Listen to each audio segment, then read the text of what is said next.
50% of their GDP by the end of the century from sea level rise alone. This is not tomorrow's problem. It is today economic and social hazards.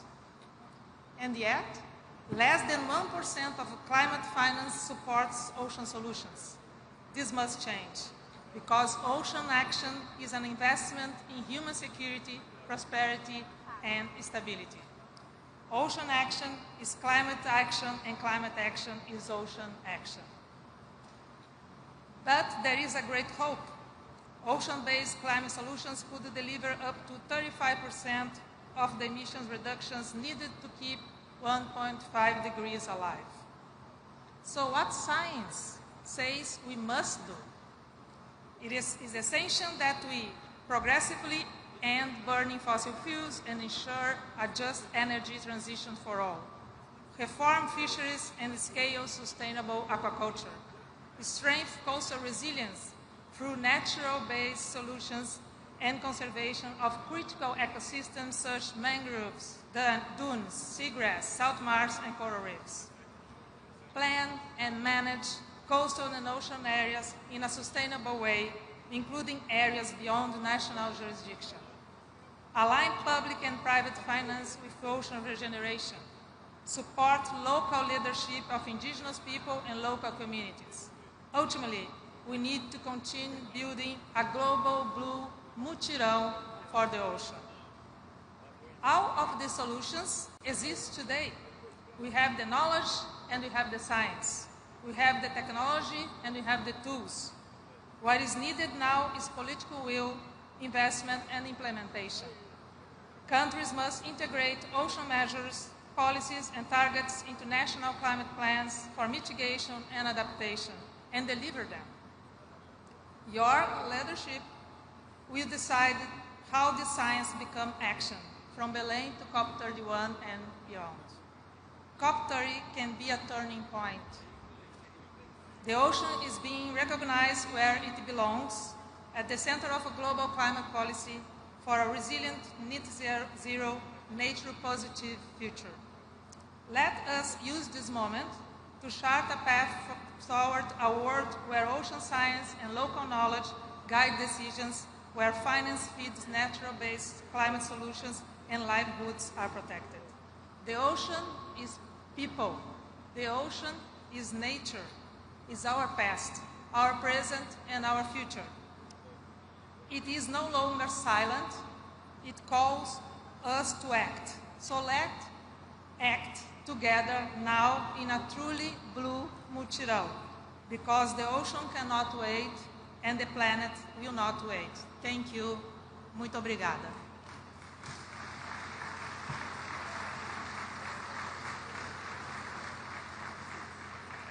Agradeço a importante mensagem transmitida pela representante da sociedade civil, senhora Marinês Scherer. E ouviremos agora o presidente da COP21, Laurent Fabius.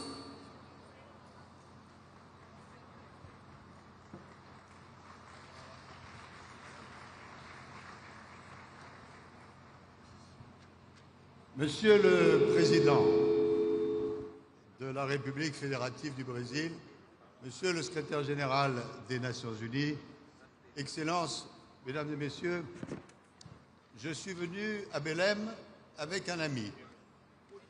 Et cet ami est dans ma poche, mais j'ai pensé que vous seriez heureux de le revoir. C'est un petit marteau, le marteau avec lequel, il y a 10 ans exactement, j'ai scellé l'accord de Paris qui nous rassemble tous aujourd'hui.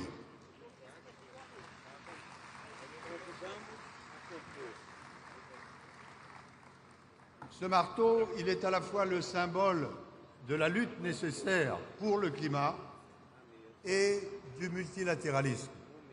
Et ce qui était vrai il y a 10 ans à Paris est vrai aujourd'hui à Belém.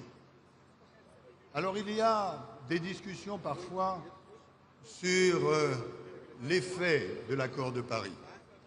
Je pense que les scientifiques ont dit des choses qui sont incontestables. En 2015, au moment de l'accord de Paris, la tendance qui devait être celle de l'élévation des températures à la fin du siècle était de 4 degrés ou plus. Et aujourd'hui, la tendance est au maximum de 2,8 degrés. On dira c'est insuffisant, et j'y viendrai dans un instant. Mais entre 4 degrés et 2,8 degrés, il y a des millions et des millions de vies sauvées.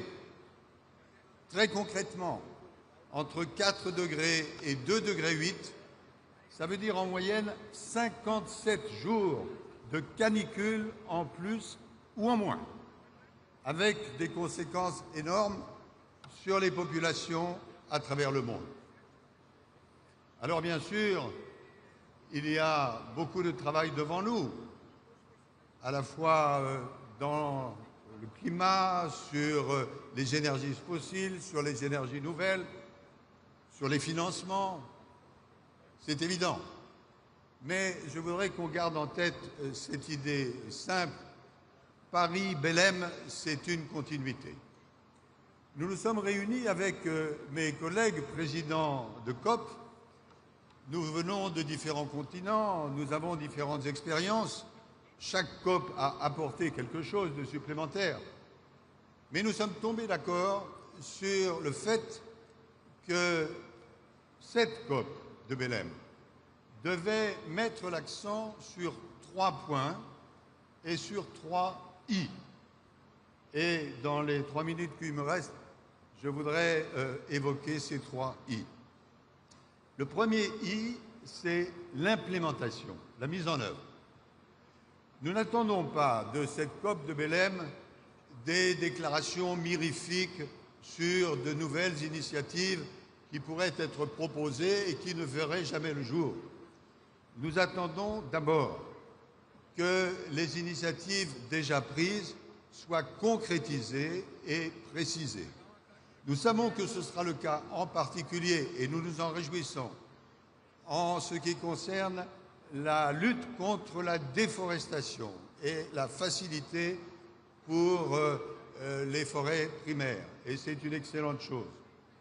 Nous savons aussi, en tout cas nous l'espérons, qu'il y aura des initiatives nouvelles prises pour réduire les émissions de méthane. On parle toujours du CO2, le dioxyde de carbone, mais vous savez tous, parce que vous êtes des experts, que le méthane représente 30% des gaz à effet de serre et qu'il est possible, sans que cela coûte énormément cher, en particulier en direction des industries pétrolières et gazières, que les émissions de méthane soient réduites, ce qui permettrait de gagner entre 0,3 degrés et 0,5 degrés. Bref, il y a toute une série de domaines dans lesquels nous voulons que les choses soient précisées et mises en œuvre. Je résumerai ma pensée sur ce point, notre pensée plutôt, en disant, faisant écho à un slogan qu'on a entendu ici ou là, et je m'exprime en anglais, le mot d'ordre à Belém, ça doit être « implement, baby, implement, implement, baby, implement ». Le deuxième I, c'est tout simplement l'inclusion. Vous êtes des chefs d'État et de gouvernement et vous engagez vos différents pays et c'est essentiel. Et par rapport, on en parlera certainement, aux contributions nationales que chaque pays doit dégager, il y a encore des progrès à faire. Mais nous savons maintenant qu'au-delà des gouvernements, il est essentiel d'inclure dans l'action à la fois les représentants des villes, les représentants des gouverneurs et aussi, bien sûr, la population.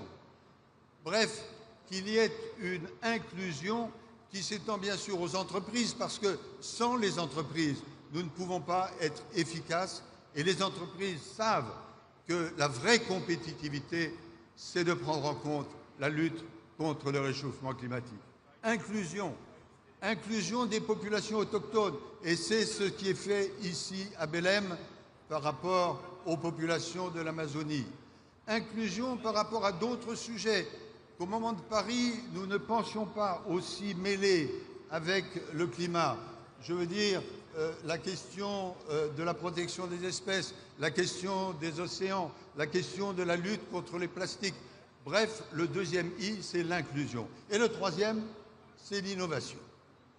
Il y aura des innovations dans cette COP de Belém, et c'est une très bonne chose. Par exemple, sous la présidence d'André Dolago, l'agenda pour l'action va être revu pour faire en sorte qu'il ne soit pas nécessaire de présenter des projets dont on ne sait jamais s'ils sont exécutés ou non, mais qu'on y voit très clair.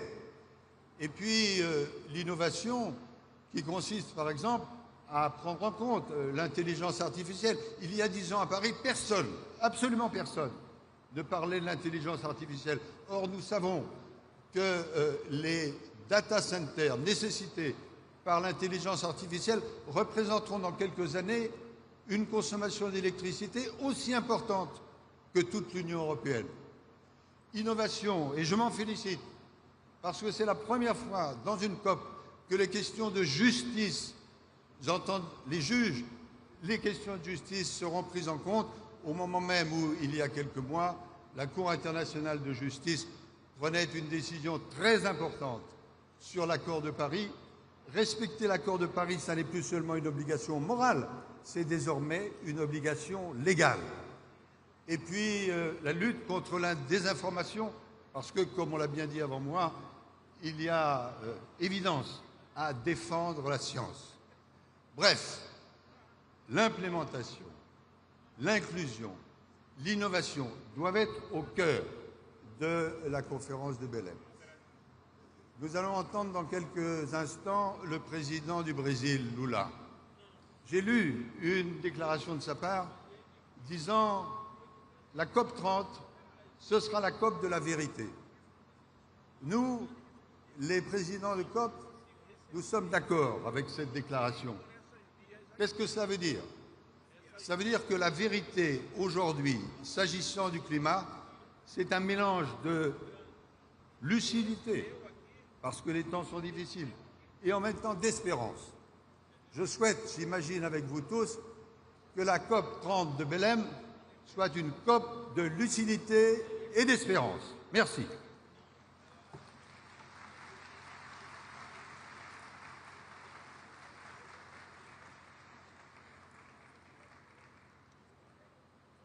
Convidamos a compor a mesa, neste momento, o presidente da República, Luiz Inácio Lula da Silva,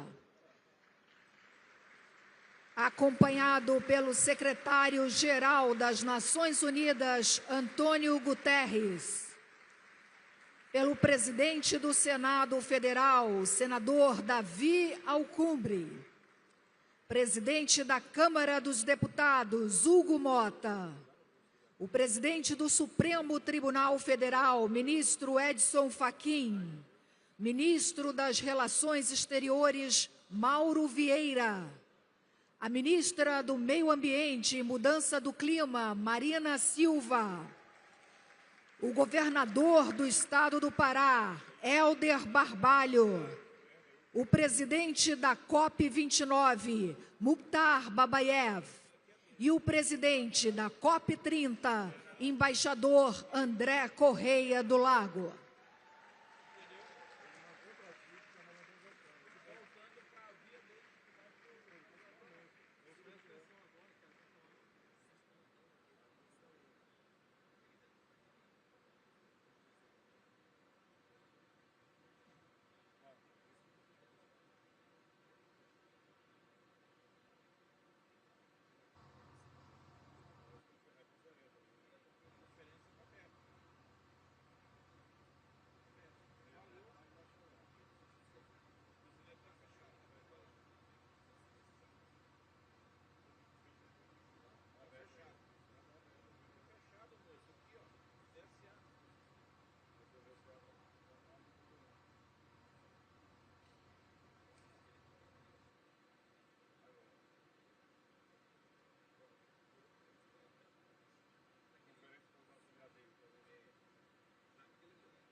Ouviremos, neste momento, o secretário-geral das Nações Unidas, Antônio Guterres.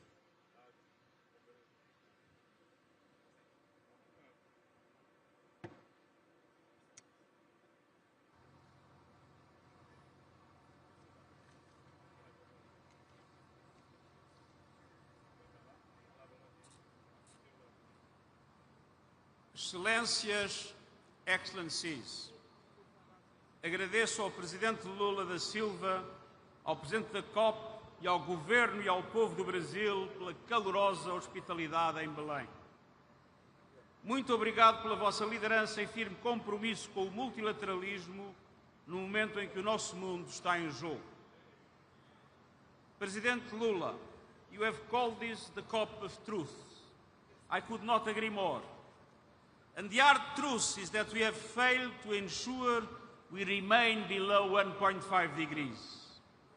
Science now tells us that a temporary overshoot between the 1.5 limit, starting at the latest in the early 2030s, is inevitable. We need a paradigm shift to limit this overshoot's magnitude and duration and quickly drive it down. Even a temporary average overshoot will have dramatic consequences. It could push ecosystems past irreversible tipping points, expose billions to unlivable conditions, and amplify threats to peace and security. Every fraction of a degree means more hunger, displacement, and loss, especially for those least responsible. This is moral failure and deadly negligence. Yes, the newly submitted nationally determined contributions represent progress, but they still fall short of what is needed. Even if fully implemented, they would put us on a pathway well above 2 degrees of global warming. Meanwhile, the climate crisis is accelerating. Record-breaking wildfires, deadly floods, superstorms, shattering lives, economies, and decades of progress. Last year, emissions reached another record high. And today, as we have seen, the World Meteorological Organization confirmed that the emissions continue to rise this year. Let us be clear, the 1.5 degrees limit is a red line for humanity. It must be kept within reach. And scientists also tell us that this is still possible. If we act now at speed and scale, we can make the overshoot as small, as short, and as safe as possible, and bring temperatures back below 1.5 degrees Celsius before century's end.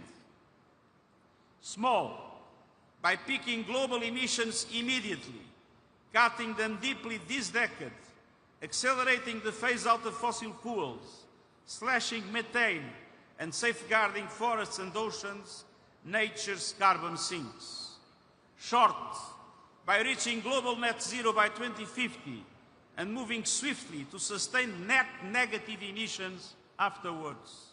And safe, by drastically increasing investments in adaptation and resilience and delivering early warnings for all by 2027. Excellencies, the United Nations will not give up on the 1.5 degrees goal. Because another truth is evident. We have never been better equipped to fight back. A clean energy revolution has taken hold. Solar and wind are now the cheapest sources of power and the fastest growing sources of electricity in history. Last year, almost all new power capacity came from renewables. The clean energy economy is creating jobs and driving development. It is reshaping geopolitics, delivering energy security and price stability. And it is connecting millions to clean and affordable energy for the first time. The economics have shifted.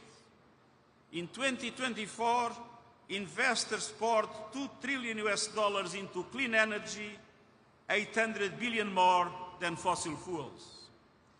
Clean energy is winning in price, performance, and potential, offering the solutions to transform our economies and protect our populations. What is still missing is political courage. Fossil fuels still command vast subsidies, taxpayers' money. Too many corporations are making record profits from climate devastation, with billions spent on lobbying, deceiving the public, and obstructing progress. And too many leaders remain captive to these entrenched interests. Too many countries are starved of the resources to adapt and locked out of the clean energy transition. And too many people are losing hope that their leaders will act. We need to move faster and move together. And this COP must ignite a decade of acceleration and delivery. First, countries must agree on a bold and credible response plan to close the NDC ambition gap to 1.5 degrees. Common but differentiated responsibilities must apply, but that should not be an excuse for any country not to assume its fair share. This means supercharging renewables, electrification, and energy efficiency, building modern grids and large-scale storage, halting and reversing deforestation by 2030, cutting methane emissions, and setting near-term 1.5 aligned coal phase-out schedules. I've consistently advocated against more coal plants or fossil fuel exploration and expansion. At COP28 in Dubai, countries committed to transition away from fossil fuels. No more greenwashing, no loopholes. We must turn that committing into action while supporting low and middle income developing countries that are highly dependent on fossil fuels. And we must also dismantle structural barriers and provide the conditions for developing countries to deliver and exceed their NDC commitments. Trade and investment policies must support climate ambition, not undermine it. Second, we must demonstrate a clear and credible path to reaching the $1.3 trillion a year in climate finance for developing countries by 2035, as agreed at COP29 in Baku. Developed countries must take the lead in mobilizing $300 billion annually, delivering affordable, predictable finance at the agreed scale. And all providers must show they will contribute to meeting the $300 billion and $1.3 trillion milestones. It's no longer time for negotiations. It's time for implementation, implementation, implementation. With independent tracking, faster disbursement, and terms that reflect climate vulnerability, including debt relief. And third, developing countries must leave Belém equipped with a climate justice package that delivers equity, dignity, and opportunity. That means the concrete plan to close the adaptation finance gap, ensuring that developed countries honor their pledge to provide $40 billion adaptation finance by the end of this year, and giving confidence that affordable adaptation finance will be scaled up beyond 2025 and delivered swiftly to the communities on the front lines. It also means placing justice at the heart of the transition, with concrete measures to support developing countries to navigate it, protecting workers, empowering communities, and creating new opportunities, and significant contributions and simplified access to the Loss and Damage Fund. A just transition also means indigenous peoples leading the way. Their knowledge and full participation light the path to a livable planet. Excellencies, you can count on the United Nations. Through our climate promise, over 100 developing countries received support in the preparation of the new nationally determined contributions. I've directed the United Nations Development Programme to build on this architecture and work across the system to support developing countries during the implementation plan. The challenge is immense, but the choices are clear. No one can bargain with physics, but we can choose to lead or be led to ruin. Choose to make Belém the turning point, stand with science, stand for justice, stand for future generations, and I thank you. 。 . 。 . 。 。 . 。 。 . 。 。 . 。 。 . 。 。 . 。 。 . 。 。 . 。 。 . 。 。 . 。 。 . 。 。 . 。 。 . 。 。 . 。 。 . 。 。 . 。 。 . 。 . 。 .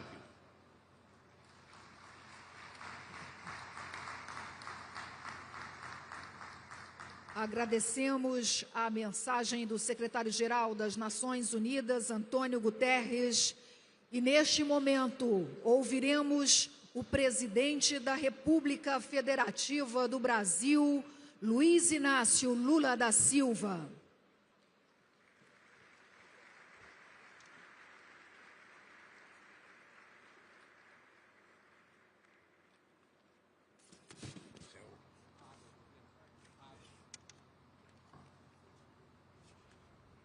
Eu quero cumprimentar o secretário-geral das Nações Unidas, o nosso amigo Antônio Guterres. Quero cumprimentar o rei Carl XVI e a rainha Silva da Suécia, em nome de quem cumprimento o chefe de Estado e de Governo e os chefes de delegações presentes. Quero cumprimentar o presidente do Senado brasileiro, companheiro Davi Alcolumbre. Quero cumprimentar o presidente da Câmara dos Deputados do Brasil, deputado Hugo Mota. Quero cumprimentar o Luiz Edson Fachin, presidente do Supremo Tribunal Federal Brasileiro. Quero cumprimentar o meu ministro das Relações Exteriores, Mauro Vieira, e a companheira Marina Silva, ministra do Meio Ambiente e Mudança do Clima, por meio de quem cumprimento os ministros e as ministras de Estado que me acompanharam. Quero cumprimentar o embaixador André Corrêa do Lago, presidente da COP30. Quero cumprimentar o presidente da COP29, Mukhtar Babayev. E quero cumprimentar o parceiro nessa jornada, o amigo Helder Barbalho, governador do estado do Pará, e cumprimentar a minha querida esposa Janja. Passados mais de 30 anos da Cúpula da Terra, no Rio de Janeiro, a Convenção do Clima regressa ao país onde nasceu. Hoje, os olhos do mundo se voltam para Belém, com imensa expectativa. Pela primeira vez na história, uma COP do clima terá lugar no coração da Amazônia. No imaginário global, não há símbolo maior da causa ambiental do que a floresta amazônica. Aqui correm os milhares de rios e igarapés que conformam a maior bacia hidrográfica do planeta. Aqui habitam as milhares de espécies de plantas e animais que compõem o bioma mais diverso da Terra. Aqui residem milhões de pessoas de centenas de povos indígenas cujas vidas são atravessadas pelo falso dilema entre a prosperidade e a preservação.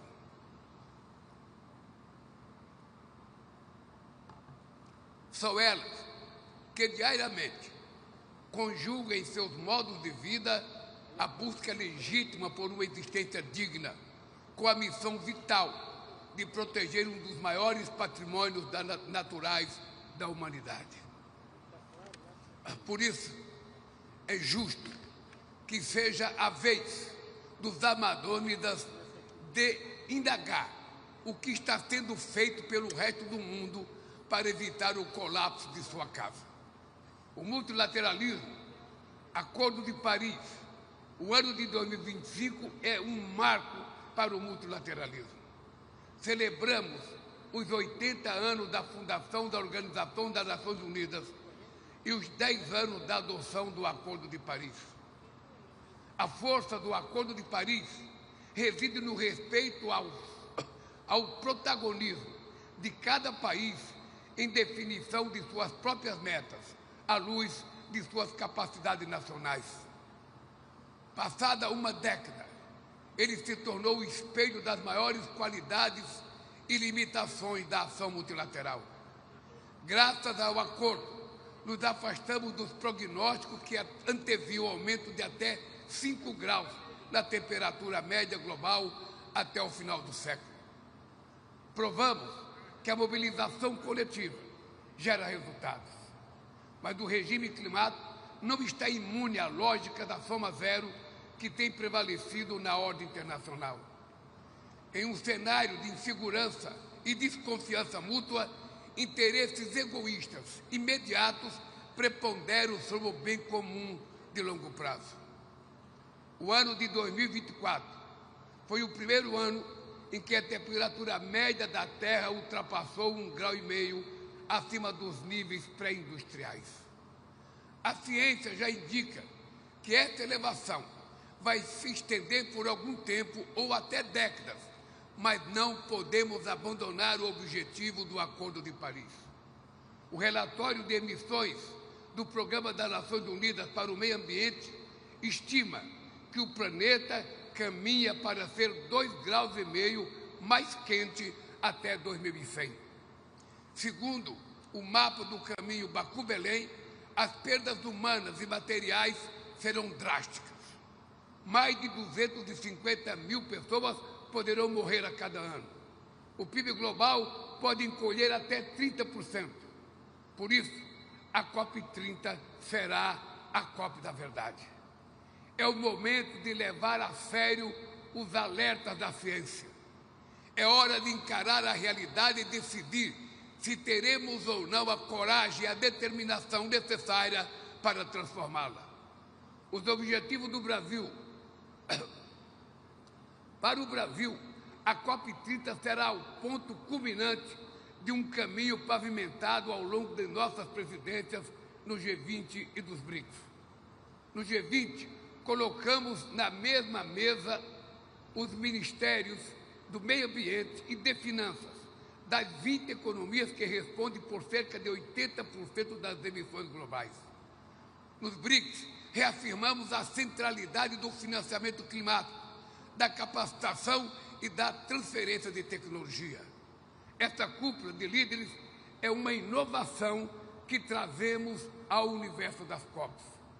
As convergências já são conhecidas. Nosso objetivo será enfrentar as divergências. Nós, líderes, podemos e devemos discutir tudo para além dos muros da convenção. As palavras ditas aqui serão bússola da jornada a ser percorrida por nossas delegações nas próximas semanas. A humanidade está ciente do impacto da mudança do clima há mais de 35 anos, desde a publicação do primeiro relatório do IPCC. Mas foram necessárias 28 conferências para que se reconhecesse pela primeira vez em Dubai a necessidade de se afastar dos combustíveis fósseis e de parar de reverter o desmatamento.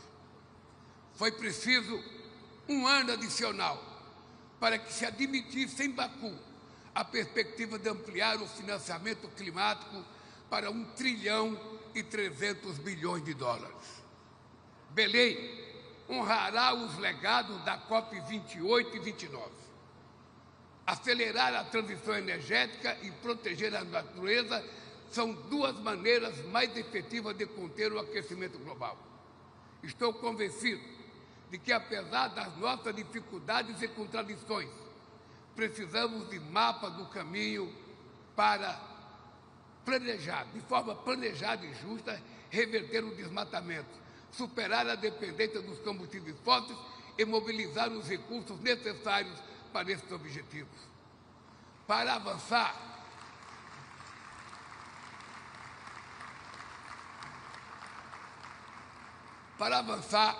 será preciso superar 2 descompassos.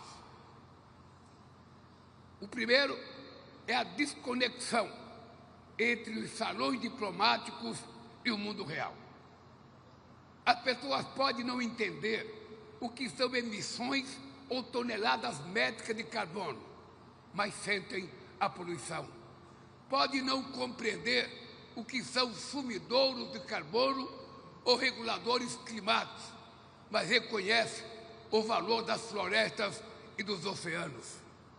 Podem não ser versadas em financiamento concessional ou misto, mas sabem que nada se faz sem recurso.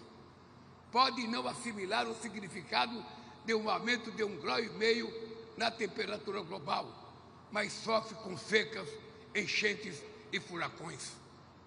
O combate à mudança do clima deve estar no centro das decisões de cada governo, de cada empresa e de cada pessoa. O conceito de mutirão que traduz um esforço coletivo em torno de um objetivo comum. É o espírito que vai animar Belém. A participação da sociedade civil e o engajamento de governos nacionais, subnacionais, será crucial. Seremos inspirados pelos povos indígenas e pelas comunidades tradicionais, para quem a sustentabilidade sempre foi sinônimo de viver. Superação das desigualdades. O segundo descompasso é o descasamento entre o contexto geopolítico e a urgência climática. Forças extremistas fabricam inverdades para obter ganhos eleitorais e aprisionar as gerações futuras a um modelo ultrapassado que perpetua disparidades sociais e econômicas e degradação ambiental. Rivalidades estratégicas e conflitos armados desviam a atenção dos recursos que deveriam ser canalizados para o enfrentamento do aquecimento global. Meus amigos e minhas amigas, enquanto isso, a janela de oportunidades que tem para agir está se fechando rapidamente. A mudança do clima é resultado das mesmas dinâmicas que ao longo de séculos fraturaram nossa sociedade entre ricos e pobres e cindiram o mundo entre países desenvolvidos em desenvolvimento. Será impossível contê-la sem esperar as desigualdades dentro das nações e entre elas. A justiça climática é aliada do combate à fome e à pobreza, da luta contra o racismo e a desigualdade de gênero e da promoção de uma governança global mais representativa e inclusiva. Amigas e amigos, entre os povos indígenas e Yanomami que habitam a Amazônia, existe a crença de que cabe aos seres humanos sustentar o céu para que ele não caia sobre a terra. Essa perspectiva dá medida da nossa responsabilidade perante o planeta, principalmente dos mais vulneráveis.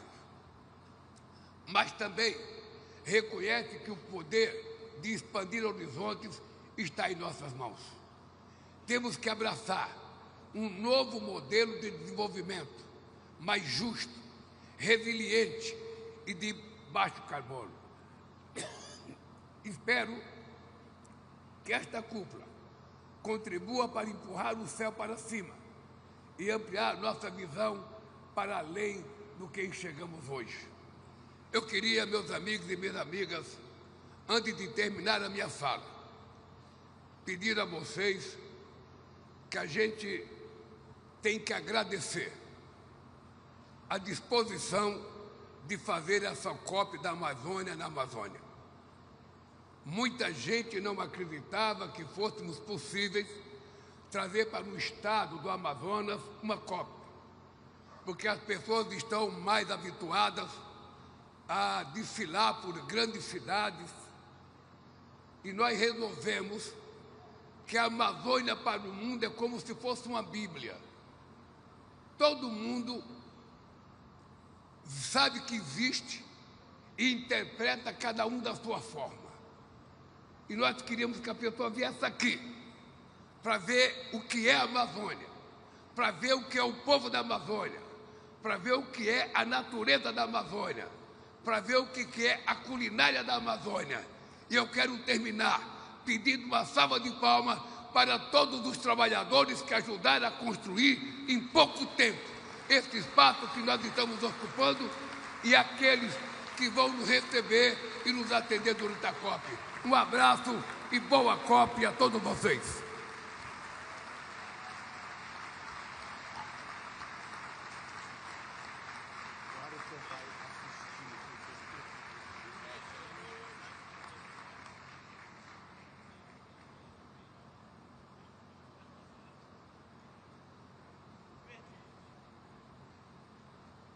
Agradecemos a mensagem do presidente da República Federativa do Brasil, Luiz Inácio Lula da Silva. A ordem do dia prevê que cada chefe de Estado e de governo faça hoje uma intervenção de 5 minutos. Depois, passaremos aos representantes de organismos internacionais, que terão 3 minutos cada um. A lista de oradores foi organizada em ordem alfabética e de precedência, levando em conta também a agenda de cada delegação. E o primeiro país a se manifestar será o Chile, representado pelo presidente Gabriel Boric.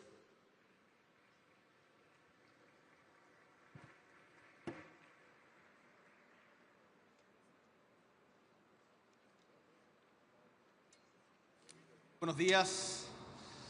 Resulta difícil tomar la palabra en esta cumbre mundial después de el presidente Lula por el tremendo liderazgo que expele por todos sus poros y que nos convoca a muchos otros líderes en el mundo. Y es que sabemos que vivimos tiempos complejos que ponen a prueba nuestra capacidad de actuar colectivamente como líderes, como comunidad internacional, como humanidad.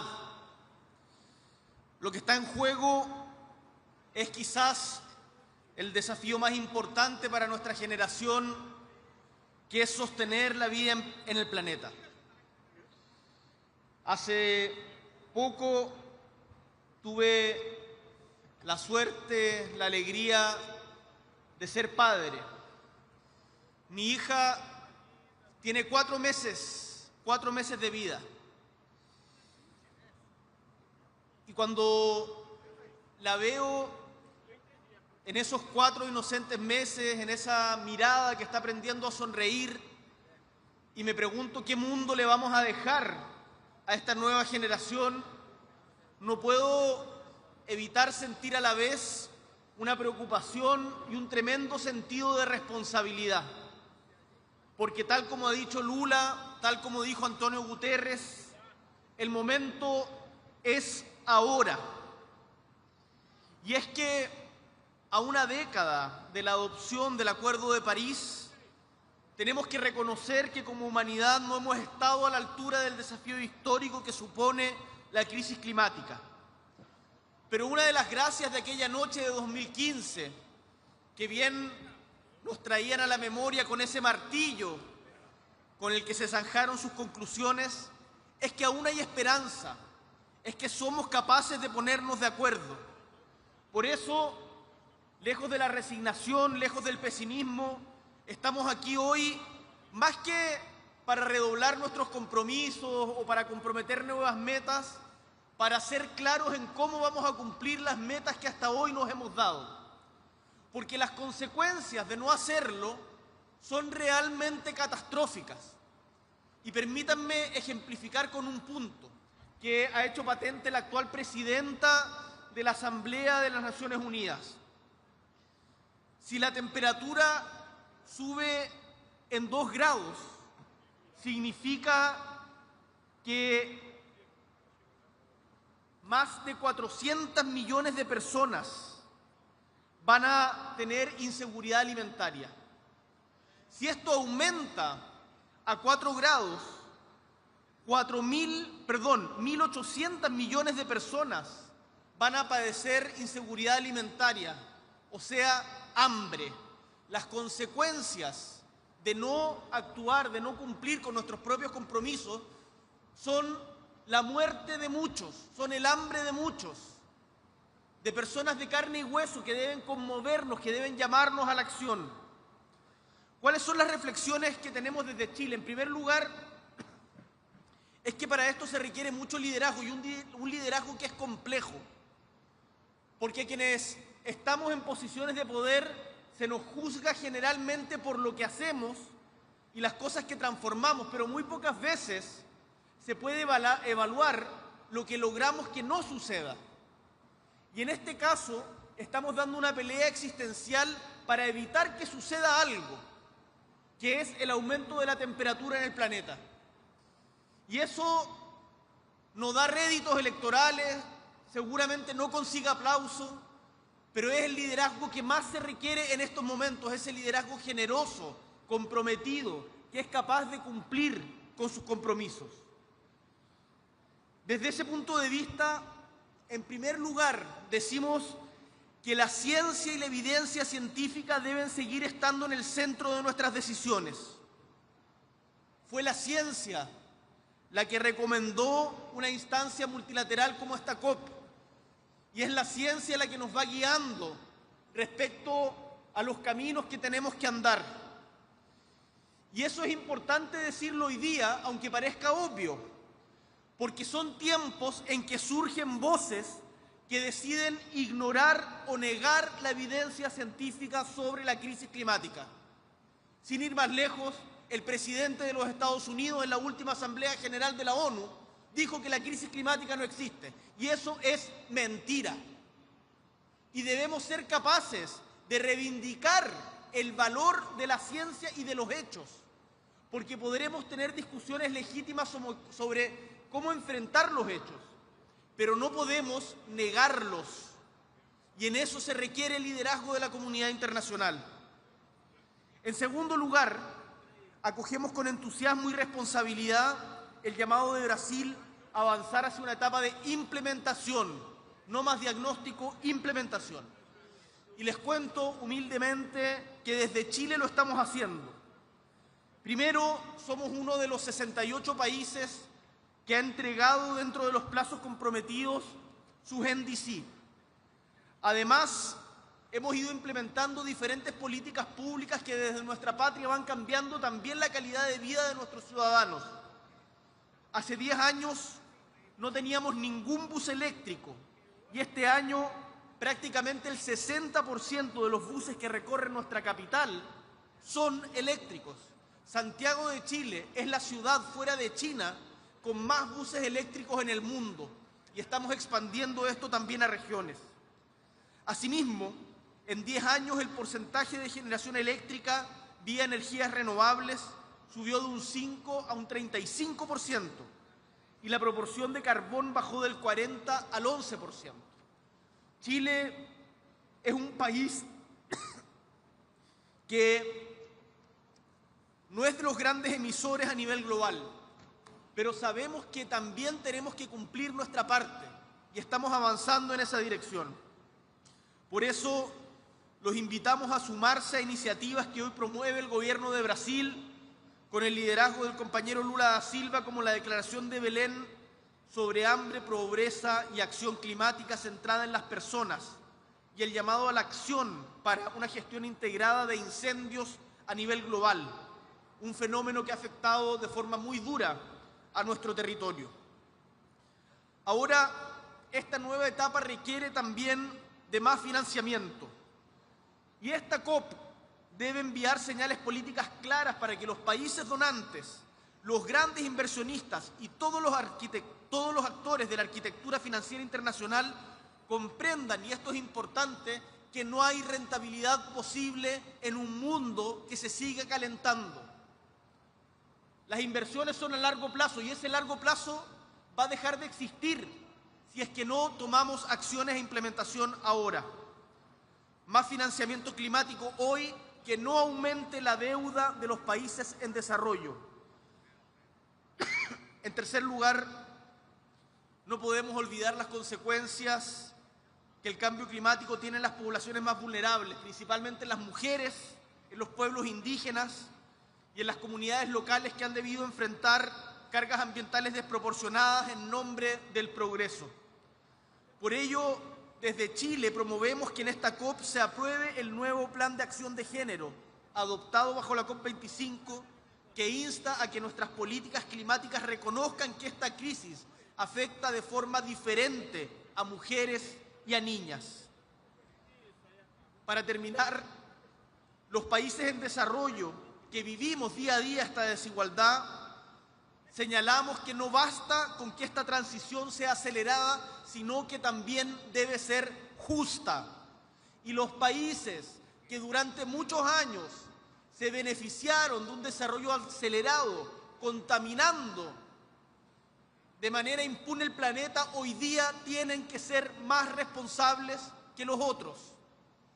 esa transición justa se debe expresar en nuestras comunidades, también para que el multilateralismo tenga sentido en nuestras bases, le haga sentido en a quienes representamos.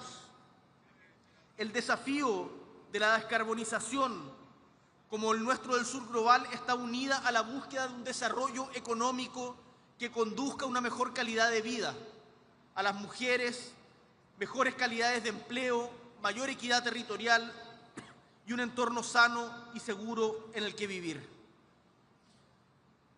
Esto no es solo una cuestión de justicia, es una forma de dar legitimidad a la acción, que es tan importante, en especial para nuestras democracias. Señor Presidente, la COP30 en América Latina y el Caribe, en el corazón de la Amazonía, reserva de la humanidad, es una oportunidad para profundizar en nuestra misión con un llamado a la acción, con compromisos medibles de cómo vamos a implementar las metas que nosotros mismos como humanidad nos hemos dado.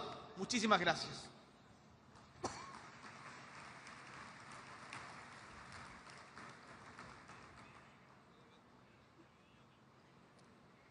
Obrigada pela manifestação. E chamamos agora o representante da China, o vice-primeiro-ministro Ding Xuexian.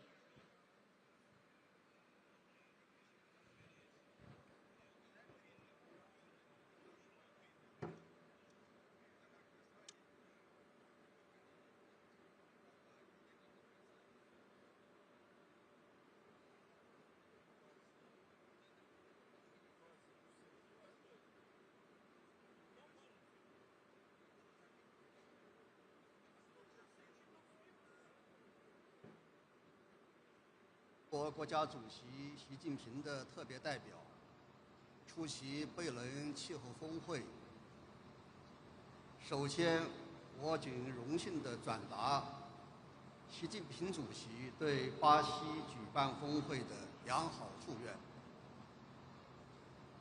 习近平主席高度赞赏巴西作为 COP30 主席国，为积极推进全球气候治理做出的重要贡献，并预祝大会圆满成功。今年是巴黎协定达成10周年，全球气候治理进入关键阶段。中国落实2030年国家自主贡献已经取得显著成效，提前完成了风电、太阳能发电总装机容量和森林集蓄量等目标。9月24日，习主席在联合国气候变化峰会上郑重宣布，中国2035年国家自主贡献覆盖全经济范围，包括所有温室气体，首次提出绝对量减排目标，体现了中国的坚定决心和最大努力。前不久，中共20届4中全会审议通过了未来5年中国经济社会发展规划建议，其中对建设美丽中国作出重要部署，强调以碳达峰、碳中和为牵引，协同推进降碳、减污、扩绿增长，筑牢生态安全屏障，增强绿色发展动能。中国言必行，行必果。我们将加快经济社会发展全面绿色转型，积极稳妥推进和实现碳达峰，为应对气候变化做出更大的贡献。各位同事，当前人类站在新的十字路口，需要各方坚持真正的多边主义，加强团结协作，推动全球气候治理行稳致远。在此，我愿提3点建议。第一，把握正确方向。绿色低碳转型是时代潮流，我们要坚定信心，统筹保护环境、发展经济、创造就业、消除贫困等目标，协同推进民生改善和气候治理，促进高质量发展，更好地造福世界各国人民。第二，落实气候行动。应对气候变化，关键在于行动。我们要坚持共同但有区别的责任原则，全面有效落实联合国气候变化框架公约及其巴黎协定，在行动和实施中维护国际公平正义。发达国家应当落实率先减排义务，切实兑现出资承诺，并为发展中国家提供更多技术和能力建设支持。第三，深化开放合作。促进全球绿色低碳转型，需要良好的国际经贸合作环境。我们要加强绿色技术和产业国际协同，破除贸易壁垒，确保优质绿色产品自由流通，更好地满足全球可持续发展需要。中方愿同各方一道，坚持不懈推动绿色低碳发展，推动建设人与自然和谐共生的美丽世界。谢谢大家。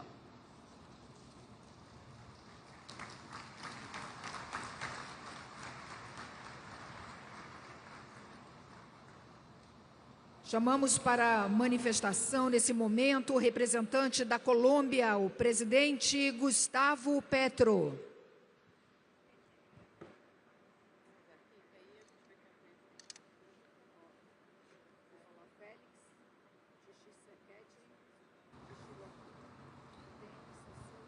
Yo le he pedido a mi equipo, presidente Lula, Antonio Guterres, secretario de nuestras Naciones Unidas, delegaciones de tantos países del mundo aquí presente. Le he pedido a mi equipo que sea más radical en la consecución de las metas de la vida, reconociendo antes que nada que estamos ante un fracaso. Las palabras tibias no se convierten sino en fetiches y fantasmas ante una realidad que tenemos que asumir tal cual. Después de 29 COPs, de discursos, muchos los he dado yo, y otras, estamos ante un fracaso. El fracaso se mide por la ciencia en términos de temperatura, de leyes de la termodinámica. Ese fracaso se debe, en primer lugar, al lobby de los intereses del petróleo, del carbón y el gas en esta Asamblea, en todas las COPs.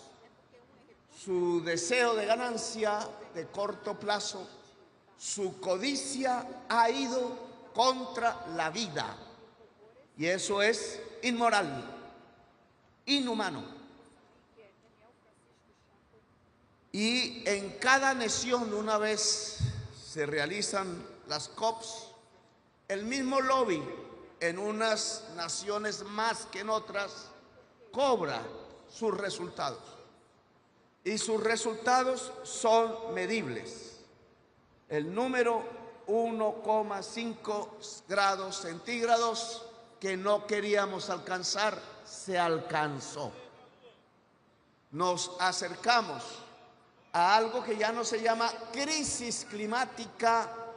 Comenzamos hablando de cambio, pasamos a crisis y ahora nos acercamos a colapso climático, que significa punto de no retorno. Es decir, muerte general de la existencia en el planeta.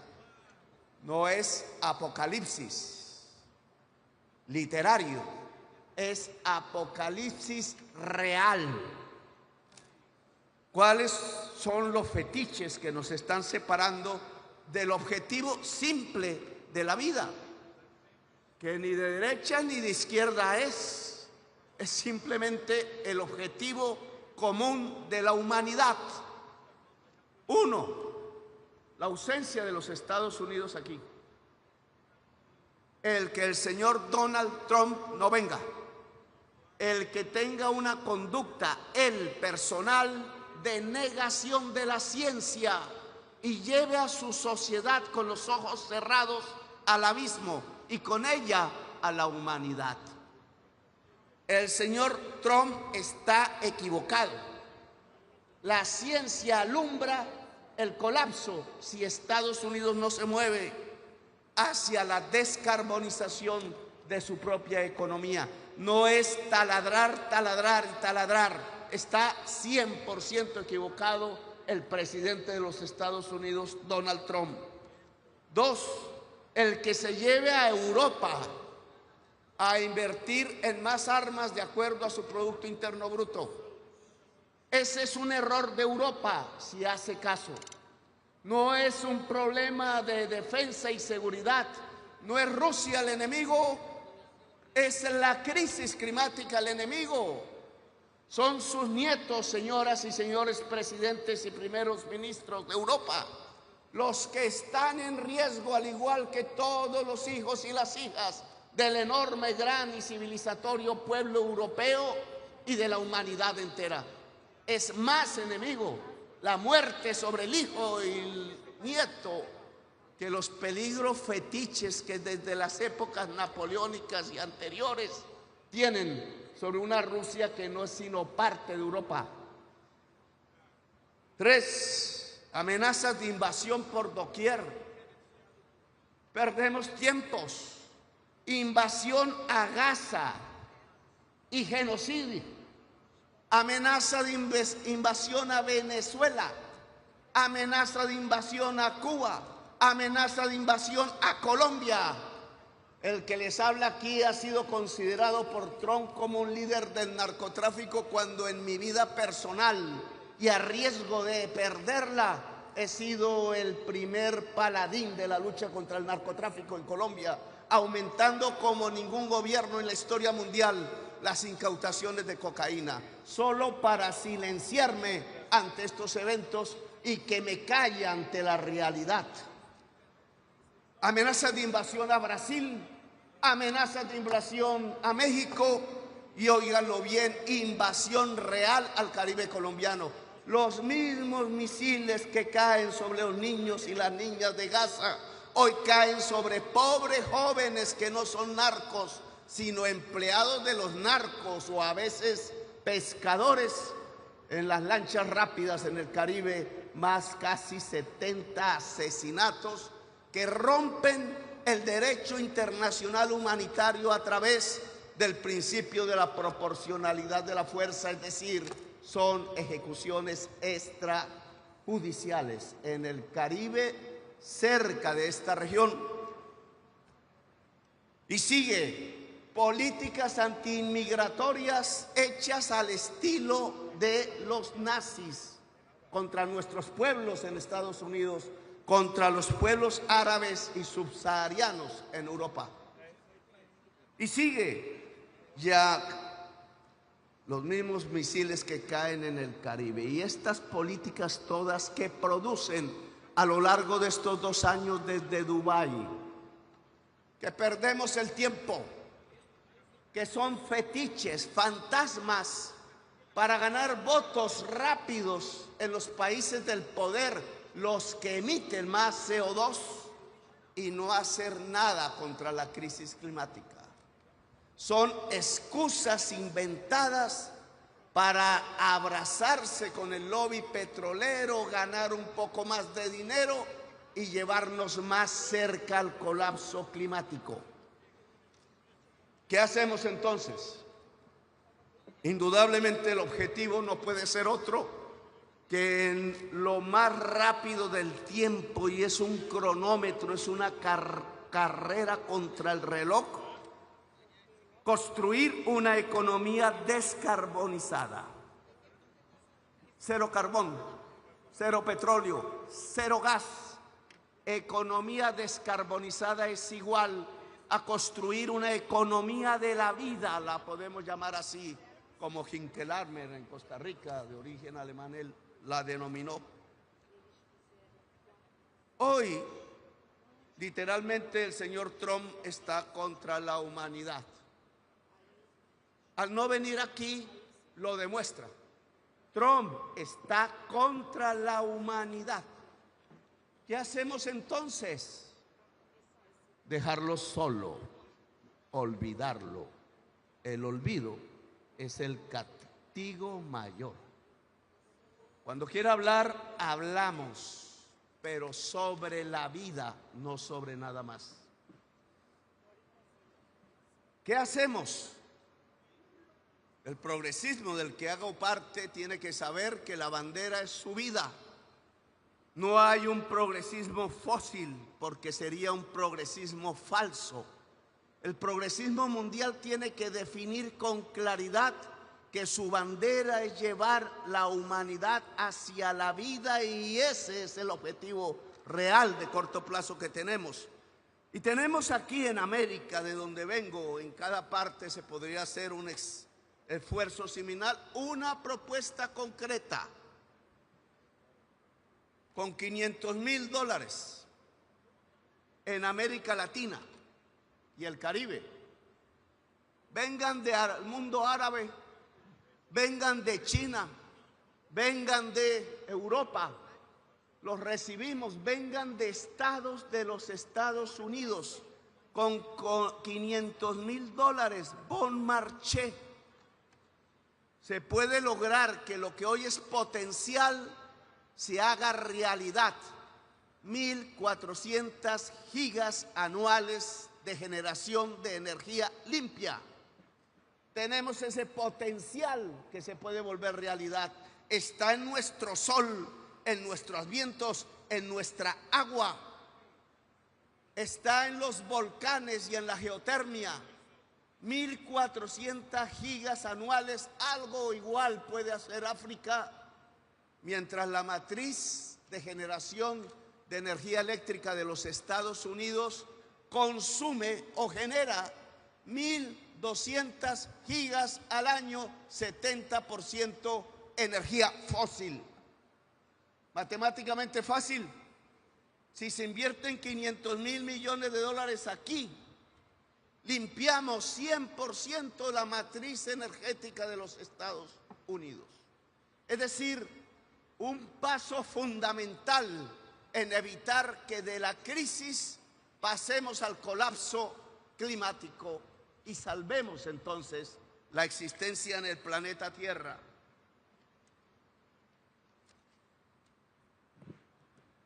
Luego tenemos dos vías, compañero Lula, que América del Sur, donde usted hace parte y donde yo hago parte y tantos otros aquí, dentro de América Latina podemos proponer en concreto. Necesitamos recursos y ponemos también nuestros recursos para salvar esta selva. Esta selva es el tercer pilar climático del mundo, como las columnas del antiguo Hércules sostienen la vida en el planeta. Catedral y homenaje de la biodiversidad mundial. Si todo el piedemonte de los Andes, de donde nacen estos inmensos ríos, el más grande que llega en este mismo lugar, gigantesco mar de agua dulce a juntar con el gigantesco mar del océano Atlántico, produciendo el vapor que hace nacer esta exuberancia vegetal.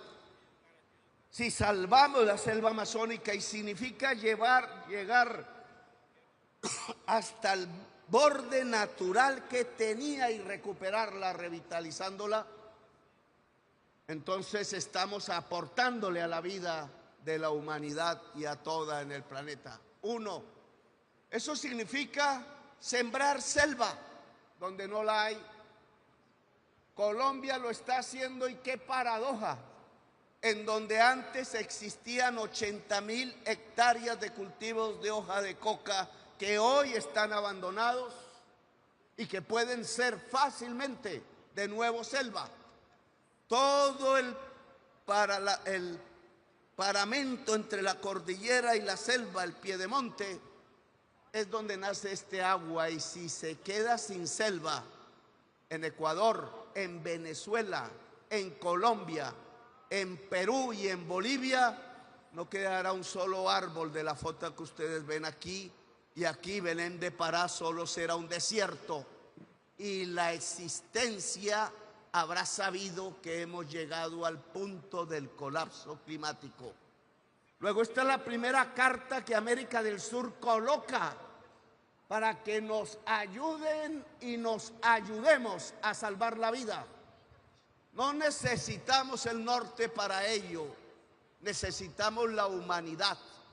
Y dos, indudablemente podemos limpiar la matriz sucia de generación eléctrica de los Estados Unidos. Gran acumulador de CO2, el mayor del mundo, y responsable, por tanto, de la crisis y la posibilidad del colapso climático. ¿Qué necesitamos? 500.000 millones de dólares. Volver generación eléctrica real, el potencial de energía limpia. Construir una red moderna, homologada e inteligente de cables de energía eléctrica que vayan desde la Patagonia hasta Alaska, y ya prácticamente la tenemos. Si esas dos cosas las logramos, más otros elementos del transporte de energía eléctrica, América del Sur puede limpiar 100% todas las matrices de energía eléctrica desde la Patagonia hasta Alaska, incluida la matriz de energía eléctrica de los Estados Unidos, y no necesitamos a Trump para ello. Olvidémoslo. Necesitamos acuerdos con los estados de los Estados Unidos, California, Nuevo México, Texas, la Florida, Illinois, etcétera, Nueva York, si lo quiere.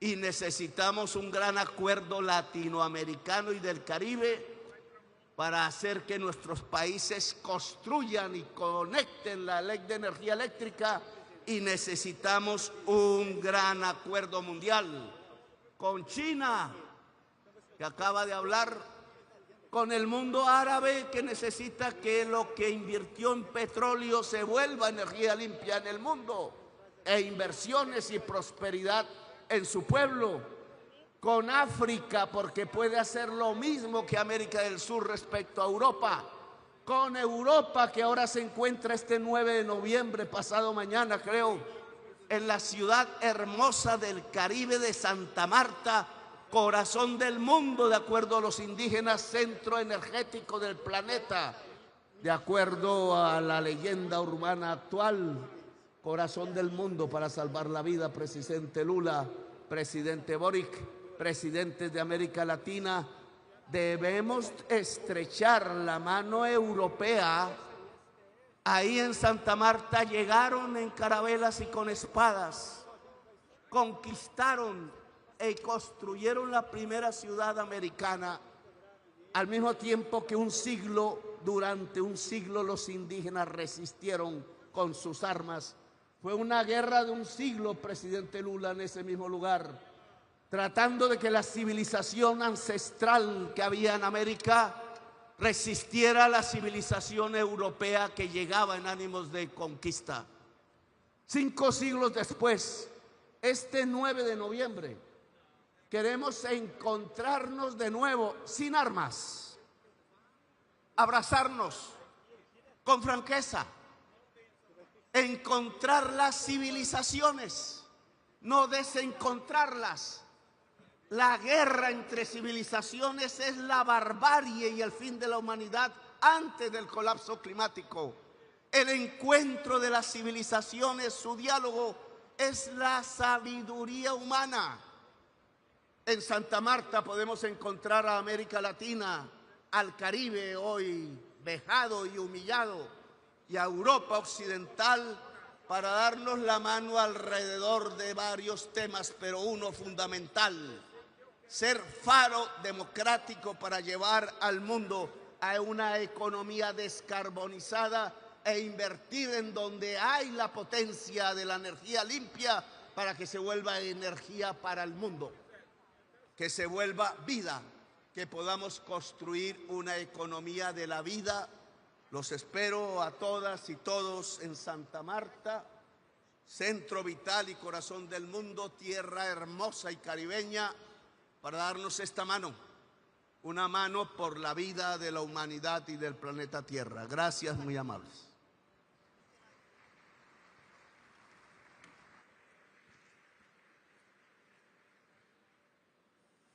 Agora teremos a mensagem do Reino Unido com o Príncipe de Gales, William.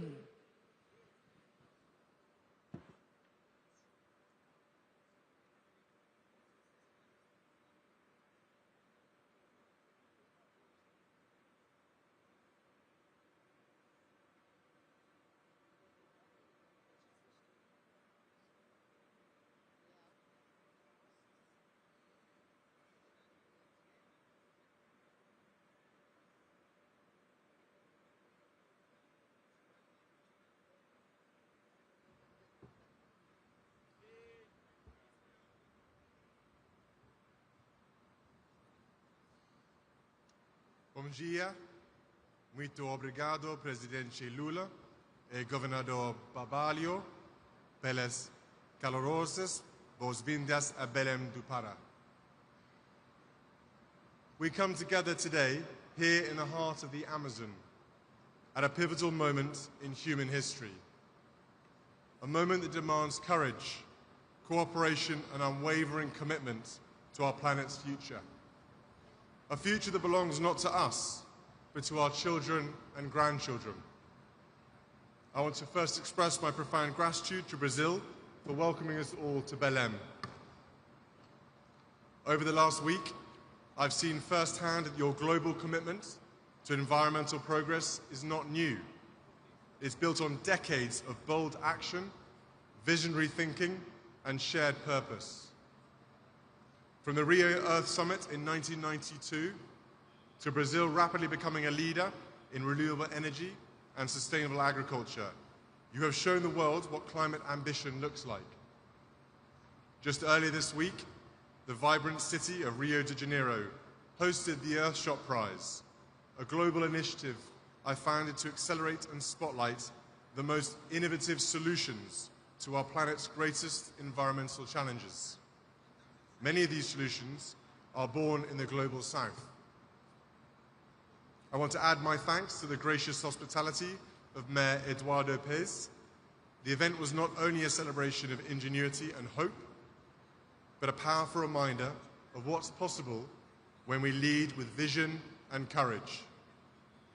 It was inspiring to witness such bold ideas from people all over the world come to life in a place so deeply committed to sustainability.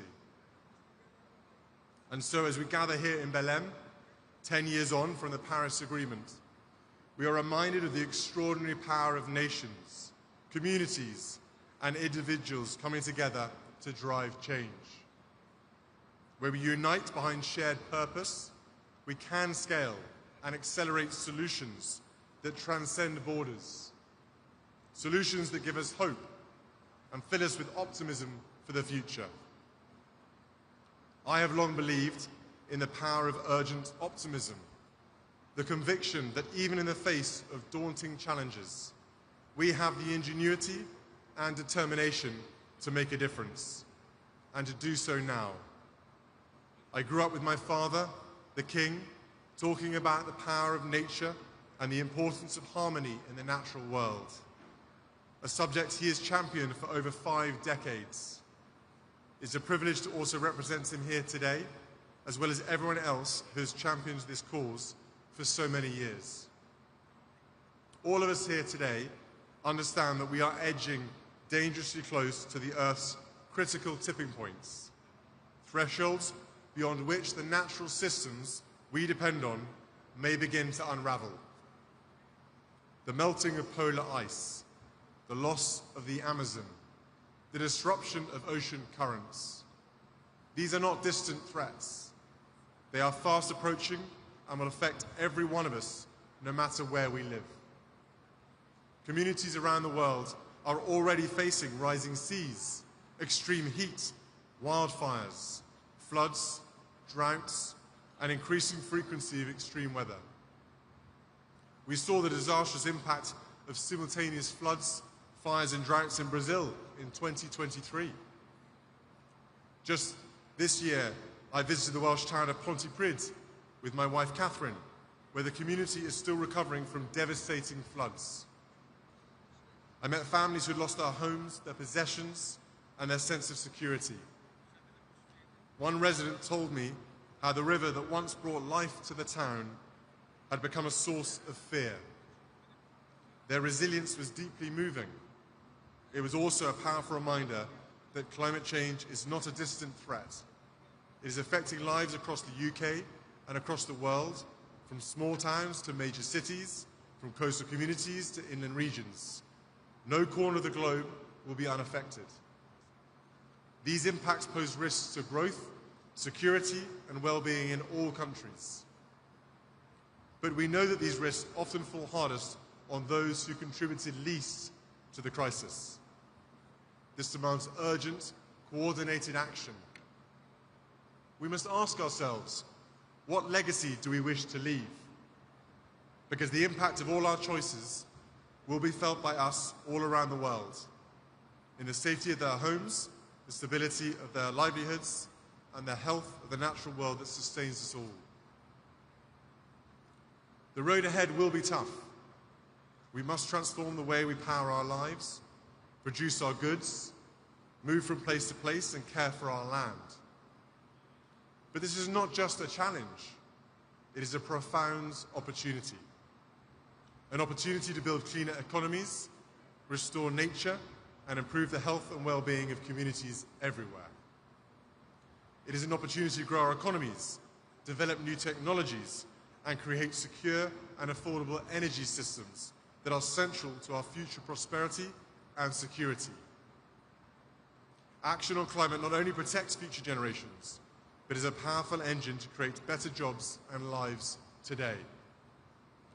We need to work together to build resilience from the escalating costs of climate change and become nature positive. This means incentivizing protection and restoration, not destruction. It means recognizing nature's true value, not only in economic terms, but in its ability to sustain life, culture, and community for everyone to enjoy.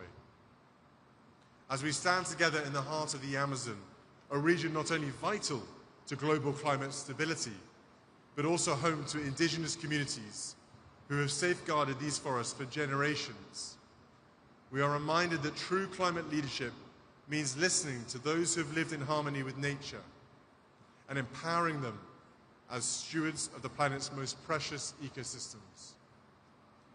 At London Climate Action Week, I convened governments, philanthropists, and indigenous leaders to issue a call to action for land tenure and forest finance pledges to be delivered at COP30 here in Brazil. That call to action continued through New York Climate Week in September and brings us here to Belém, where we must listen to the voices and leadership of indigenous people and local communities who care for half of the world's land and a third of its remaining intact forests. Their territories are vital to climate mitigation and biodiversity preservation. Yet only 11% of this land is legally recognized. Where indigenous people and local communities have secured land rights, deforestation is lower, biodiversity is richer, and carbon is better stored. Yet nearly 800 million hectares of their land remain unrecognized. 10-year security empowers communities to resist harmful projects and pursue sustainable livelihoods.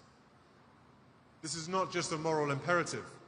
It's a practical climate solution to the climate and biodiversity challenges our planet faces. Let us build a future where indigenous people and local communities are recognized as global climate leaders, where their rights are protected, their voices heard, and their knowledge respected as vital to the health of our planet. This week in Rio, I had the privilege of meeting representatives from indigenous people and local communities at events hosted by the Earthshot Prize and the Royal Foundation's United for Wildlife program. Their connection with and tireless efforts to protect nature are nothing short of inspiring. They are not just participants in the climate conversation, they are leading it, and we must stand with them. But it is also important to acknowledge the progress we have made. From the Paris Agreement to the Global Biodiversity Framework, we have shown that this can be a unifying agenda. When nations come together, we can chart a course towards a more sustainable future. And the UK stands with you in this mission. The UK hosted COP26 commitment to halt and reverse forest loss and land degradation by 2030, signed by over 140 countries, was a historic alignment of global will and has already exceeded its target. Since then, the global goal on adaptation has been agreed, and the fund for responding to loss and damage has been operationalized so that resources can begin flowing to communities hit hardest by climate impacts.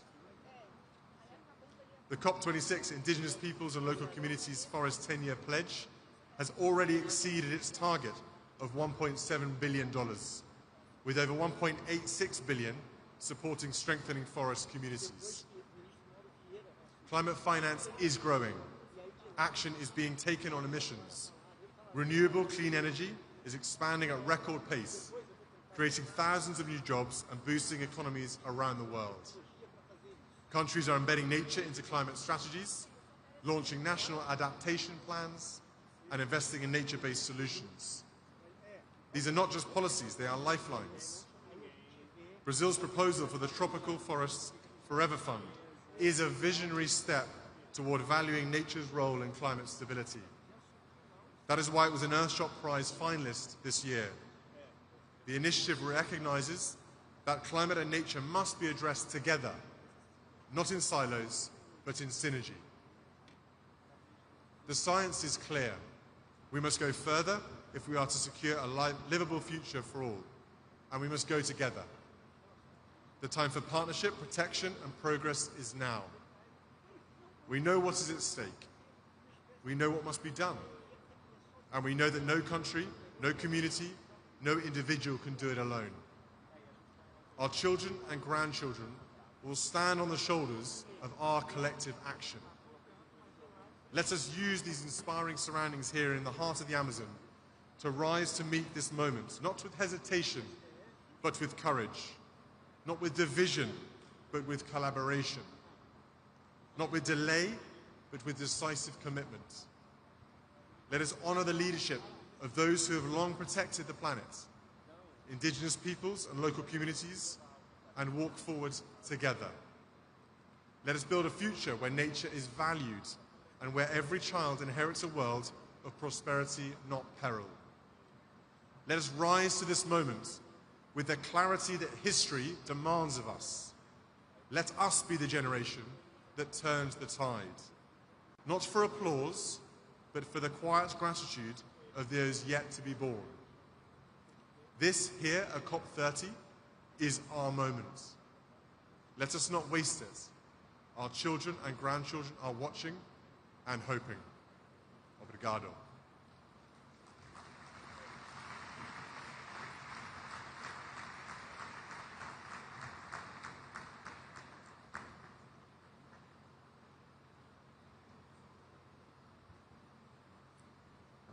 E nesse momento teremos a manifestação do primeiro-ministro do Reino Unido, Keir Starmer.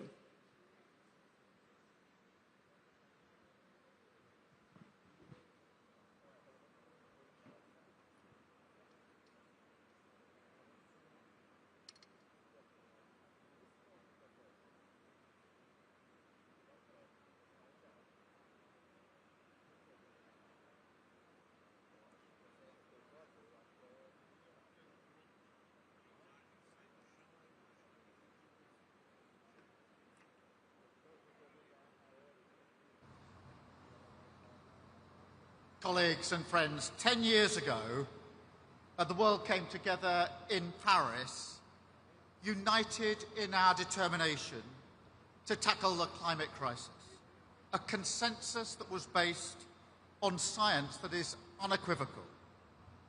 And this unity was not just international, it was there within most of our countries. There was a cross-party consensus in the United Kingdom. The only question was how fast could we go?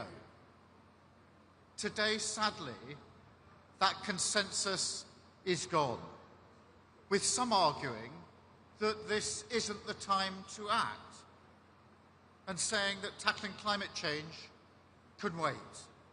But my question is this: can energy security wait too? Can bill payers wait? Can we win the race for green jobs and investment by going slow? Of course not. Inaction would only deepen these problems, drive prices higher, leave the call of opportunity unanswered, and leave our communities exposed to greater instability, flooding, rising food prices, growing migration flows, and growing threats to national security. Just look at the tragic destruction brought by Hurricane Melissa. Lives lost, homes, livelihoods, entire communities destroyed, islands just trapped in its devastating path. And so we say today to our friends in Jamaica and across the Caribbean, we stand with you. And look, there is a better path for all of us. We can choose to rise to this moment and to recognise that this is not just a problem to be solved, but also an immense opportunity to be seized.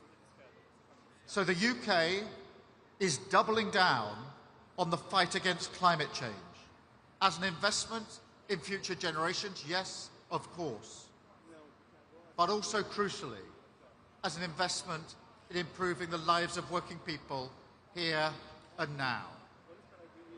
Our aim is very simple: to make energy a source not of vulnerability, but of strength, an engine to create thousands of new jobs, bring down household bills, and end, once and for all, our exposure to volatile fossil fuel markets and dictators like Putin who seek to weaponize them. Everything we're doing here is about seizing that opportunity, renewing our nation to deliver for our people.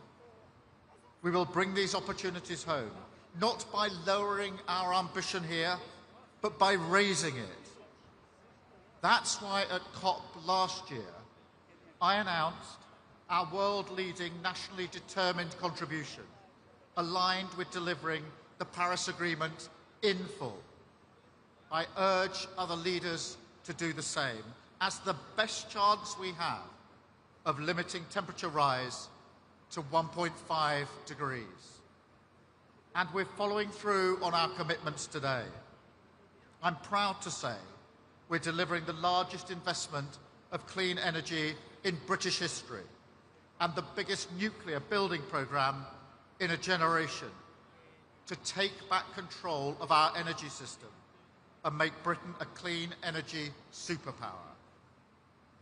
Already, our clean energy sector is second only to tech in its rate of growth. At COP last year, I announced a £1 billion turbine contract for a wind farm blade factory in Hull. This year, I'm pleased to announce upgrades to the port of East Anglia, which will pre-assemble the turbines using the very same blades made in Hull, so they can be loaded out to the offshore wind farm in the North Sea. We've also got new deals in Belfast to support 2 major offshore wind farms in the Irish Sea, and in Manchester, where we're building one of the UK's largest battery sites. And all of this is in addition to the over £50 billion of investment into UK clean energy industries announced since last year, and 800,000 jobs expected by the end of the decade. So from revitalising our coastal communities to firing up our industrial heartlands, our clean energy revolution is powering millions of homes, securing thousands of skilled jobs, and delivering energy security and national renewal. And look, this is how we will win in the new era, by driving forward together. And we want you to join us to amplify our progress at home and around the world. We are already investing in adaptation and mitigation for our long-standing commitments on the international climate finance. And last year, President Lula and I joined forces to launch the Global Clean Power Alliance, together with partners around the world. We're helping developing countries secure investment for energy transition. And now we're going further in unblocking clean energy supply chains too. So let me be clear. To my mind, this is a win-win. The greater our collective ambition, the more progress we make in tackling the climate crisis and the greater opportunities that we create. For example, just for UK businesses, providing goods and services for global net zero transition could be worth £1 trillion by 2030. So look, my message is that the UK is all in, because we know you don't protect jobs and communities by sticking with the status quo. You don't meet a challenge like climate change by standing still. You do it by embracing change, embracing the opportunities, and doing it together. This iconic setting eloquently makes that point. The Amazon rainforest helps to regulate the climate for every person on Earth, and it reminds us that this is a truly collective endeavour. So, as His Royal Highness the Prince of Wales said just a moment ago, let's be inspired by this setting and let's rise to meet this moment together. Thank you very much.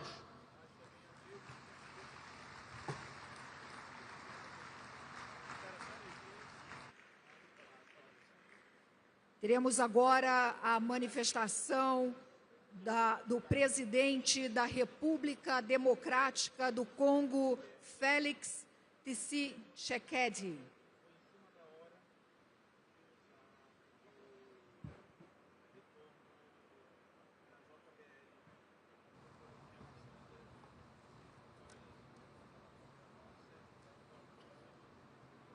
Excellences, Monsieur Luiz Inácio Lula da Silva, président de la République fédérative du Brésil, Excellences, Mesdames et Messieurs les chefs d'État et de gouvernement, Monsieur le Secrétaire général des Nations Unies, Monsieur le Secrétaire exécutif de la Convention cadre des Nations Unies sur les changements climatiques, Monsieur le Président désigné de la COP30, Mesdames et Messieurs les ministres, distingués invités, Mesdames et Messieurs, je voudrais avant toute chose exprimer au nom du peuple congolais ma gratitude au président Luiz Inácio da Silva et au peuple brésilien pour leur hospitalité et saluer le choix symbolique du Brésil d'accueillir cette 30e conférence des partis ici à Belém, au cœur de l'Amazonie. En effet, Belém est un message. L'avenir de l'humanité dépend en grande partie des forêts. Force est de constater que ces forêts vitales sont aujourd'hui en péril. 10 ans après l'adoption de l'accord de Paris, l'heure est à l'action. Il nous faut agir vite et honorer les engagements souscrits. Mesdames et Messieurs, les scientifiques sont unanimes. Si nous échouons à limiter la hausse de la température globale à 1,5 degré Celsius, les dommages deviendront irréversibles pour des vies humaines, pour des écosystèmes et pour nos économies respectives. La crise climatique n'est pas seulement une crise environnementale, c'est également une crise de justice et d'équité. Ceux qui ont le moins contribué au dérèglement climatique payent aujourd'hui le prix le plus lourd. Nos populations sont frappées par les inondations, les sécheresses extrêmes, les érosions et l'insécurité alimentaire. Pendant ce temps, les financements demeurent insuffisants, fragmentés et trop souvent mal ciblés. J'en appelle à un rééquilibrage entre financement de l'atténuation et celui de l'adaptation. Les pays qui subissent déjà les chocs ont droit à la protection aujourd'hui, pas seulement à des promesses d'atténuation demain. Il en est de même de la mise en œuvre effective du mécanisme pertes et dommages et sur son financement pérenne. Mesdames et messieurs, je voudrais rappeler que la République démocratique du Congo est un pays solution en raison des ressources naturelles immenses dont elle regorge, notamment ses forêts tropicales primaires, ses tourbières riches en carbone, en biodiversité et en eau douce. Fort de ces atouts, mon pays se trouve au cœur de la régulation climatique de la planète. Ces dernières années, nous nous sommes employés à protéger les forêts, les droits des communautés locales et des peuples autochtones, à investir pour le développement et le bien-être de nos populations. À cet égard, j'ai lancé une initiative structurante et ambitieuse dénommée le couloir vers Kivu-Kinshasa. Il s'agit en effet d'une approche territoriale intégrée de conservation des paysages couvrant plus de 540 000 km², dont plus de 100 000 km² de forêt primaire. Cette démarche associe les communautés à la gestion durable, renforce les droits des populations locales et organise une économie circulaire fondée sur la forêt et non contre la forêt. La République démocratique du Congo est ainsi l'un des rares pays au monde à avoir déjà consacré plus de 30% de son territoire à la conservation. Sur le plan institutionnel, nous avons engagé des réformes majeures pour assurer la transparence et la crédibilité du marché de carbone, notamment avec la création d'une autorité de régulation. Dans la même perspective, je voudrais saluer l'initiative brésilienne Tropical Forest Forever Facility. Mon pays est disposé à coopérer avec le Brésil et d'autres partenaires impliqués pour la réussite de celle-ci. Mesdames et messieurs, la République démocratique du Congo porte légitimement l'ambition d'être un pôle énergétique propre pour l'Afrique. Nous disposons d'un potentiel hydroélectrique exceptionnel avec plus de 44 000 mégawatts sur le seul site du Grand Tinga. Ce potentiel est destiné non seulement à alimenter notre économie nationale, mais aussi à contribuer à l'électrification verte du continent africain. L'Agence nationale de l'électrification et des services énergétiques en milieu rural et périurbain, ANSER en sigle, est engagée à implémenter des mini-réseaux solaires ruraux. À travers le fonds Mwinda, mon pays est engagé à augmenter le taux d'accès à l'électricité aux ménages, dont une approche inclusive. Mesdames et messieurs, l'agression que subit mon pays est aussi une guerre écologique en ce qu'elle détruit nos forêts, nos aires protégées, nos parcs. Mon pays comprend donc la pleine portée de l'initiative de Vanuatu, de Fidji et de Samoa visant à reconnaître l'écocide comme un crime international autonome. Détruire délibérément une forêt primaire, une tourbière millénaire ou une aire protégée essentielle au stockage de carbone revient à compromettre l'avenir de l'humanité. Mesdames et messieurs, distingués invités, comme je l'ai mentionné à l'entame de mon propos, nous devons agir. Je recommande l'application effective des engagements pris à Bakou, en l'occurrence le décaissement des 300 milliards de dollars par an.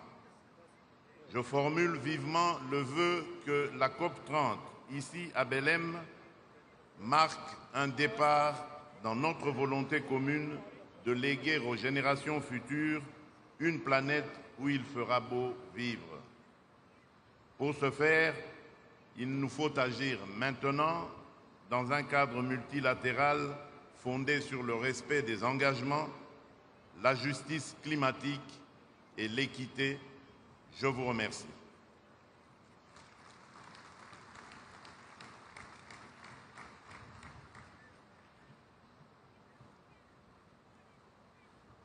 Fará uso da palavra o senhor Eduardo Martínez, vice-primeiro-ministro de Cuba.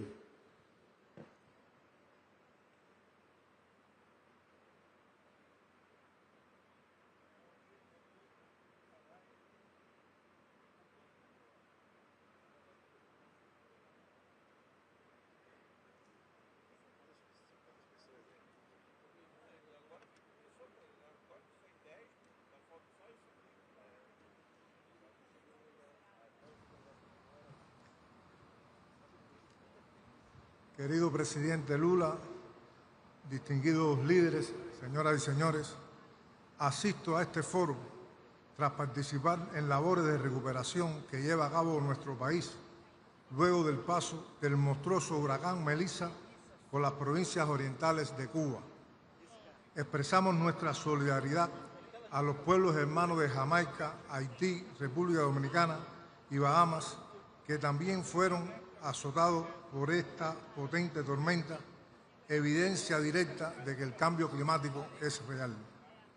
Excelencias, celebramos que la 30ª Conferencia de las Partes tenga lugar en la región de América Latina y el Caribe, en el entorno simbólico de la Amazonía, hogar de los ecosistemas más complejos del mundo y escenario propicio para renovar nuestra voluntad de afianzar el régimen multilateral e impulsar esfuerzos para una cooperación internacional más eficaz en el enfrentamiento al cambio climático.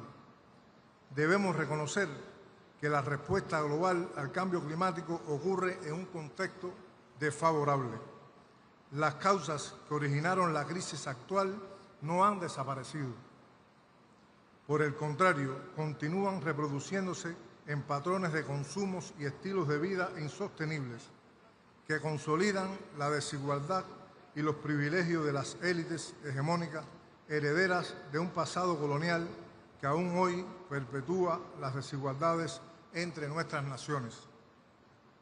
De esta manera se fracturan los postulados alcanzados en la histórica Declaración de Río de 1992, de la que Brasil es orgulloso albacea, y que establecen la relación simbiótica entre el medio ambiente y el desarrollo. Se resquebrajan las bases del régimen multilateral climático cuando se abandonan las obligaciones contraídas y se deja a su suerte a las naciones y los pueblos que menos han contribuido al cambio climático.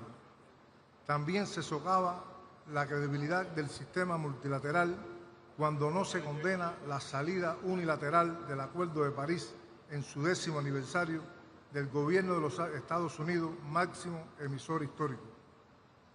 La inusitada carrera armamentista protagonizada por los países desarrollados y el alarmante desvío de cuantiosos recursos financieros para planes de guerra ocurren cuando los países del sur nos enfrentamos cada día a la disyuntiva de convertir en realidad las metas trazadas en el Acuerdo de París, mientras intentamos superar las condiciones de pobreza y desigualdad sin el necesario apoyo internacional.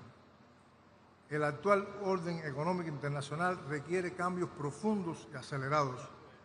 Sus instituciones financieras reproducen un modelo arcaico que no se corresponde con las necesidades del presente y contraviene los principios sobre los que se sustenta la acción climática y la cooperación internacional con este fin. Debe abandonarse sin mayor dilación el acceso directo y la ampliación del financiamiento concesional, incluido el destinado a los pequeños estados insulares en desarrollo a los que se les reconoce vulnerabilidades particulares. Excelencias, Cuba confirma su compromiso con el multilateralismo y con el proceso bajo la Convención y el Acuerdo de París. En este sentido, nuestro país presentó su informe bienal de transparencia y la actualización de su contribución nacional determinada. El mayor desafío para la implementación de nuestra contribución nacional es el recrudecimiento sin precedentes del bloqueo económico, comercial y financiero del gobierno de los Estados Unidos contra Cuba, incluidas sus acciones para coartar la voluntad de terceros de cooperar con mi país. No hay duda alguna que el bloqueo, condenado recientemente por abrumadora mayoría en la Asamblea General de Naciones Unidas, constituye el principal obstáculo para nuestro desarrollo. Forjemos un mundo sin proteccionismo ni unilateralismo. Movilicemos toda la voluntad política necesaria para revertir las inequidades actuales. Propiciemos las condiciones necesarias para amplificar la ambición en la implementación de nuestras acciones climáticas. Como expresara el comandante en jefe Fidel Castro Ruz en la histórica conferencia de Río en 1992, y cito: cesen los egoísmos, cesen los hegemonismos, cesen la insensibilidad, la irresponsabilidad y el engaño. Mañana será demasiado tarde para hacer lo que debíamos haber hecho hace mucho tiempo. Muchas gracias.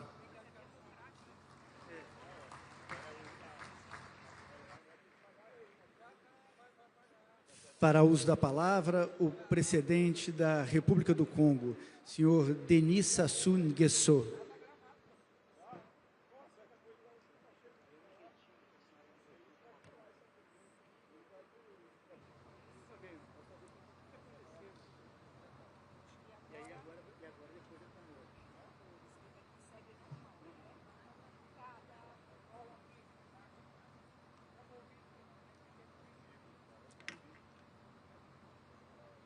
Monsieur le Président de la République fédérative du Brésil, Monsieur le Secrétaire général des Nations Unies,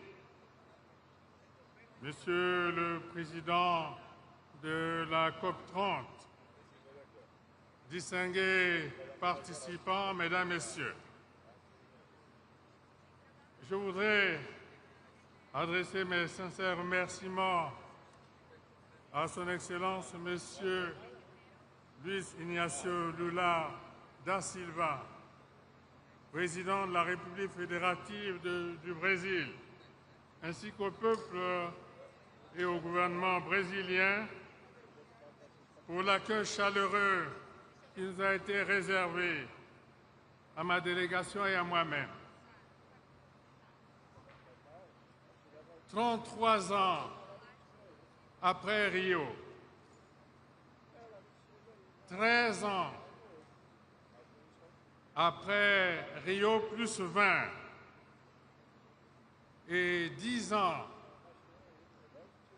après l'accord de Paris, la COP30 qui se tient après celle de Bakou en 2024 se focalise sur des thèmes bien connus. Je me dois de rappeler qu'en 1992, j'avais pris part à l'historique sommet de la Terre à Rio de Janeiro. Les principaux enjeux de cette rencontre portaient entre autres sur le développement durable et la lutte contre les changements climatiques. Nous y sommes. La préservation des forêts, des tourbières et des ressources en eau. La coopération et le financement en matière d'environnement. Et aujourd'hui, 10 ans après les accords de Paris de 2015, force est de relever le fossé béant entre les ambitions proclamées et la grande insuffisance des efforts réalisés, sinon la quasi-impuissance du monde entier face au dérèglement climatique. Plus que jamais,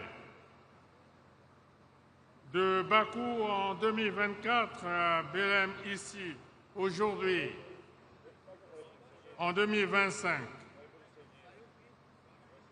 la responsabilité dans l'équité au service de la survie de l'humanité nous interpelle tous sous l'emprise des incertitudes inhérentes au retard des réponses à apporter pour réduire le réchauffement climatique, aux promesses de financement non tenues et toujours attendues par les pays vulnérables en appui à leur lutte contre les changements climatiques et en lien avec la transition énergétique. Monsieur le Président, Mesdames, Messieurs, depuis plus de 4 décennies, mon pays, la République du Congo, porte en toute responsabilité sa contribution à la dynamique globale de lutte contre les changements climatiques. Le Congo dispose aujourd'hui de plus de 4 millions d'hectares d'aires protégées, soit 13,5% du territoire national. L'aménagement des concessions attribuées aux projets de développement est devenu, depuis plus de 3 décennies, une exigence légale. Plus de 9 millions d'hectares sont aménagés et plus de 3 millions en cours d'aménagement, la moitié étant déjà certifiée selon les normes internationales. Ces espaces abritent les plus vastes tourbières tropicales au monde et sont des régulateurs climatiques essentiels.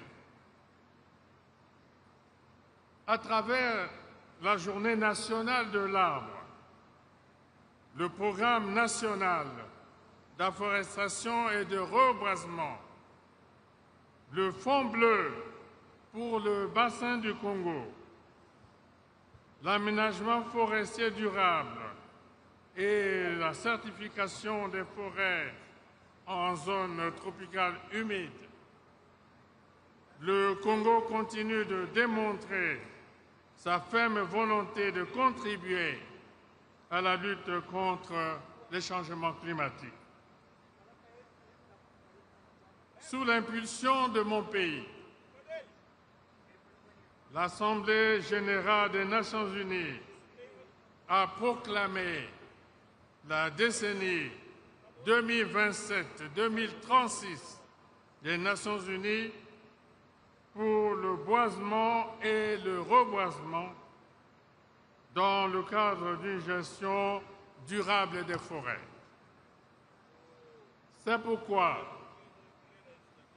j'encourage l'initiative du Brésil de créer le Fonds pour la préservation des forêts tropicales face à la crise de la déforestation tropicale.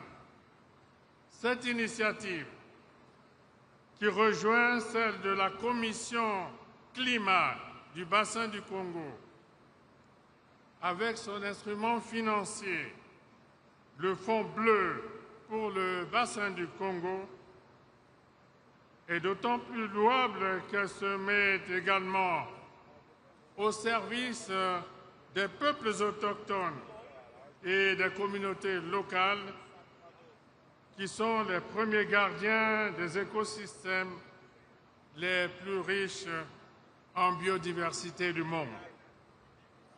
À propos,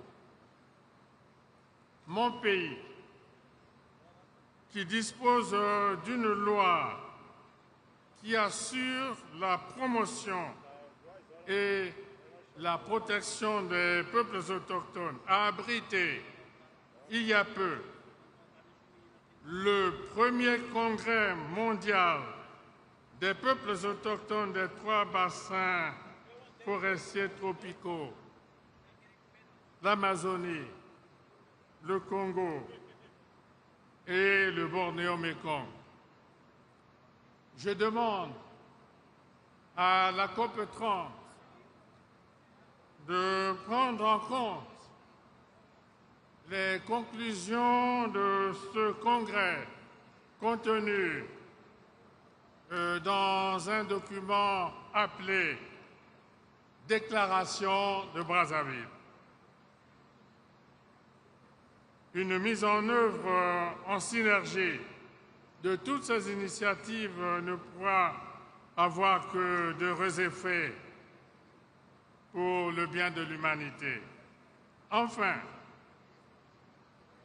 je tiens à réaffirmer l'engagement solennel de mon pays en faveur d'une gouvernance forestière fondée sur les principes de durabilité, de souveraineté écologique et de solidarité intergénérationnelle.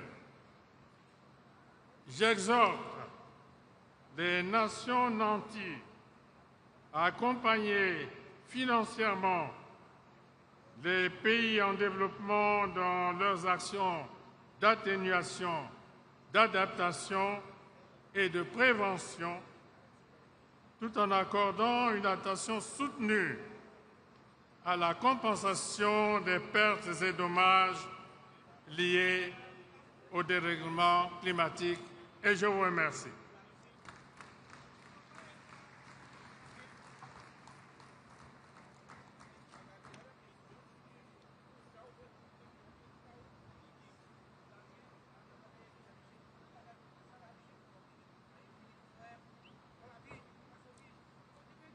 Temos agora a manifestação do representante de Comores, presidente Azali Assoumani.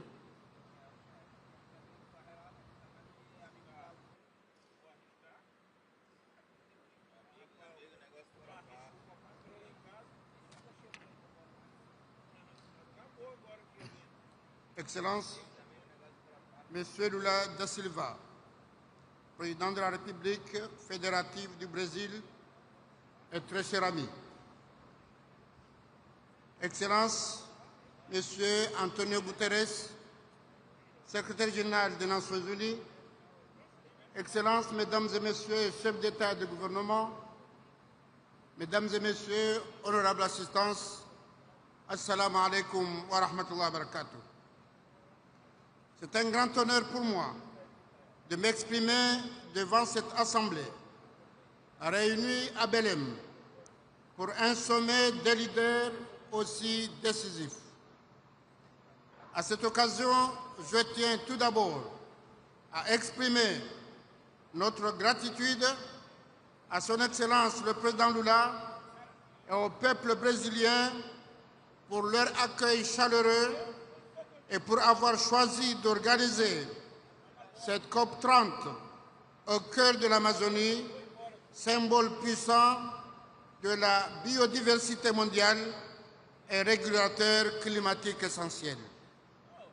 Ce n'est sûrement pas par hasard si nous nous retrouvons dans le cadre de cette COP30 au cœur de l'Amazonie, ce poumon vert qui représente environ 10% de la biodiversité mondiale et absorbe chaque année près de 2 milliards de tonnes de CO2. Honorable assistance, Mesdames et Messieurs, le constat est sans appel. La température mondiale a déjà augmenté de 1,2%. De 1,2, c'est sûr. Si nous poursuivons sur cette trajectoire, nous risquons une hausse de 2,7 d'ici la fin du siècle. Chaque dixième de degré compte à 2 degrés Celsius. C'est l'extinction de 98% des récifs coralliens et le déplacement de plus de milliards de personnes d'ici 2050. Les pays en développement, pourtant faiblement émetteurs, supportent déjà des pertes économiques colossales dépassant 500 milliards de dollars par an dès 2030. Dans mon pays, l'Union des Comores, État insulaire au cœur de l'océan Indien, les effets sont déjà visibles. Plus de 60% de notre population vit en zone côtière et exposée directement à l'élévation du niveau de la mer. L'érosion grignote chaque année plusieurs mètres de littoral, menaçant des villages entiers. Les cyclones tropicaux sont plus fréquents et plus violents.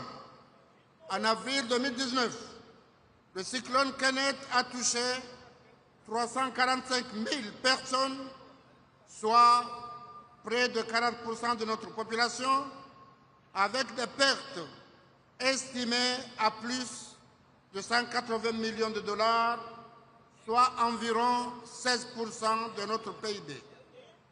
En décembre dernier, le passage dévastatrice du cyclone Chido a engendré une catastrophe humanitaire, et en particulier sur l'île comorienne de Mayotte, avec des pertes en vie humaine, de milliers de blessés et des conséquences considérables, toujours d'actualité.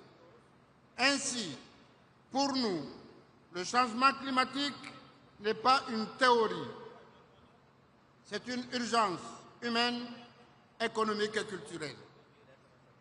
Le Global Stocket doit nous conduire à un sursaut collectif. Les CDN actuels ne couvrent que 30% des efforts nécessaires pour rester sous la barre de 1,5. Nous devons donc accélérer, renforcer notre ambition et surtout accompagner celles et ceux qui peuvent agir. Les pays les moins avancés, responsables de moins de 8% des émissions historiques, subissent près de 90% des impacts. Les engagements financiers doivent être tenus et le nouveau cadre collectif quantifié doit répondre aux besoins réels estimés à 1 400 milliards de dollars par an d'ici 2030. L'accès aux fonds doit être simplifié. Aujourd'hui, moins de 10% de financement d'adaptation atteignent les plus vulnérables. Protéger les écosystèmes, forêts, mangroves et récifs est un impératif. L'Amazonie stocke l'équivalent de 15 années d'émissions mondiales. Aux Comores, nos mangroves captent jusqu'à 4 fois plus de carbone que les forêts tropicales. Ces atouts doivent être valorisés avec les communautés locales comme gardiennes légitimes. Enfin, nous devons investir dans la jeunesse et l'innovation. Seulement 2% de la finance climat est dédiée à l'éducation et à la formation, alors que 60% des Africains ont aujourd'hui moins de 25 ans. Chers partenaires, il est impératif, sans délai, de mettre fin à la déforestation d'ici 2030, tripler les capacités en énergie renouvelable d'ici 2035 et doubler le financement de l'adaptation avant 2030. Au nom de l'Union des Comores, je réaffirme notre engagement à nous atteler à l'accord de Paris et au multilatéralisme et à œuvrer avec les moyens limités dont nous disposons, mais avec une volonté inébranlable à la préservation de notre maison commune. Nous portons la voix de celles et ceux qui subissent déjà les conséquences d'une crise qu'ils n'ont pas provoquée, mais nous ne devons pas baisser les bras. Au contraire, nous avons le devoir de léguer un bel héritage aux générations à venir. Mesdames et Messieurs, je vous remercie.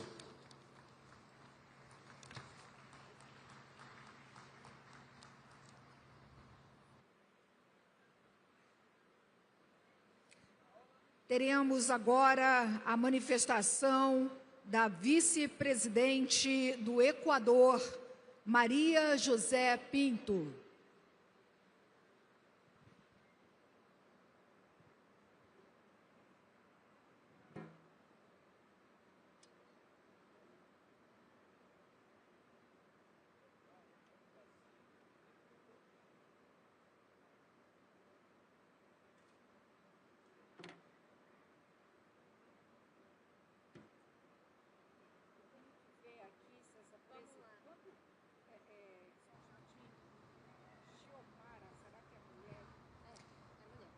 Excelencias, distinguidos jefes de Estado y Gobierno, representantes de organismos internacionales y todos quienes trabajan por el planeta. Reciban un saludo en nombre del Ecuador. En esta COP vamos a hablar de bosques, de carbono, de transición energética, pero yo quiero empezar hablando de algo que casi nunca tiene micrófono en estos foros. Los niños. ¿Por qué? ¿De qué sirve proteger la Amazonía si no protegemos primero a quienes la habitan? ¿De qué sirve hablar de futuro verde si los niños de la selva crecen rodeados de miedo? ¿Cómo podemos hablar de conservación si al mismo tiempo miles de niños están siendo reclutados por las mismas mafias que destruyen los ríos, los suelos y la vida? La verdad es incómoda, pero es real. La minería ilegal no solo mata árboles, envenena cuerpos y contamina agua. También destruye infancias, también roba futuro, también desplaza comunidades enteras. Y por eso hoy quiero decir algo simple. No hay conservación si no hay seguridad. No hay sostenibilidad si hay comunidades amazónicas que viven bajo amenaza. No hay clima sin infancia. No hay selva viva si los niños desaparecen en el silencio.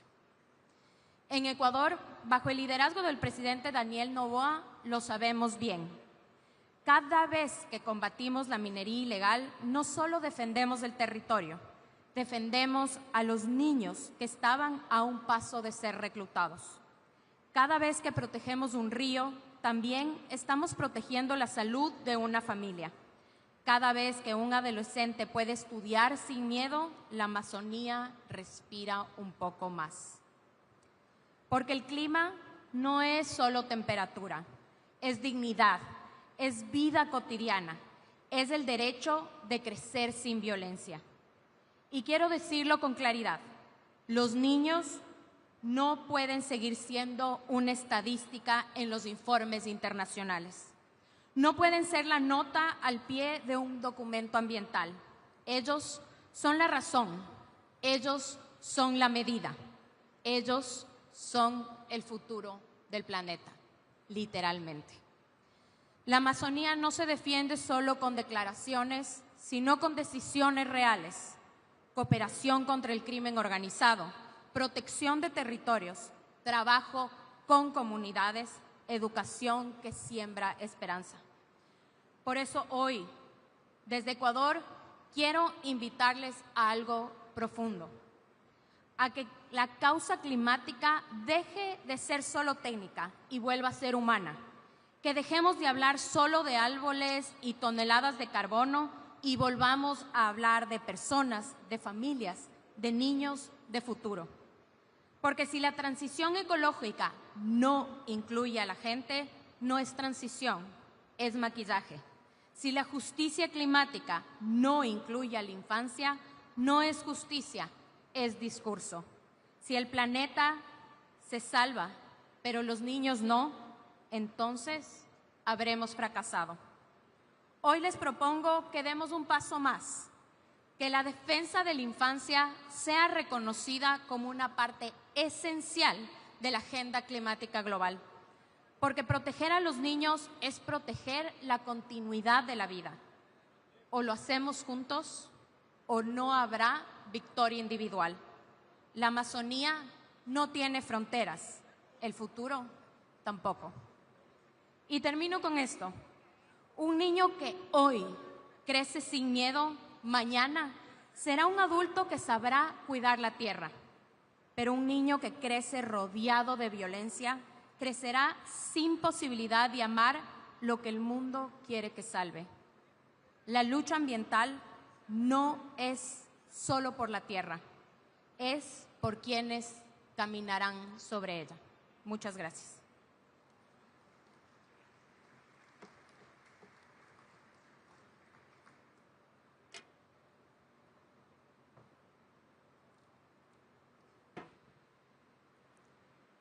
Temos agora a manifestação da Guiana através do presidente Irfan Ali.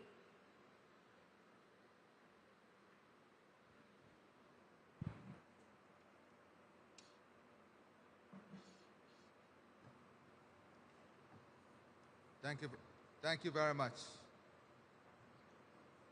Excellencies, colleagues, friends, once again, we meet in Brazil, more than 30 years after the world created the UNFCCC in Rio.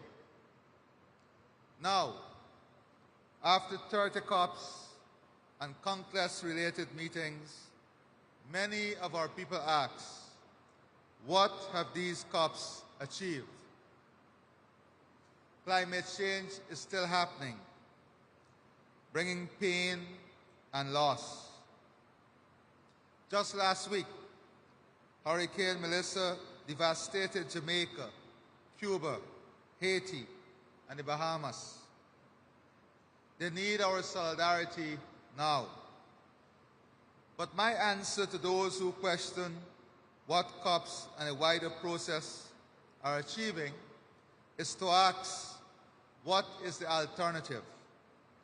There is still no other forum where every nation can sit as equals to shape the planet's response.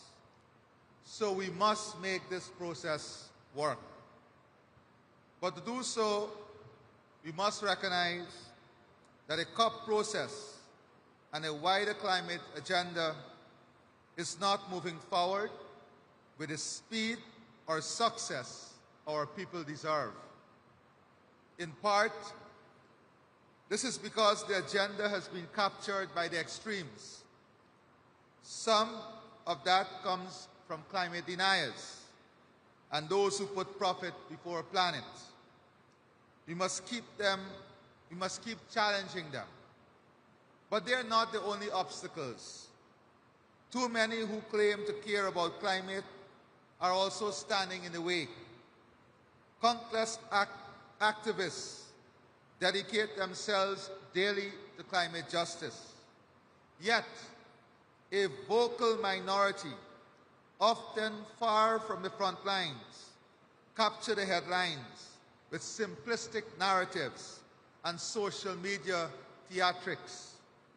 Some irresponsible journalists saturate the public realm with misinformation and sensationalism. And too often, bureaucracies, including within international institutions, have become better at stopping progress than enabling it. These forces create a different kind of climate denial by generating public fatigue and skepticism that solutions can never be found. Here in Belém, we need that to change. Our challenge is not to dismiss COPs, but to fix the machinery of cooperation so that good ideas can move forward. And being in Brazil can inspire us. Under President Lula, Brazil achieved the largest reduction in deforestation ever recorded, an 80% fall that prevented 5 billion tons of carbon emissions.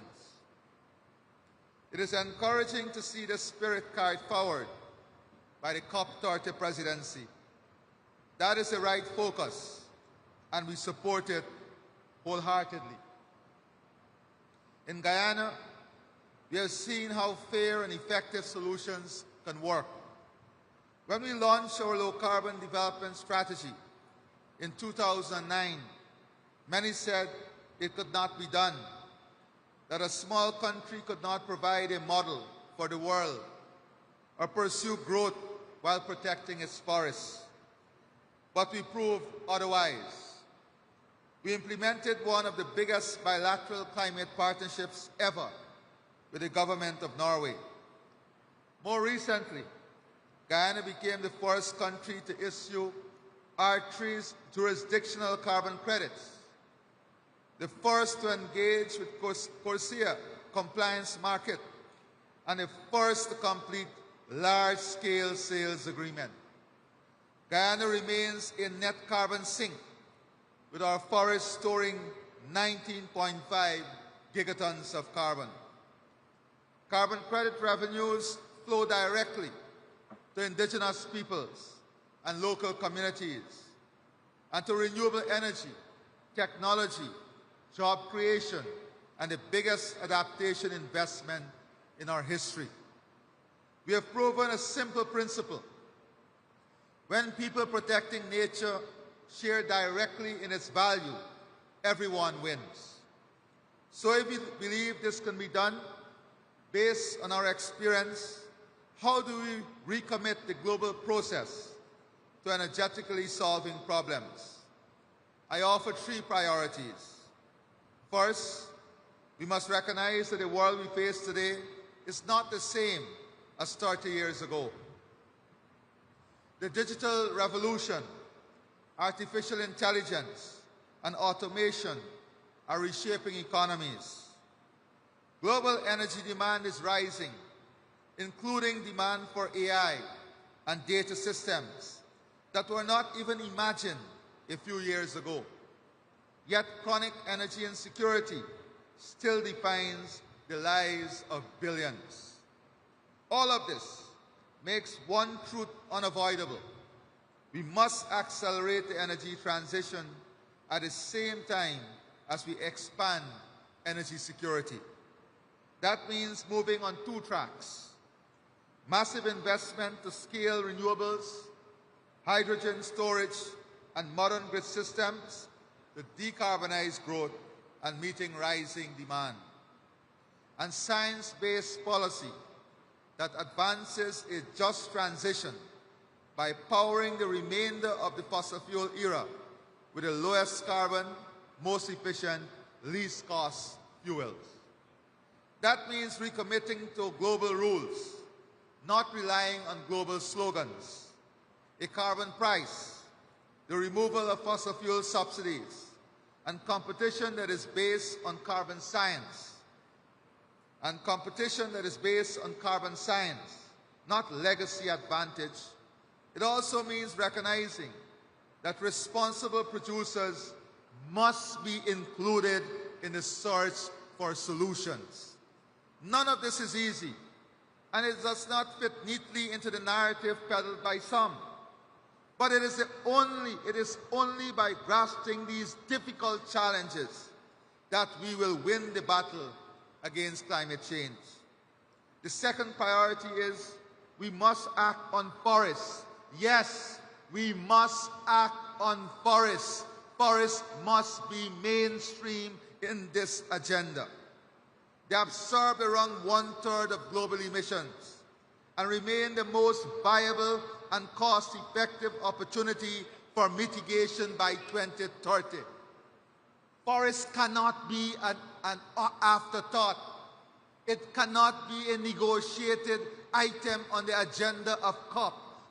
Forests must be mainstream and part of every single COP. We must not fight for forests to be on any agenda. If we are serious about climate change, forests must find a permanent place on the agenda of climate change.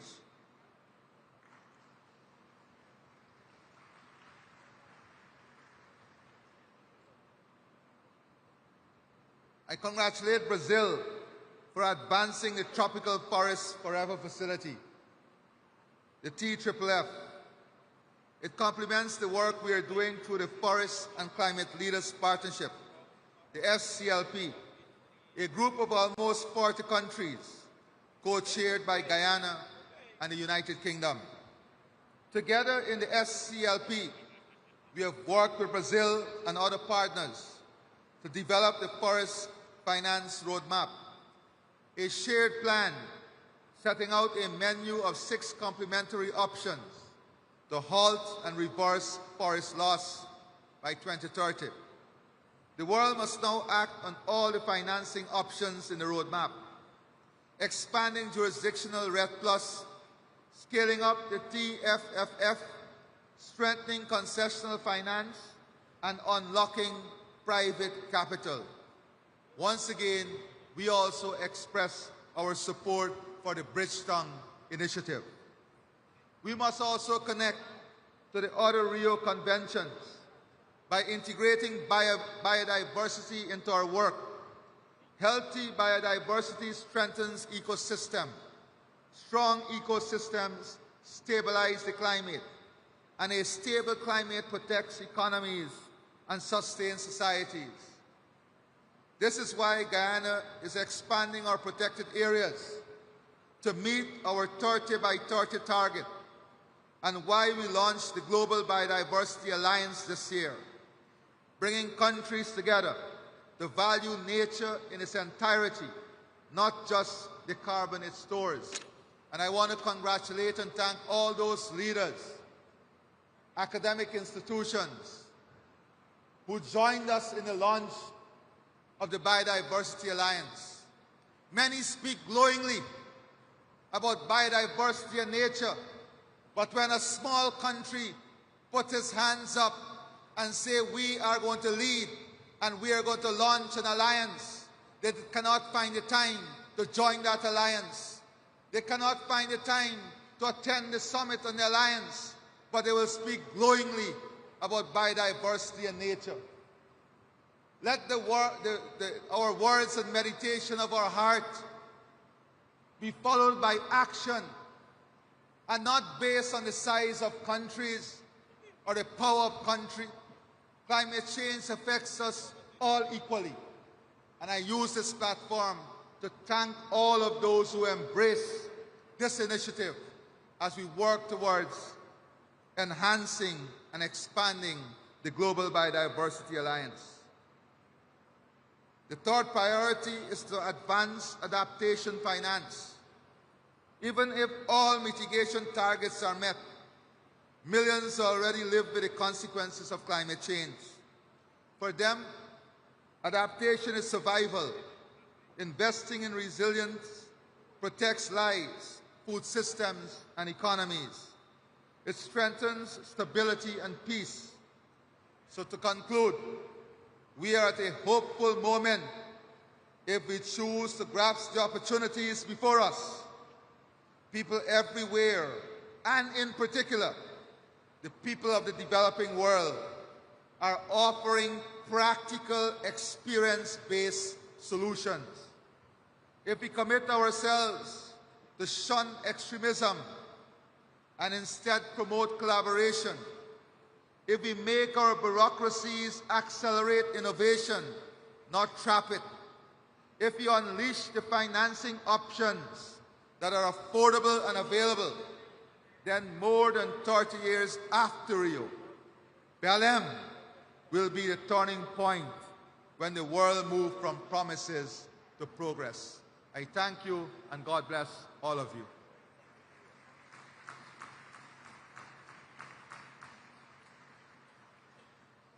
Agora teremos a manifestação da presidente de Honduras, Xiomara Castro.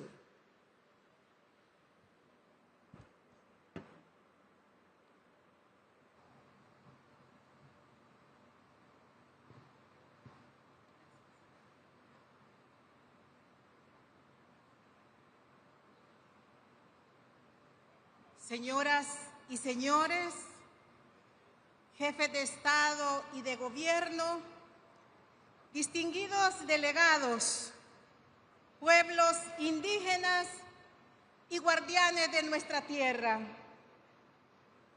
Es un honor representar al pueblo soberano de Honduras en esta COP30, aquí en Belém do Pará, el corazón vivo del Amazonas. Agradezco al presidente Luis Ignacio Lula da Silva, a su equipo y al pueblo brasileño por organizar esta cumbre que devuelve al sur la voz de la esperanza y de la vida. Hablar desde Belén es hablar desde el pulmón del planeta, pero también es hablar desde el lugar donde nació una conciencia continental contra la violencia y la desigualdad.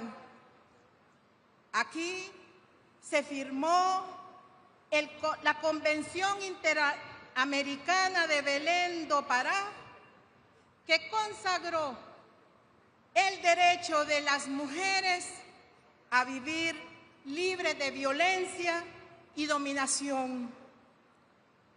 Hoy, desde este mismo suelo, levanto mi voz como la primera mujer presidenta de Honduras para afirmar que también la tierra tiene derecho a vivir libre de abusos, explotación y violencia.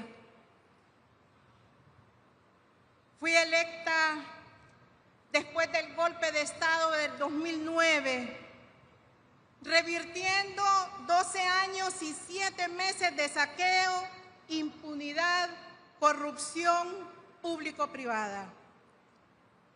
Durante ese periodo, la narcodictadura entregó los ríos, los bosques, las minas y las costas al capital especulativo, redujo al Estado a servidumbre y repartió el país como un botín. 25 grupos económicos y 10 familias concentraron el poder y destruyeron los cimientos de la democracia.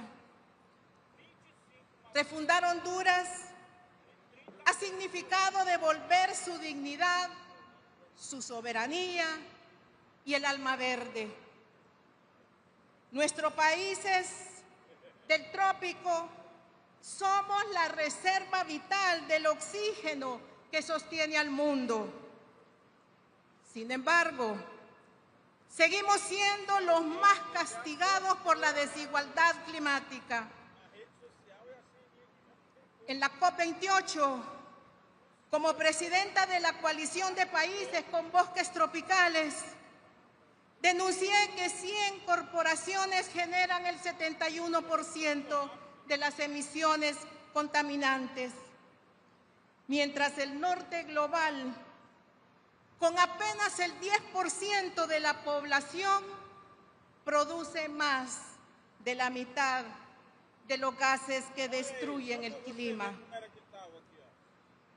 El capitalismo se ha convertido en el principal verdugo ambiental. Devora los bosques, seca los ríos y condena al hambre y desplazamientos a millones de seres humanos. El cambio climático no es pronóstico, es una herida abierta que sangra en nuestros pueblos. En Dubái propuse 7 medidas urgentes para que la naturaleza y la vida humana sea reconocida como bienes supremos universales. Hoy se las reitero a ustedes. Exigir ante las Naciones Unidas el cese inmediato de las guerras que devastan el planeta y asegurar la paz con respeto a los derecho internacional. Condenar el terrorismo en todas sus formas, incluyendo el terrorismo del Estado. El genocidio contra el pueblo palestino en Gaza no puede quedar impune. Erradicar el lucro depredador que destruye bosques, ríos y tierras ancestrales, fortaleciendo alianzas entre países tropicales y pueblos indígenas.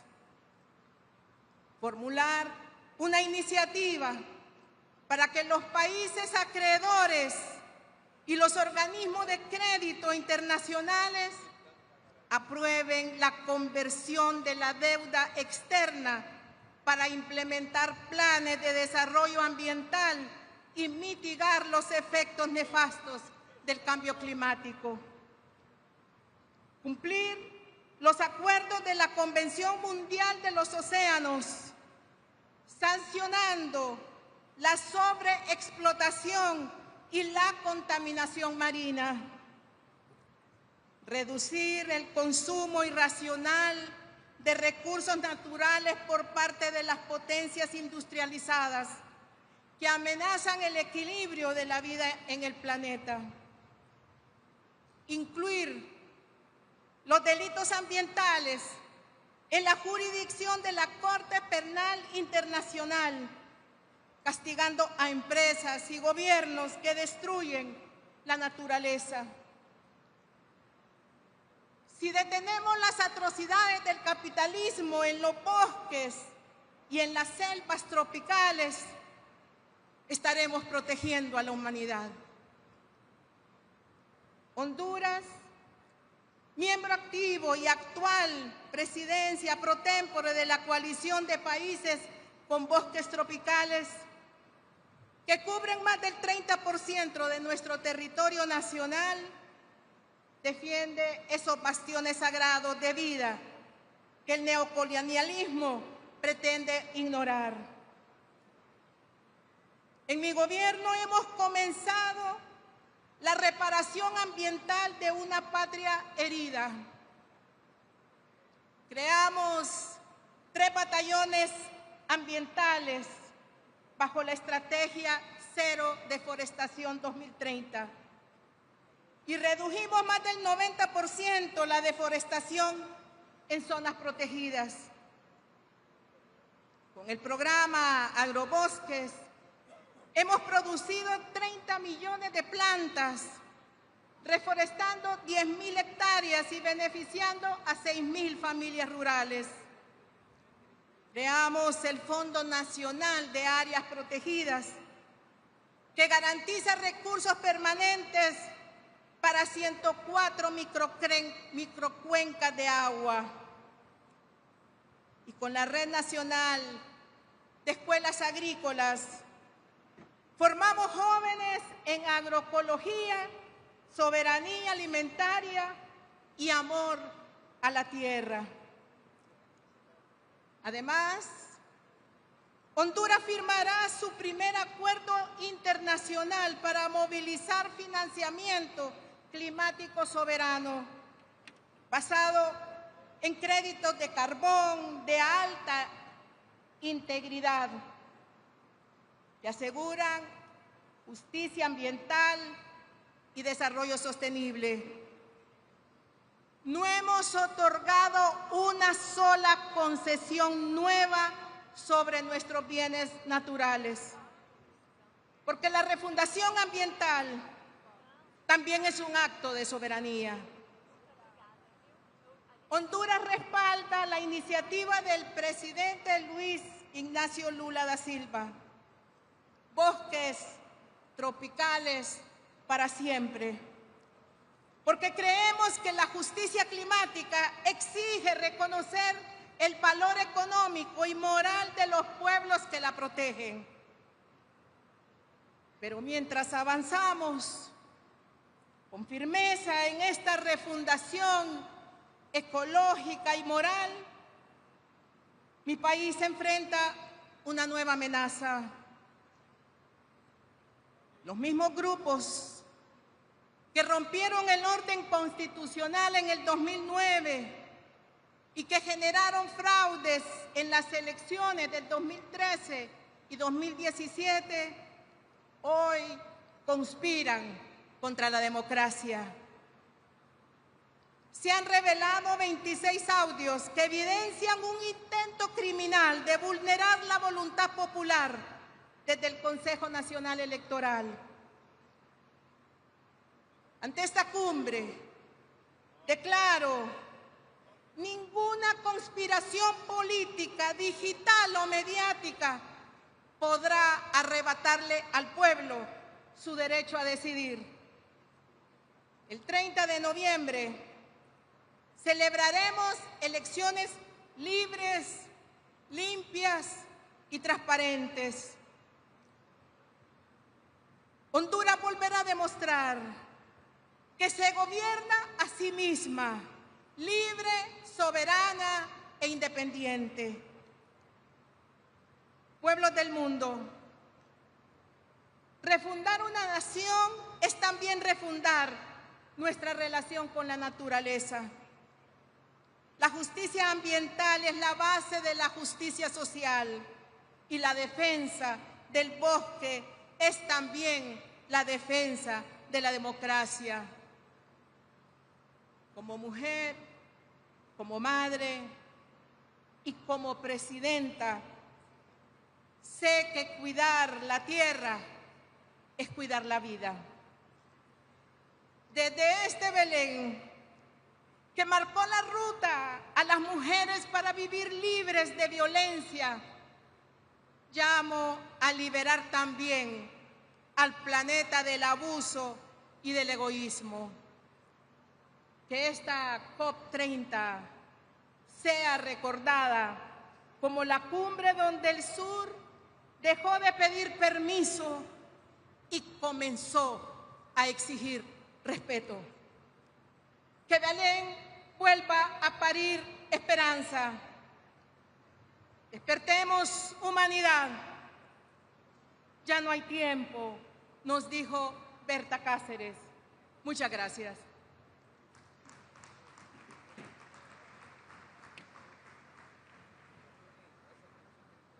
Temos agora a manifestação do primeiro-ministro da Irlanda, Michael Martin.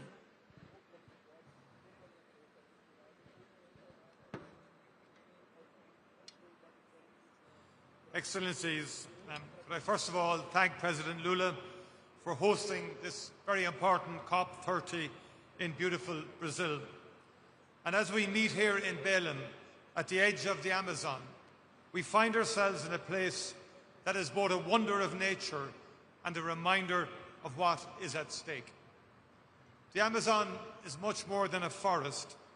It is a living symbol of the magnificence of this planet, but also of its fragility and the dangers we pose to the world and to ourselves. Climate change is no longer a distant threat.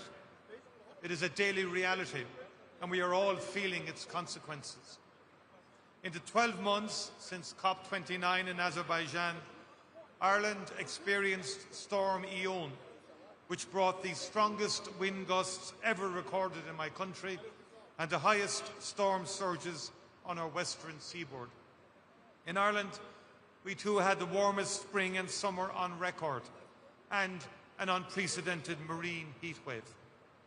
Only last week, Hurricane Melissa, the strongest storm ever to make landfall there, has devastated parts of Jamaica, Cuba, Haiti, and other nations of the Caribbean. And as recently as yesterday, Typhoon Kalmegi in the Philippines left over 100 dead. We also know that the effects are not felt equally.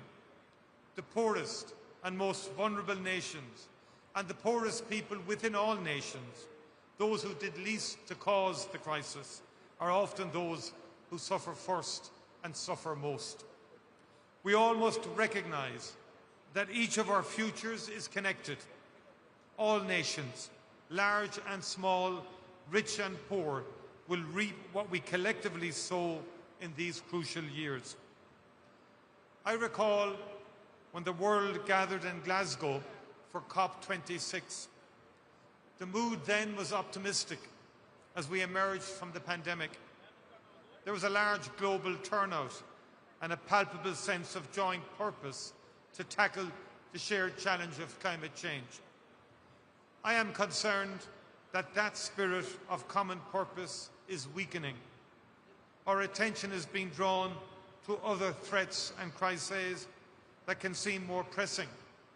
Geopolitical turbulence, economic pressure, conflict and dislocation, all have been presented as reasons to ease or delay action. But increasingly, the challenges we face arise because of climate change, and this will worsen with time. At a time when political leadership has never been more vital, there are fewer of us here in Belém, fewer leaders ready to tell it as it is. Climate change is unarguable. The science is undeniable. Temperatures are rising and the clock is ticking. If we are not prepared to tell our citizens the truth about this, we are failing them and this planet in the most profound way. Science cannot be denied. The European Union, of which Ireland is a part, remains steadfast in its determination to play its full part. We in Europe have now set our sights on reducing our collective emissions by 90% by 2040. This will undoubtedly be challenging, but it is necessary to drive the investment, innovation and invention that a transition to a fully decarbonised economy and society will require. Ireland will continue to be part of that effort.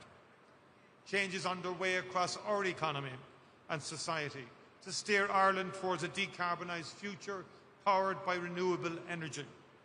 We are seeing the fruits of our efforts. Ireland's emissions have been falling for the last 3 years, and we now have lower overall emissions than at any point since 1990, despite our population growing by over 50% over that period, along with significant economic growth as well. We are making real progress, but we know that we have to go much further. A particular focus of my government is to find ways of doing what we need to do more quickly. Meeting our climate targets and decarbonising our society requires a transformation in energy, agriculture, transport, industry and buildings. The public interest lies in us being able to deliver the changes we need to build a truly sustainable society quickly. We're therefore looking at how to rebalance our decision-making processes to make sure that the public interest is given the right weight. The people of Ireland are no strangers to shifting weather patterns and more intense storms which expose our vulnerabilities. So we are investing in adaptation, in resilient infrastructure, in flood relief schemes and coastal defences, in early warning systems, in nature-based solutions and in sustainable agriculture and industrial practices. Ireland recognises that adequate and accessible climate finance is the key to achieving decarbonisation and climate resilience globally. We are keen to scale up and improve access to climate finance to tackle loss and damage facing vulnerable countries. The fund for responding to loss and damage to which Ireland contributes will be important in this context. I'm also very happy to announce that Ireland will host a new UNDP project office in Dublin dedicated to advancing sustainable finance, mobilising the capital that will power a fair, inclusive and global green transition. The world is at a decisive moment in how we act on climate change. We have made some progress, but we now need to act with unity and with much more urgency. There is an old Gaelic Irish saying, Ní nart go cur le chéile. There is no strength without unity. The world can and must come together, and its leaders must lead. It is the only way to secure the future that this and future generations deserve. Thank you very much indeed.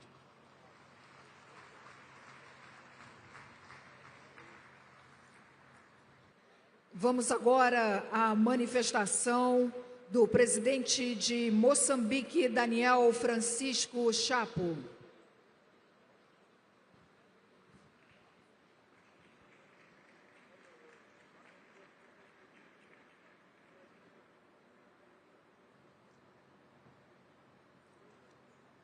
Sua Excelência Inácio Lula da Silva, Presidente da República Federativa do Brasil, Sua Excelência Engenheiro António Guterres, Secretário-Geral das Nações Unidas, Senhora Presidente desta Conferência, Excelências, minhas senhoras e meus senhores. Queremos começar por criar e citar, sobretudo, o saudoso Papa Francisco, que uma vez disse: o tempo para buscar soluções globais está se esgotando. Só encontraremos soluções adequadas se agirmos juntos e em acordo. Estas palavras, Excelências, devem fazer-nos assumir esta reunião como prioritária nas nossas agendas, pois é sobre a nossa casa comum, a Mãe Terra. Assim, é com profunda honra que me dirijo a esta augusta cimeira de líderes mundiais em nome do Governo e do povo da República de Moçambique para expressar o nosso apreço ao povo irmão brasileiro e ao Governo do Brasil pela hospitalidade calorosa e pela organização exemplar desta 30ª Conferência das Partes aqui na inspiradora cidade de Belém do Pará. A escolha de Belém, no coração da Amazônia, como palco da COP30 é profundamente simbólica. Estamos reunidos no pulmão do planeta, um espaço que encarna tanto a generosidade como a fragilidade da natureza. Que este local nos inspire a decisões corajosas e transformadoras para assegurar uma exploração sustentável e responsável dos ecossistemas que sustentam a vida na Terra. Excelências, reunimos-nos num momento crítico da história da humanidade. Um momento em que o mundo enfrenta simultaneamente crises interligadas, conflitos armados, eventos climáticos extremos, fluxos migratórios sem precedentes, declínio econômico e uma preocupante estagnação no cumprimento dos compromissos globais do financiamento ao desenvolvimento. Estes desafios exigem mais do que palavras, exigem ação concertada e solidariedade multilateral renovada. Passaram-se mais de 3 décadas desde a histórica Cimeira do Rio, marco que despertou a consciência coletiva sobre o impacto das mudanças climáticas e a necessidade de todos nós protegermos o planeta como legado comum. Hoje, o imperativo é o mesmo, mas a urgência é maior. Precisamos de decisões executáveis, justas e sustentáveis, particularmente no que toca ao financiamento das ações, da adaptação e a construção de resiliência, sobretudo nos países e comunidades mais vulneráveis. Ao longo dos anos, criamos instrumentos e mecanismos multilaterais para travar a degradação ambiental, no combate à desertificação, na proteção da biodiversidade e na gestão sustentável da água. São avanços que nos encorajam, mas não nos devem satisfazer. Como se tem dito, o tempo de agir é agora e a escala da ação deve ser tão vasta quanto o desafio. O balanço global da ação climática é inequívoco. O progresso exige, mas é insuficiente. Precisamos de aumentar a ambição e acelerar o passo para alcançar a meta de limitar o aquecimento global a 1,5 graus centígrados, conforme o Acordo de Paris. Cada fração de grau importa e cada ação ou omissão tem consequências reais. Excelências, minhas senhoras e meus senhores, Moçambique é um país de vastas riquezas naturais e de extraordinária beleza, mas também de alta vulnerabilidade climática. Ciclicamente, somos assolados por ciclones, cheias, secas, inundações e secas prolongadas que devastam comunidades inteiras, degradam os ecossistemas e comprometem o nosso desenvolvimento.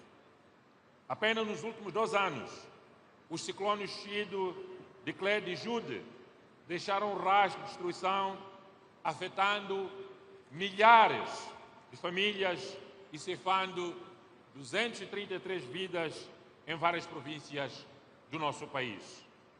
Estima-se que Moçambique necessita de cerca de 300, ou melhor, 37,2 mil milhões de dólares para alcançar a plena resiliência climática do seu capital humano, físico e natural. Este número traduz o custo de adaptação, mas também o valor de esperança de milhões de moçambicanos. Com uma população maioritariamente jovem, o futuro do nosso país e do continente africano depende das decisões que tomarmos hoje. É por isso que defendemos uma ação climática inclusiva que envolva governos, setor privado, comunidades locais, melhor dizendo, e a juventude. A educação e a literacia climática devem ser prioridades para que cada cidadão compreenda o seu papel na defesa da terra. Apesar destes desafios, Moçambique tem feito progressos notáveis. Lançamos a iniciativa da preservação e proteção da floresta do Miombo, que abrange 7 países de África Austral e cobre cerca de 190 milhões de hectares no nosso continente e principalmente na região da SADC. Implementamos a nossa contribuição nacional determinada, adaptamos programas de redução de emissões provenientes do desmatamento e degradação florestal. Aprovamos a Estratégia Nacional do Financiamento Climático 2025-2034, que será integrada na planificação orçamental do Estado moçambicano. A nossa NDC revê em baixas emissões de 50% face ao cenário business as usual e integra benefícios de mitigação e adaptação alinhadas à Estratégia Nacional de Desenvolvimento 2025-2044 e ao Programa Quinquenal do Governo da República de Moçambique.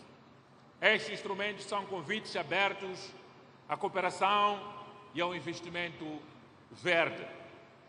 Excelências, acreditamos que a luta contra as mudanças climáticas é também uma grande oportunidade de transformar economias, criar empregos verdes, inovar e promover um crescimento sustentável. Mas para tal, precisamos de solidariedade internacional efetiva. As promessas de financiamento devem ser honradas e operacionalizadas, nomeadamente no Fundo de Perdas e Danos, que deve se tornar um instrumento real de justiça climática a nível global. Instamos igualmente para que os mecanismos financeiros multilaterais e bilaterais sejam mais acessíveis e sensíveis às realidades de países em desenvolvimento que enfrentam simultaneamente o desafio da industrialização e da descarbonização. Os países desenvolvidos devem liderar pelo exemplo, ampliando as suas ações de mitigação e fornecendo apoio financeiro e tecnológico previsível e suficiente. A equidade climática deve reconhecer o direito dos países africanos em desenvolvimento, incluindo o acesso à energia limpa, infraestruturas resilientes e oportunidades industriais sustentáveis. Moçambique defende uma transição energética justa que garanta espaço político e econômico para que os nossos recursos naturais sejam usados de forma sustentável em benefício das populações e de todo o planeta Terra. Excelências, que as nossas decisões sejam inspiradas no ditado: nós não herdamos a terra dos nossos antecessores, nós pegamos-la emprestada das nossas crianças. Auguramos que desta COP30, no coração da Amazônia, emanem compromissos renovados, ações concretas e uma visão partilhada de esperança para o planeta Terra. Que saiamos de Belém com a convicção de que proteger o sistema climático é um dever moral e uma responsabilidade coletiva de todos nós, com as presentes e futuras gerações. Moçambique continuará a fazer a sua parte com determinação e sentido de responsabilidade, competência e urgência. Juntos podemos construir um futuro resiliente, justo e sustentável para todos. Muito obrigado pela vossa atenção.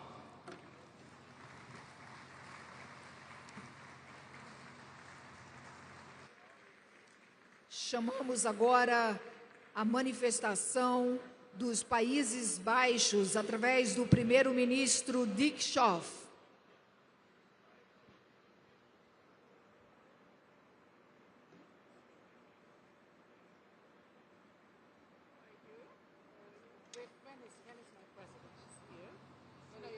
Your Excellencies, ladies and gentlemen, I'm sure you're all familiar with the famous saying that optimism is a moral duty. I believe that, generally speaking, this is a good advice. But of course, optimism is not the same as being naive. Getting the world on track for a 1.5-degree future is not an easy task. We must be realistic.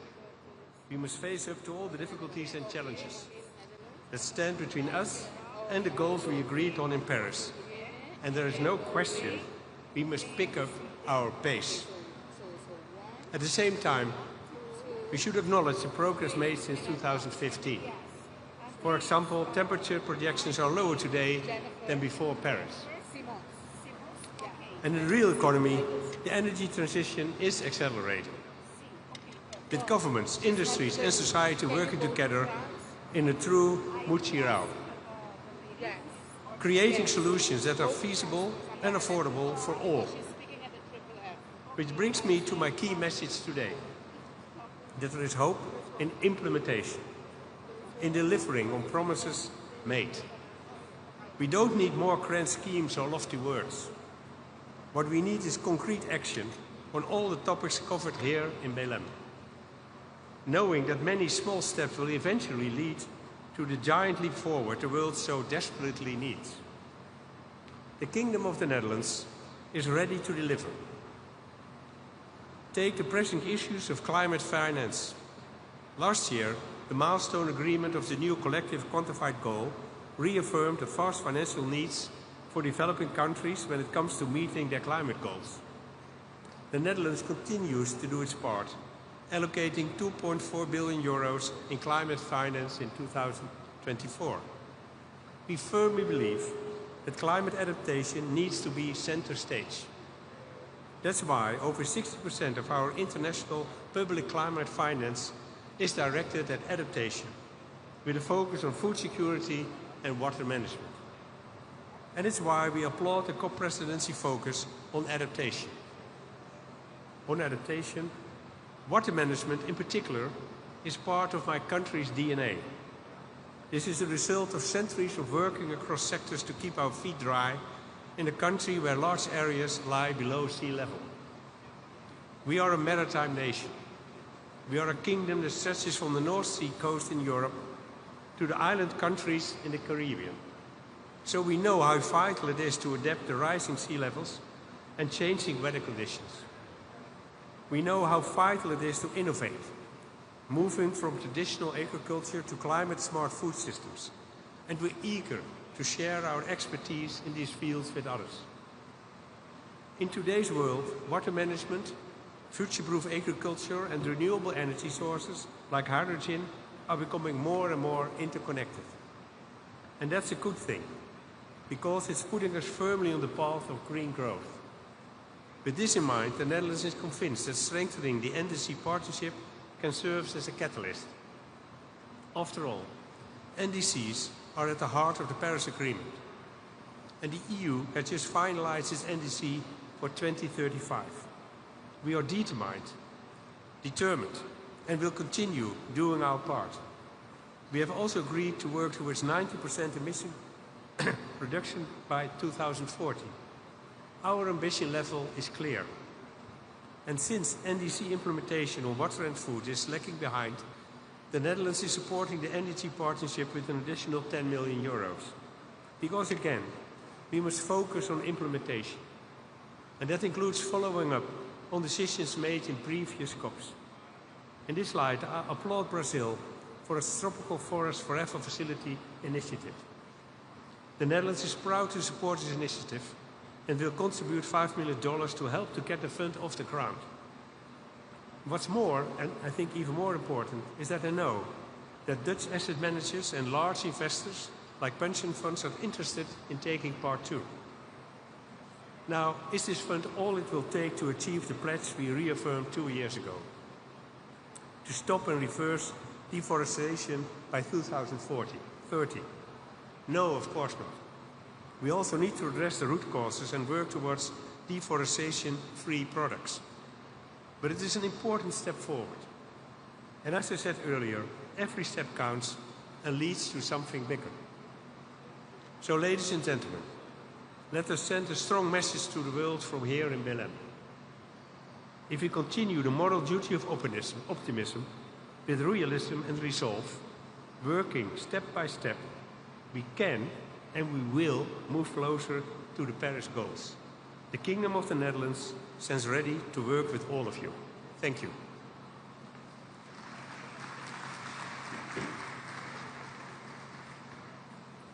Chamamos agora para a manifestação o primeiro-ministro de Papua Nova Guiné, James Marape.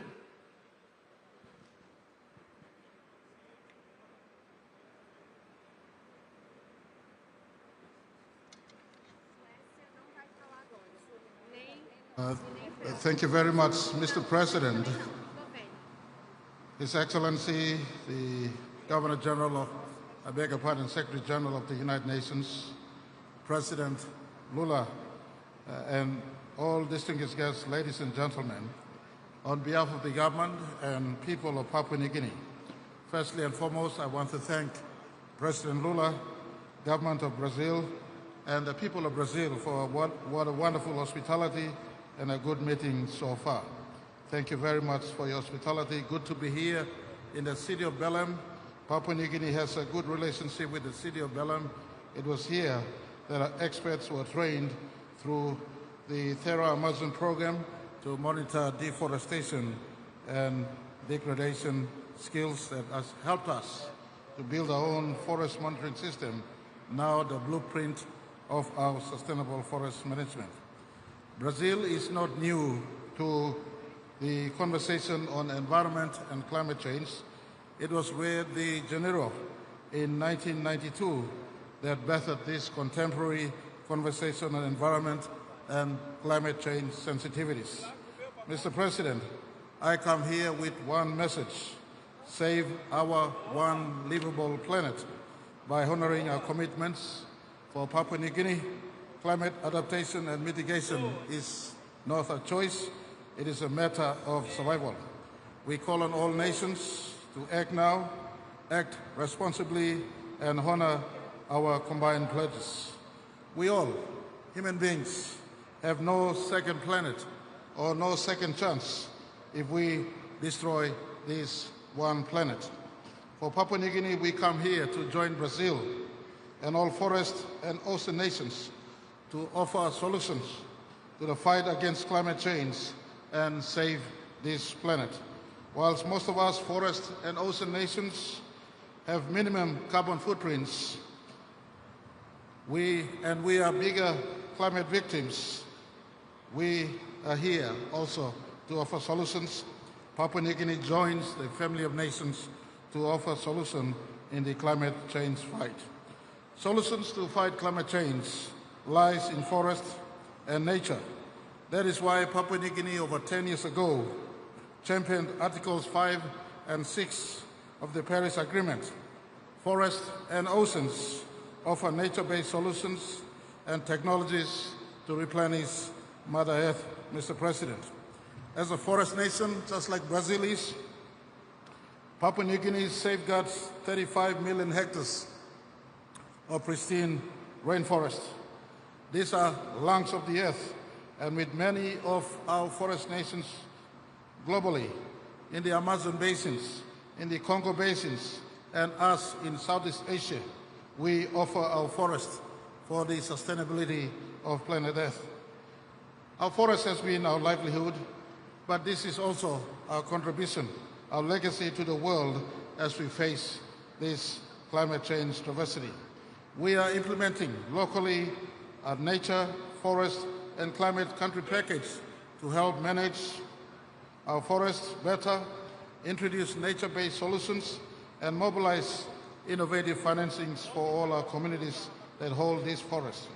This initiative represents how local actions can drive global impact through example of the Mutirao spirit of collective actions that Brazil is known for. We are also advancing our National Earth Trees platform, aiming to issue very high quality jurisdictional REDD+ credits by year 2026. This could unlock potentially over $1 billion in carbon finance and reduce over 82 million tons of CO2, real variable results from a small nations like Papua New Guinea that holds a substantial forest. This morning I was inspired by the Director General of World Trade Organization, Dr. Iwala, who said correctly that the rainforests of the world produce atmospheric river that waters the planet Earth. Saving the forest saves the earth, and I joined the Honduras President and others before me, including Brazilian President, who advocated for saving the forest as a solution to fighting climate change. With forests comes saving the oceans. In the forests and oceans, we have huge biodiversity, or biodiversity rather. Papua New Guinea is a mega hotspot for biodiversity. In our 462,340 square kilometers of land, or over 3 million square kilometers of ocean, we house over 7% of world's biodiversity. Very soon, we'll be depositing to the United Nations our ratification to preserve 30% of our ocean space from illegal fishing, from fishing and commercial use and exploitations. Our forests and our oceans have 7% of world's biodiversity. Sustainable use of our oceans and forests will save this planet. Nothing more, nothing less. We have come back to a full cycle here in Brazil since 1992 conversation on Rio de Janeiro. Brazil, you are as the biggest forest nation on earth. We count on you for your leadership to drive conversation to ensure Article 5.2 and Article 6.2 is truly honored. Papua New Guinea rallies behind offering this simple nature-based solution. When we save our forests and when we save our oceans, they could help assist in the manner in which our planet is kept. We have talked about energy transition. Not too many nations have shut down fossil fuel. And I offer today in COP30, as we all work towards energy transition, why don't we save a tree? Why don't we save our oceans? Why don't we keep our biodiversity intact? Whilst technology compels us to go and look for solutions elsewhere, Papua New Guinea today point us back to nature-based solutions. Nature-based solutions that can help save the earth. The earth that we inherited from our ancestors in its natural, pristine form is the earth that we must pass on to our children who will inherit the earth from us. This earth that has forests, this earth that has oceans, this earth that has biodiversity in its natural form will save us from the climate change travesty. In its conversation at COP30, Papua New Guinea stands behind Brazil and offers to the world a possibility of nature-based solution as a way to go in as far as fighting climate change conversation is concerned. I want to pause and thank all leaders who've been talking about keeping our earth together. I recall my meeting with His Majesty King Charles not too while ago. He mentioned about nature-based solution and saving forests and biodiversity and oceans of the earth. I thank him. I want to thank Chinese President Xi Jinping, and the Chinese government. They have reforested. They have the leading nation now in as far as reforestation is concerned. Over 96 million hectares of land have been reforested by the Chinese government. I thank the United Nations Secretary General, who continues to advocate for nature-based solution and forestry and indigenous people and justice that must be rendered to them in as far as indigenous communities' keeping of forestry is concerned. And I thank everyone else who advocate for nature-based solution. Papua New Guinea is an ocean nation. Papua New Guinea is a forest nation. Our oceans and our forests combined can be solutions in as far as fighting climate change is concerned. And I thank also other stakeholders, private sectors who have assisted us. For instance, the Green Climate Change Fund that has assisted Papua New Guinea in forest resource conservation. I want to thank also ICRAF, or Coalition of Rainforest Nations. These are private sector people who have joined us in an effort to save our forestry. And I want to thank nations like France and Australia who've come in and helped conserve our forestry. Mr. President, as we talk about climate change, I want to say climate change conversation is totally redundant without nature-based solution. Without nature-based solution. Technology is redundant without saving our forest, without saving our trees, without saving our ocean. Papua New Guinea, in our constitution, as we were birthed in 1975, the father of our country, Sir Michael Thomas Somare, talked about preserving our trees and sustainable development. It is this sustainable development that I am pointing to today, while science and statistics compels us to a planet that is warming. Why don't we turn back in simple things like saving our trees, preserving our biodiversity, saving our oceans? In nature, we can truly keep our Earth in balance. And I put this to the forum of esteemed leaders here. Talk globally, go back home and act locally, and nature-based solution holds the key to preserving this Earth. We inherited a livable planet from our ancestors. We must all work together to pass on a livable planet to our descendants. This planet is worth saving and fighting.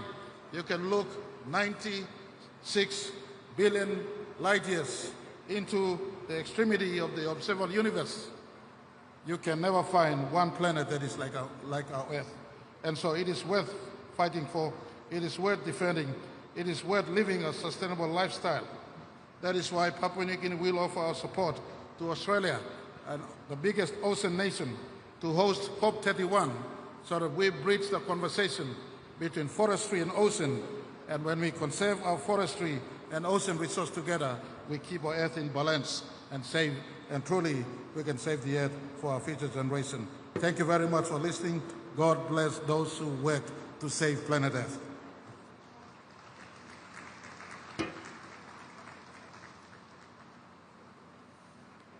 Nesse momento, representando a Eslovênia, chamamos a vice-primeira-ministra e ministra das Relações Exteriores e Europeias, Tanja Fajon.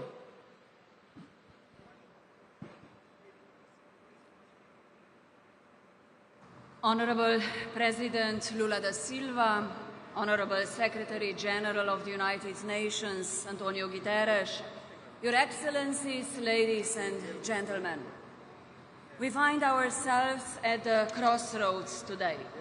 COP30 is not just another checkpoint.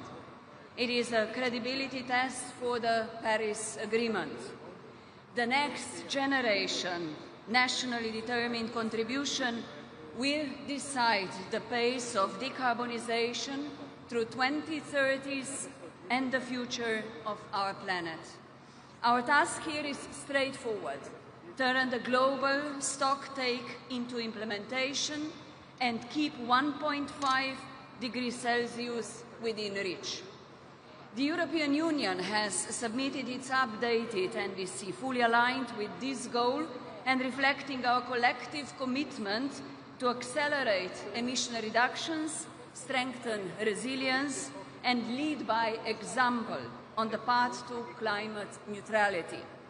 To achieve these actions are needed at the global, national and local level. Slovenia counts itself among more ambitious countries. At the UN level, Slovenia has been active in the Climate Security Mechanism initiative and will contribute to actively engage in its joint steering committee. As a non-permanent member of a UN Security Council and together with like-minded members, we put climate, peace and security firmly on the Council's agenda. Recognizing that climate crisis is also a water crisis, Slovenia has actively promoted the recognition of the role water plays in climate adaptation and mitigation. The global water cycle is spinning out of balance. Stabilizing it is key in terms of effective climate action and global water security. Another aspect of our global engagement is our action, grounded in rights and equality. Gender equality and human rights-based approach is embedded in our climate law and our climate diplomacy. This is aligned with the International Court of Justice, reminder that human rights are inseparable from climate outcomes and that states have a duty under international law to act on climate change. The right to a clean, healthy and sustainable environment must be our North Star, and gender equality should continue to be considered in the climate change processes and actions. Finally, financing underpins everything. For Slovenia, climate finance is climate justice. The bridge from pledges to impact, we have been increasing our climate finance in the past years and are committed to continue doing so. At the national level, Slovenia comes with aligned policies at home and proves small countries can lead big change. In July this year, we adopted our first national climate law, a framework to safeguard quality of life, support a resilient economy, and protect long-term security as climate risks intensify. It sets a legally backed commitment to climate neutrality by 2045 at the latest, and builds a governance system where an independent scientific advisory board informs policy and monitors delivery. The first report on climate change mitigation and adaptation, as required by the climate law, was prepared last month. The main messages of the report is that Slovenia is on track to meet our emission reduction commitments, and that although additional effort will need to be made, this can be done in a just and fair manner. At the national level, Slovenia also pays great attention to nature protection, among others with respect to forest, biodiversity and water management. Alerted by the reports that by 2050, globally, 50% of the today's species will be extinct, the Slovenian government initiated the process of preparing a national plan for nature restoration.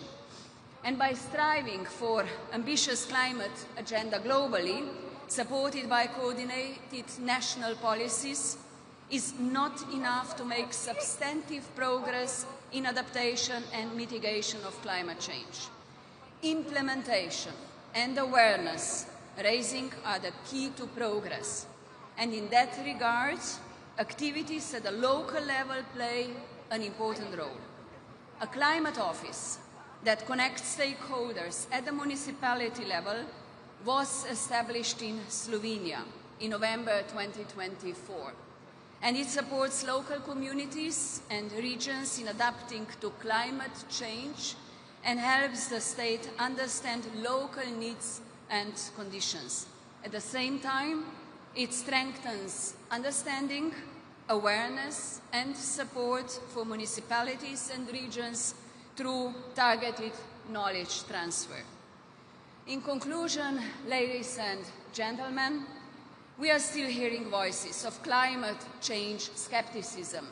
However, scientists, as well as the current increase in frequency and intensity of extreme weather events, are telling us a different story. Climate change is real. It is happening already now.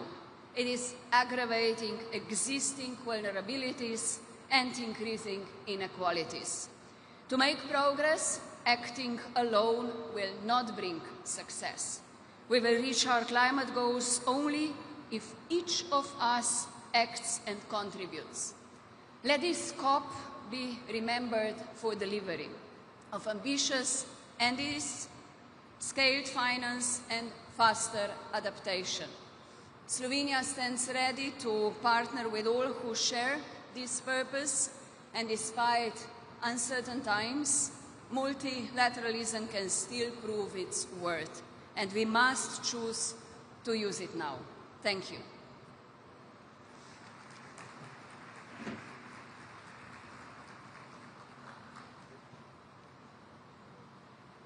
Chamamos para a manifestação o primeiro-ministro de Eswatini, Rossel Missor Dalamini.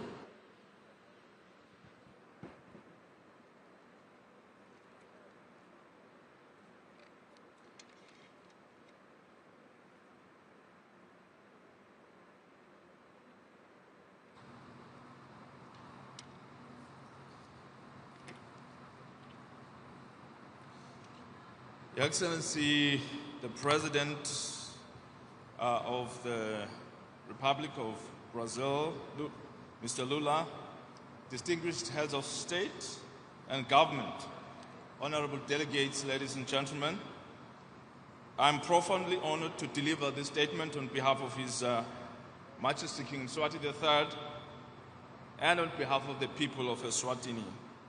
Allow me at the outset to extend gratitude on behalf of the delegation of Eswatini for the customary warm hospitality we have been accorded by the Federative Republic of Brazil.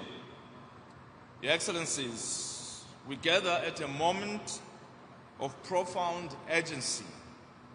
The war humanity has waged against nature, especially our climate system, has reached a point where it threatens our very survival. Corrective action is no longer a choice. It is an imperative. Climate action is long overdue, and its urgency cannot be overstated. The third round of nationally determined contributions have been submitted and synthesized. While the increase in ambition across nations is commendable, it remains insufficient. If we are to limit the temperature increase to below 2 degrees Celsius, although the more ambitious target to limit the increase to 1.5 degrees is preferred, we must accelerate our efforts dramatically. To achieve the goals we have set, collaboration is essential. In fact, we must go beyond collaboration. We must ramp up ambition and align with scientifically determined emission reduction targets. For Africa, distinguished delegates, this struggle is not about environmental policy. It is about survival and justice. Africa contributes less than 4% of global greenhouse gas emissions, yet we endure the heaviest consequences. The Kingdom of Eswatini, like much of the continent, has borne the brunt of this circumstance. Our rain-fed agriculture, which sustains the livelihoods of over 70% of our population, is increasingly threatened by unpredictable weather patterns, water scarcity, soil degradation, and biodiversity loss, placing immense strain on our rural communities. While we continue to call for the honoring of commitments, Africa will not wait, but will continue to make a difference by ensuring that her development is environmentally friendly, as it has always been. Your Excellencies, despite our minimal contribution to the global crisis, the Kingdom of Eswatini refuses to be defined solely by vulnerability. We believe that our resilience, innovation, and unity will chart the course for a sustainable future. Drawing from our national development strategies, Eswatini is committed to strengthening NDC 3.0 commitments which cover both adaptation, mitigation, as well as social inclusion. Our response embraces robust, homegrown, nature-based and technology-based solutions. To begin with, we have prioritized watershed management, community reforestation, and sustainable land use practices to safeguard our ecosystems. Simultaneously, we are actively investing in climate-smart agriculture and integrated water resources management to strengthen our adaptive capacity.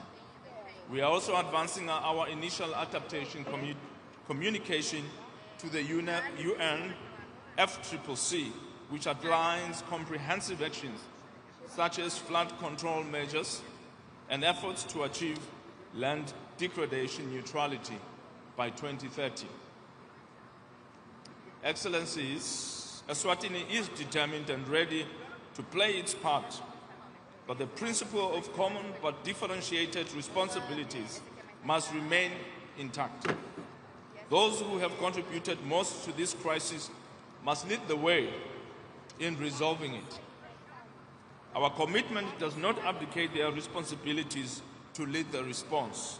We cannot allow our people to live in poverty while resources are diverted to solve a crisis that disproportionately benefited others.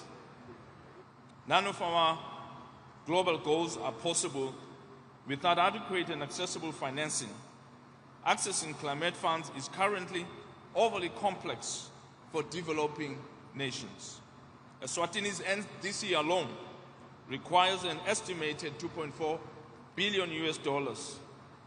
But globally, we need approximately $2 trillion US. Crucially, this financing must be in addition to development financing. Excellencies, the current global financial architecture is simply not fit for purpose. It must change. We need transformative climate financing, moving from aid to strategic investment in local innovation. An urgent reform of global funding mechanisms, including multilateral development banks, to increase concessional finance and African representation is a must. Equally important and urgent is the operationalization of the fund for responding to loss and damage, and the operationalization of the agreement on a meaningful new collective quantified goal on climate finance. There must be an unequivocal rejection of unilateral measures which threaten and seek to penalize developing countries. Furthermore, there is need for a robust technology implementation program, one that delivers tangible results on the ground, not just frameworks and facilitation. Both developed and developing nations require access to technologies that will make the net zero goal a reality. We must support mechanisms such as the Africa Climate Innovation Challenge to channel catalytic finance towards youth-led enterprises. 2 years ago, we made the decision to transition away from fossil fuels. That transition must be just. It must not deprive us of the energy we need to power our development and industrialization. A just transition means ensuring that no nation is left behind and no community is sacrificed in the name of progress. For Eswatini, energy transition must create thousands of jobs, significantly reduce poverty, strengthen local value chains, and ensure access to affordable, reliable, and sustainable energy. Finally, the principle of leaving no one behind must be more than a slogan. It must be a commitment that we live by. We must unite to confront what has rightly been called one of the greatest challenges humanity will ever face. And in doing so, we must urgently find ways to include all members of the global community, especially those who remain excluded from full participation in the process, such as the Republic of China on Taiwan. We must leave this summit speaking not as victims of climate injustice, but as architects of global solutions. In the spirit of our African values proudly mirrored in the Great Brazil Republic and the Tinkhundla system of governance, which places people and communities at the center of decision-making. The Kingdom of Eswatini commits to working with all member states to ensure that climate action is inclusive and equitable. Let us rise to this moment. Let us act. This is the most important thing. We must act. This action must be taken with courage, with fairness, and with unity. The future demands nothing less. I thank you. Obrigado.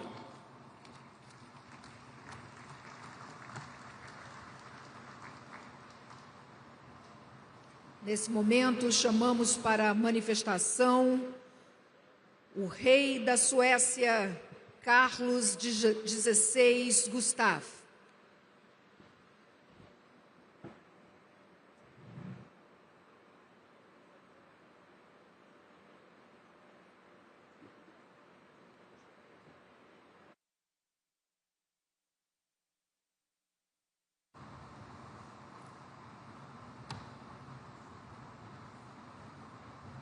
Mr. President, Secretary General, Excellencies, ladies and gentlemen,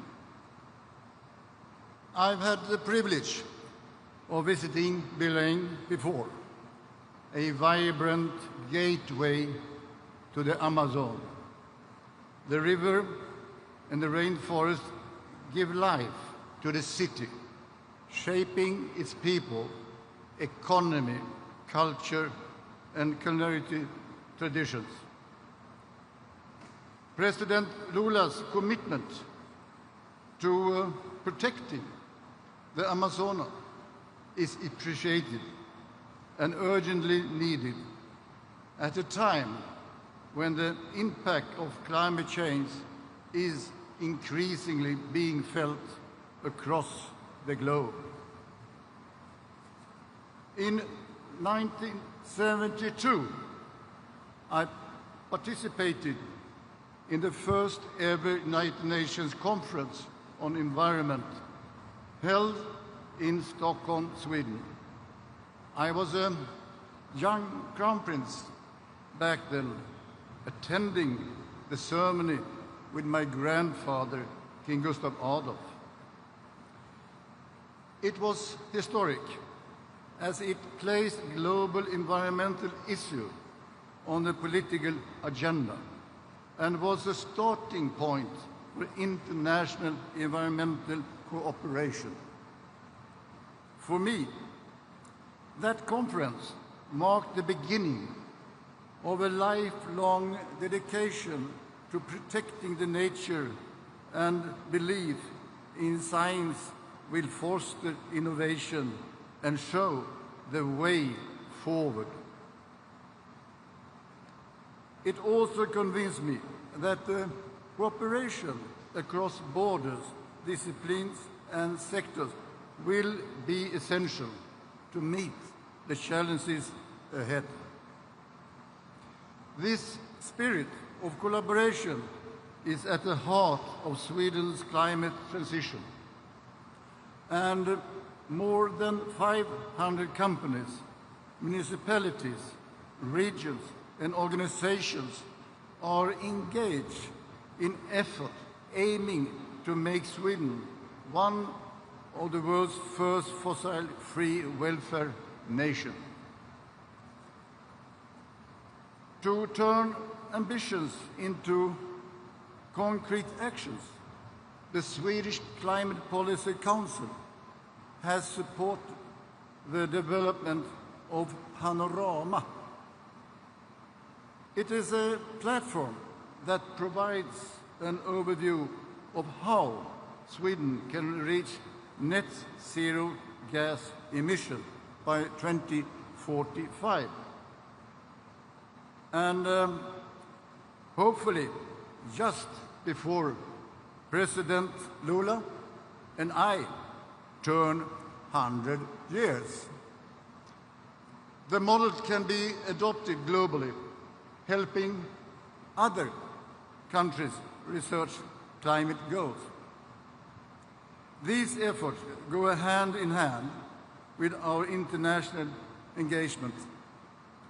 This year, Sweden is the co-chair of the Green Climate Fund. Through this role, we help mobilize resources to turn climate commitment into real action. However, major challenges remain. 33 years after the Climate Convention was signed in Rio de Janeiro, emission of greenhouse gases continue to rise. Biodiversity is declining and ecosystems are under enormous pressure. International collaboration is crucial. Pollution, climate change respects no border, that we all know. Cooperation between nations is the only path towards sustainable development and long-term prosperity. Climate action is the investment opportunity we should all embrace. Because the green transition drives economy growth, building the workforce for the future, and keep our industries competitive. We know there are ways to limit temperature rise while building resilient economies of the future. I am now counting on all of you, heads of states, governments, to implement policies that stimulate demand for sustainable involvement. Together, we must speed up the deployment of these solutions to limit temperature rise to 1.5 degrees and to build resilience for generations to come. The message, I believe, is really what we need to see happening here and now. Action today is important for growth tomorrow. Lack of action means a tremendous loss in human as well as economic capital. I would like to conclude by quoting from the 1972 Stockholm Declaration. Quotation.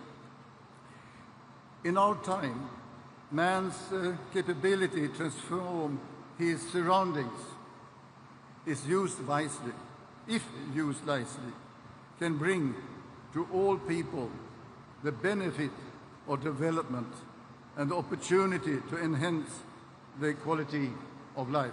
End of quotation. So let us make this gathering here in Belém turning point, a moment when the world come together, not just to discuss, but also to deliver. Thank you and good luck.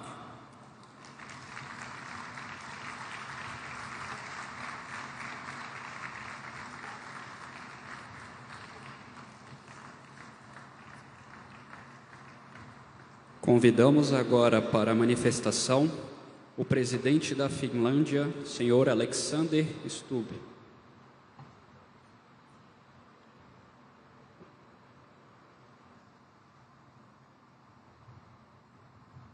Mr. President, Your Excellencies, ladies and gentlemen, it's a great honor for me as President of Finland to speak after the King of Sweden. He mentioned that he has been in Belém before.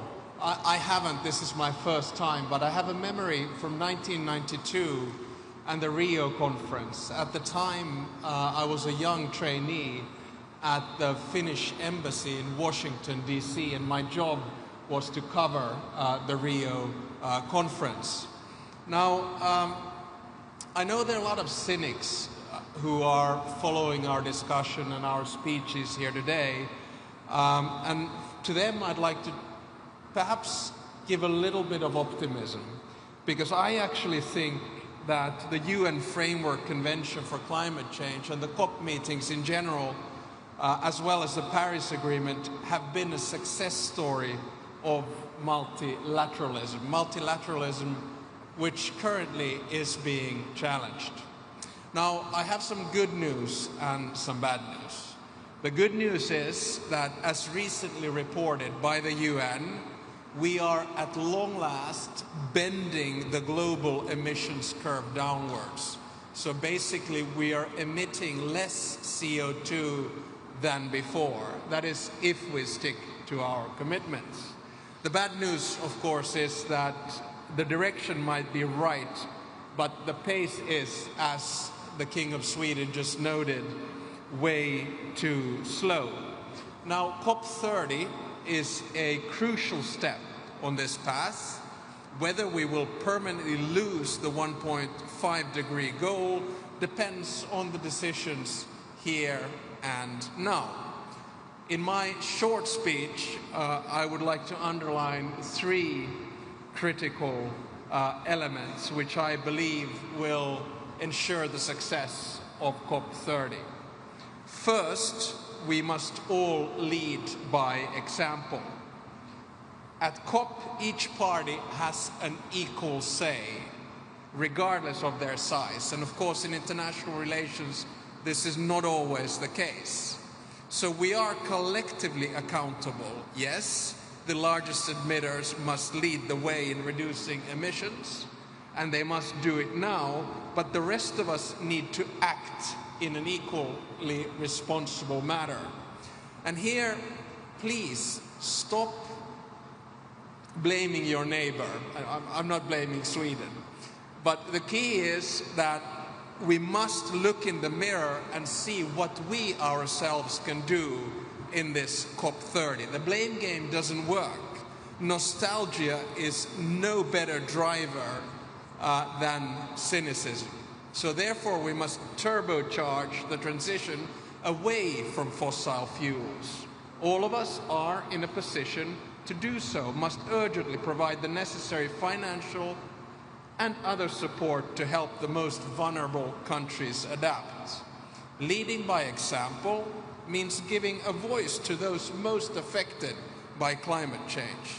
So let me applaud the COP presidency, Brazil, for highlighting the role of the indigenous people in climate action, as well as underline the importance of the COP adopting an ambitious gender action plan. My second point is to put science in the driver's seat.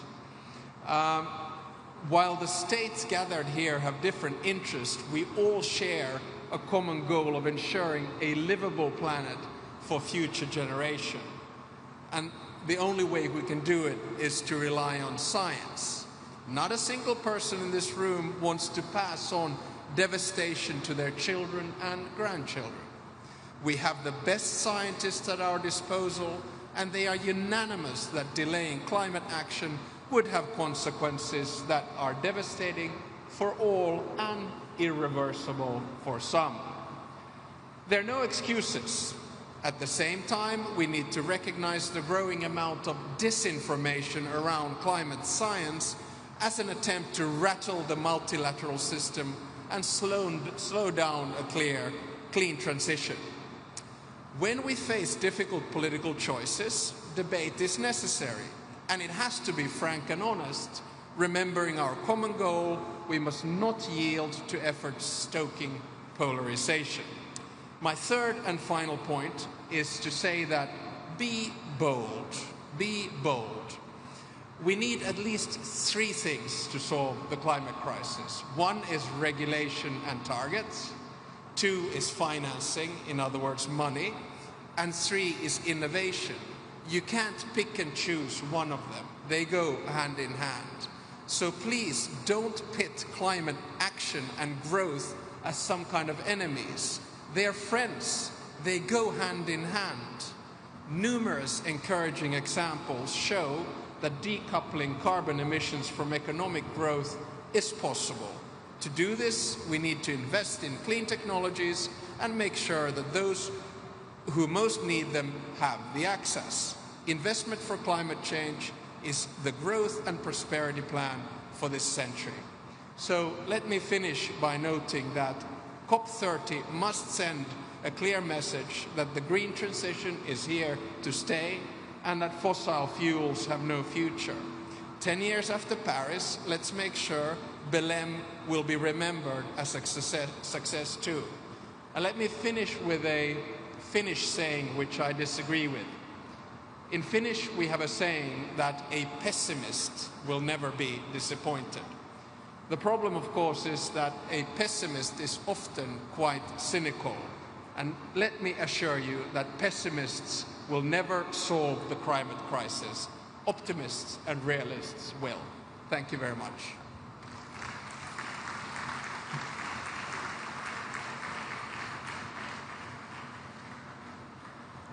Convidamos para a manifestação o vice-primeiro-ministro de Guiné Equatorial, senhor Gaudêncio Messu.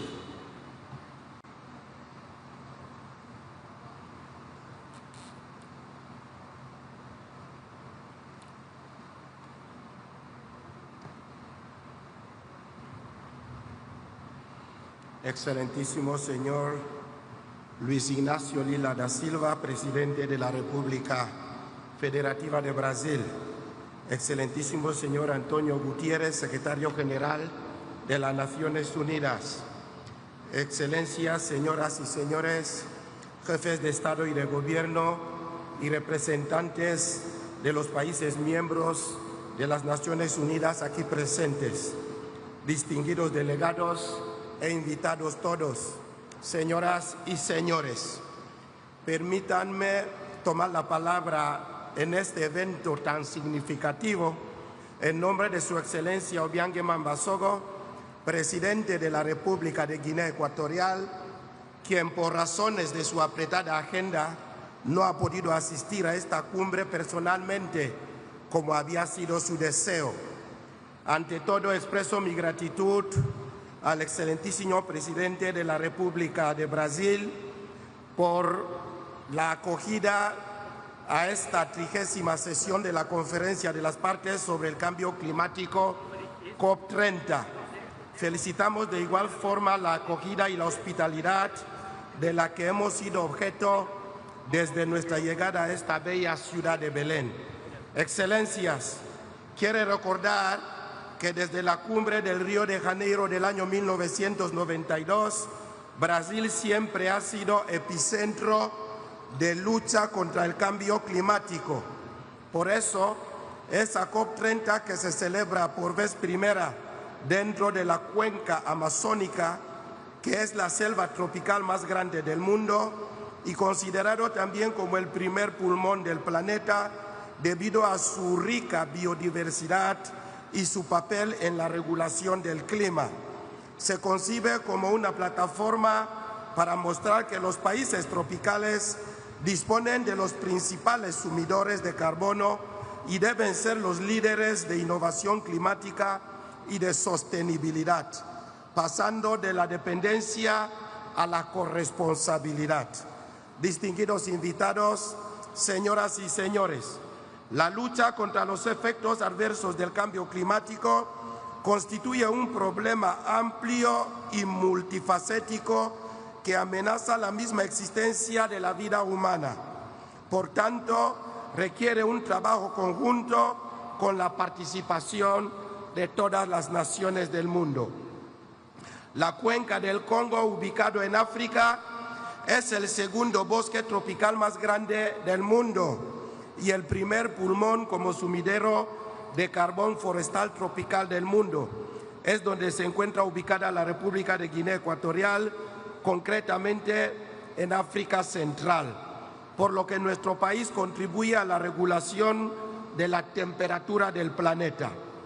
A pesar de esta función reguladora, Guinea Ecuatorial, como otros países africanos, es muy vulnerable a las inclemencias climáticas y se está experimentando en los últimos años eventos climáticos nunca antes conocidos, como crecidas de olas marinas, incendios forestales, fuertes tempestades, vientos huracanados acompañados de lluvias intensas que ocasionan inundaciones en nuestras ciudades con pérdidas de infraestructuras costeras, materiales y medios económicos. Excelencias, señoras y señores, al margen de que mi país emite un porcentaje insignificante de gases de efecto invernadero a la atmósfera de alrededor de 0,2% a nivel mundial, no obstante, estamos al día de nuestras obligaciones, como la actualización de las contribuciones determinadas a nivel nacional, que aumentó la ambición en un 35% para el año 2030, un 15% más respecto a la visión presentada en París y un 50% para el año 2050. Excelencias, señoras y señores, Guinea Ecuatorial está promoviendo energías renovables con la construcción de centrales hidroeléctricas que tienen como objetivo alcanzar antes del año 2050 un 100% de energías renovables, donde actualmente el porcentaje total de energía de transición instalada en mi país es del 90% de fuentes hidroeléctricas y de gas natural. Además, mi país, la República de Guinea Ecuatorial, está cubierto de más del 80% de bosques. Protegemos desde antaño, así como la implementación de acciones de reducción de la deforestación con la finalidad de convertir nuestros bosques en verdaderos sumidores de carbono y la conservación de nuestros refugios de la biodiversidad. También mi país dispone de una parte insular y una larga costa atlántica, con una extensión marítima de unos 314.000 kilómetros cuadrados, casi 2 veces la superficie terrestre. Por eso se invierte mucho en la construcción de diques, rompeolas en las costas y la canalización de los ríos urbanos para la adaptación costera. Señoras y señores, el cambio climático es hoy la principal barrera para el desarrollo sostenible en el continente africano. Por consiguiente, pedimos un compromiso renovado a esta COP30 para proporcionar a los países más vulnerables para reforzar las iniciativas de acción para el clima a través del multilateralismo impulsado por las Naciones Unidas. Un financiamiento adecuado, transparente, justo, con fácil acceso, así como la transferencia de tecnologías para la valoración de nuestro capital natural con la finalidad de implementar las diferentes declaraciones como la africana sobre el clima y otras. Mi país comparte la agenda propuesta en esta edición de la COP30 desde la transición energética, la conservación de los bosques, la transformación de la agricultura y los sistemas alimentarios, entre otros, por lo que la República de Guinea Ecuatorial apoya las propuestas de las declaraciones de Belén sobre el clima, centrados en el desarrollo sostenible de las poblaciones, puesto que dichos temas están alineados con la Estrategia Nacional de Desarrollo Sostenible, Agenda Guinea Ecuatorial 2035. A pesar de los esfuerzos de Guinea Ecuatorial está realizando, aún necesitamos el fortalecimiento de los marcos de cooperación sur-sur y norte-sur entre países e instituciones, como la Comunidad de los Países de la Lengua Portuguesa, CPLP, ya que es de suma importancia para consolidar la paz mundial y luchar juntos contra el cambio climático, deteniendo las guerras en el mundo, ya que no se producen solo las muertes de personas, sino que también contaminan la atmósfera global. Así reitero una vez más el total compromiso incuestionable de la República de Guinea Ecuatorial contra el cambio climático. Que Dios bendiga nuestras deliberaciones de esta COP30. Muchísimas gracias. Muito obrigado.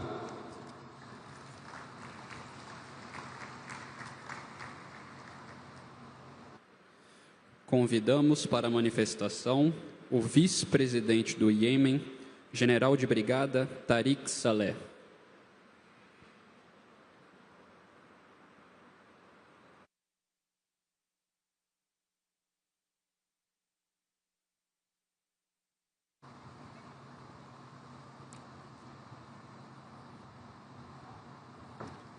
بسم الله الرحمن الرحيم.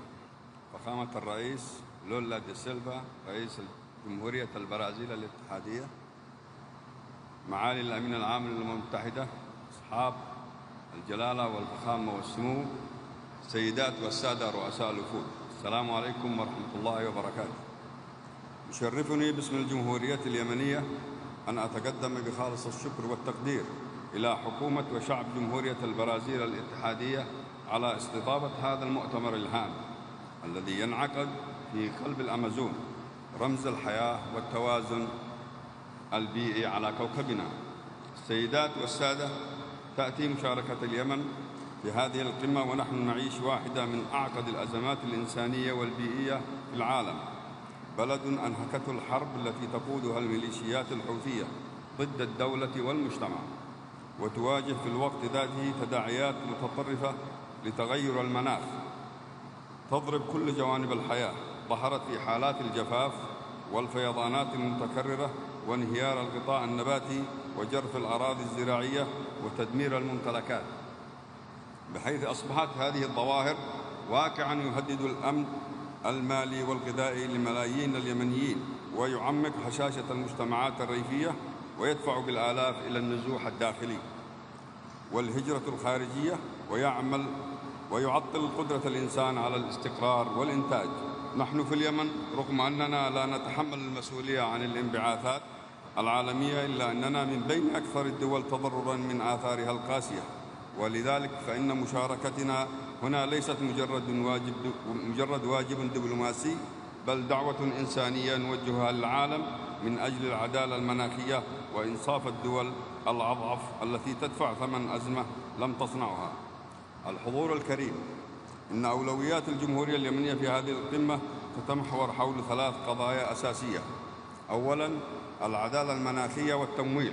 نحن نؤمن أن الالتزامات التي تفرزها مؤتمرات هامة كهذا المؤتمر يجب أن تتحول إلى أفعال من خلال آليات تمويل ميسرة وشفافة ومباشرة للدول المتأثرة بالصراعات لتمكينها من بناء قدراتها، وندعو إلى تفعيل صندوق الخسائر والأضرار بشكل عاجل وضمان وصوله إلى الدول الأكثر تضرراً مثل اليمن، بعيداً عن التعقيدات البيروقراطية التي تحرمها من فرص الدعم العاجل.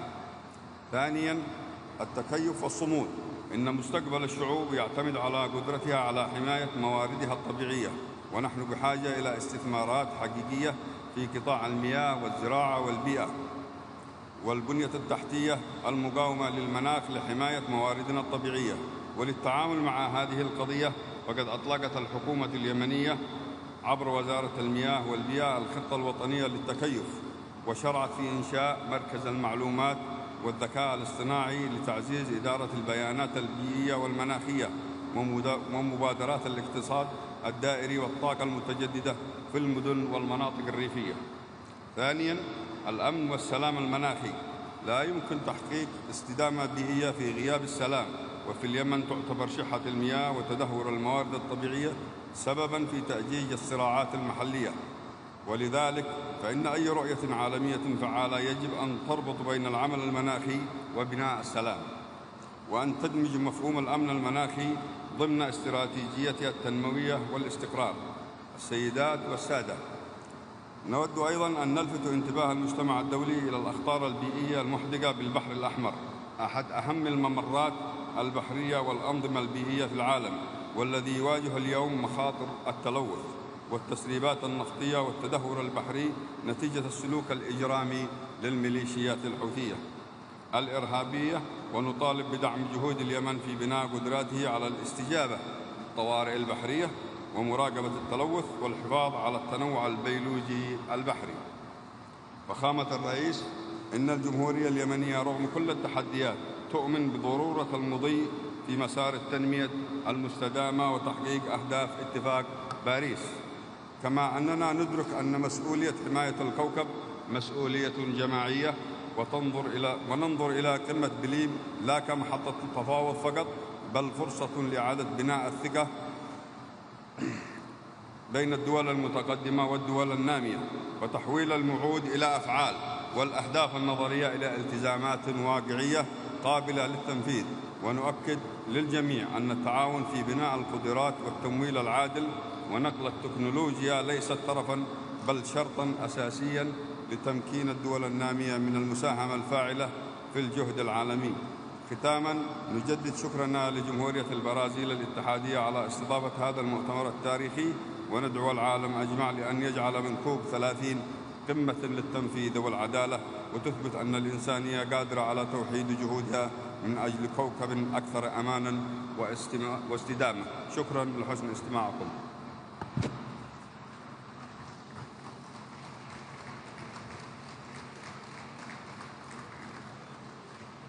Convidamos para a manifestação o vice-primeiro-ministro de Lesoto, senhor Ntomen Majara.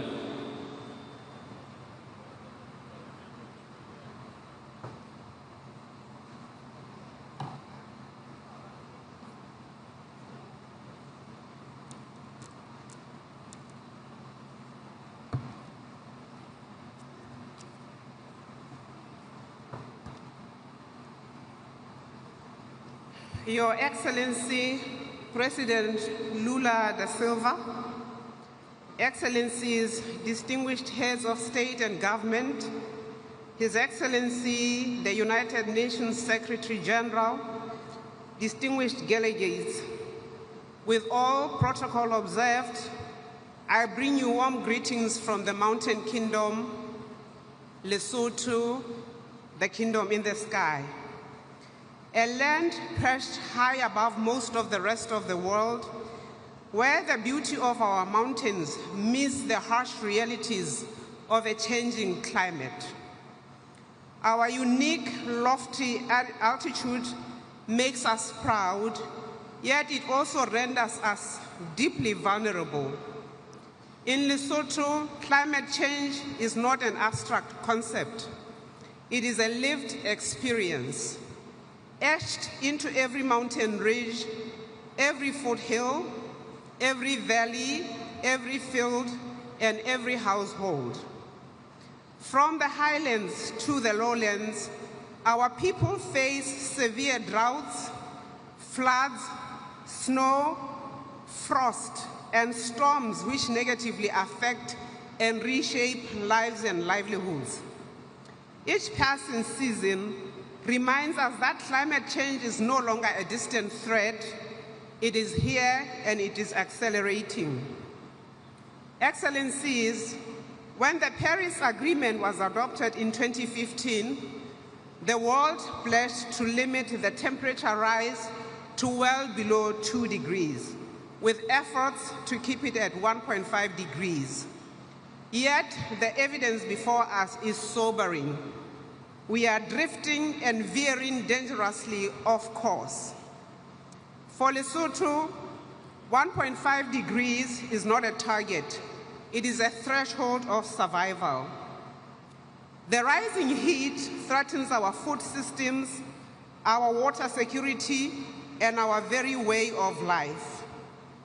Our people, contributing less than 0.01% of global emissions, bear the full brunt or weight of a crisis they did not cause. For us, climate action is not merely a policy choice, it is a moral imperative. Lesotho's national climate change policy, adopted in 2017, envisions a climate-resilient nation pursuing low-carbon, sustainable development for the well-being of all Basotho. This vision rests on 4 strategic pillars: resilience and adaptation, low-carbon development, inclusive governance, and integrated coordination. These 4 pillars underpin our nationally determined contribution: the National Strategic Development Plan, our long-term vision, Technology Action Plan, and National Adaptation Plan, all guided by science, equity, and justice. Through our NDC, Lesotho has committed to reducing greenhouse gas emissions by 60% unconditionally, and up to 24% with international support by the year 2030. We pursue this through a 2-pronged approach, namely adaptation, protecting lives, ecosystems, and the economy from climate impacts, and mitigation, reducing emissions, even as a nation which contributes minimally to global totals. Our National Adaptation Plan identifies 9 priority systems: food and agriculture, water, health, energy, infrastructure, biodiversity, and governance, all aimed at building resilience and adaptive capacity. Your Excellencies, among our most significant interventions are expanding climate-resilient water infrastructure, including the Lesotho Highlands Water Project and the Lowlands Water Supply Scheme, accelerating renewable energy development, particularly solar and wind, to reduce dependency on imported fossil fuels, promoting climate-smart agriculture to strengthen food security and nutrition, restoring wetlands and rangelands through ecosystem-based adaptation, expanding early warning systems and climate information services to safeguard communities, and addressing climate-induced mobility through integrated planning and economic resilience for displaced populations. These efforts show that even a least developed country can lead with vision, innovation, and determination. Yet, despite our progress, we face serious constraints, namely limited finance, technology gaps, and lack of institutional capacity. Excellencies, at the recent negotiations in Baku, parties endorsed the new collective quantified goal on climate finance, targeting $300 billion annually from developed countries and $1.3 trillion from all sources by the year 2035. Lesotho fully supports the timely, expert-led completion of the UAE Belém work program with clear indicators and robust means of implementation. We call for the global goal on adaptation to be fully integrated into this new finance framework and for accelerated support to enable countries like Lesotho to finalize and implement national adaptation plans. The special circumstances of least developed countries must be recognized and prioritized in all adaptation-related decisions. Distinguished delegates, in alignment with global ambition, Lesotho calls for a significant and immediate scale-up of adaptation finance, including full operationalization of the Loss and Damage Fund with grant-based support for LDCs. Transparent, predictable mechanisms to track progress toward both the $300 billion and the $1.3 trillion targets, and simplified, equitable access to climate finance for the most vulnerable nations. Climate finance must be fair, predictable, and accessible, and not be an obstacle course. We further propose that the global goal on adaptation be complemented by a global goal on adaptation finance, ensuring that resources flow where impacts are greatest and capacity most limited.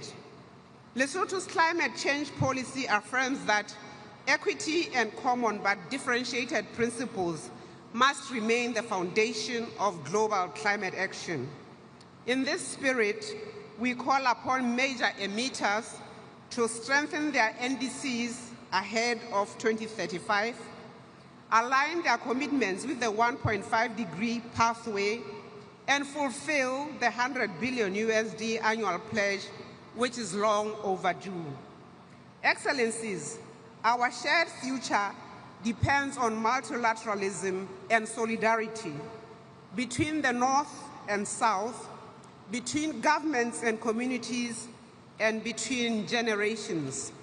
As we meet here in the heart of the Amazon, we are reminded that the forests of Brazil and the mountains of Lesotho are part of one living system, both vital, both vulnerable, and both deserving of protection. As we say in Lesotho, a home is built by many hands. Let us together build and protect our shared home, our earth, with courage, fairness, and faith in a better tomorrow. Lesotho stands ready to do its part, to act with integrity, to collaborate in good faith, and to work hand in hand with the global community towards a sustainable, resilient, and just future. I thank you for your kind attention.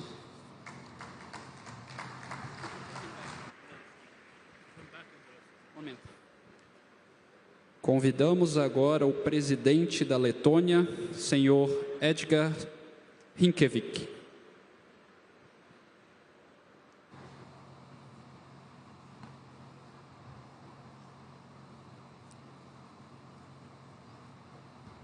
Excellencies, distinguished delegates, first of all, I would like to thank President Lula and the government of Brazil for their warm hospitality. We meet for the 30th Conference of the Parties. This year, the conference is about the global mobilization of stakeholders, about bridging the gaps between negotiation and implementation. We know that the biggest challenge to implementing climate solutions is to balance economic activity with responsible use of Earth's resources. Many communities will resist change if not offered appropriate alternatives. Climate vision cannot survive on empty pledges. We must make climate policies about people, because people are the agents of change. Latvia places the highest value on human life, social well-being, peace, climate resilience and adaptation. As we join the United Nations Security Council in 2026, we intend to advance these principles in every discussion. Ladies and gentlemen, we condemn actions that undermine these values. Russia's aggression against Ukraine seeks to reshape the global order through conflict.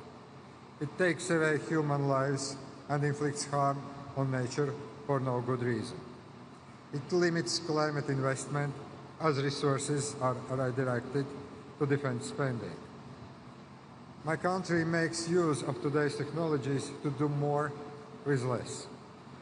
These opportunities should be accessible to everyone. To power more with clean energy. To travel further but use less fuel. To grow more food using fewer resources. Climate action should not be responsibility of one group or one nation. The gains we derive from climate action should not be distributed among a small, privileged group. When disaster strikes, it is usually communities that have to take on the burden of rebuilding lives.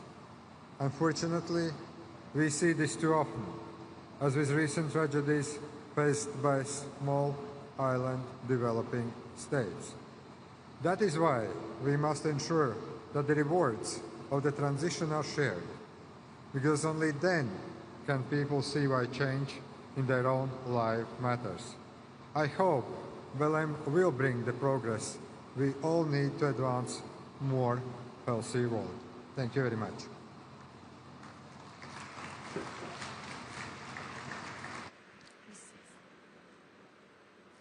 Nesse momento, chamamos para a manifestação o príncipe-chefe de Estado de Mônaco, Alberto II.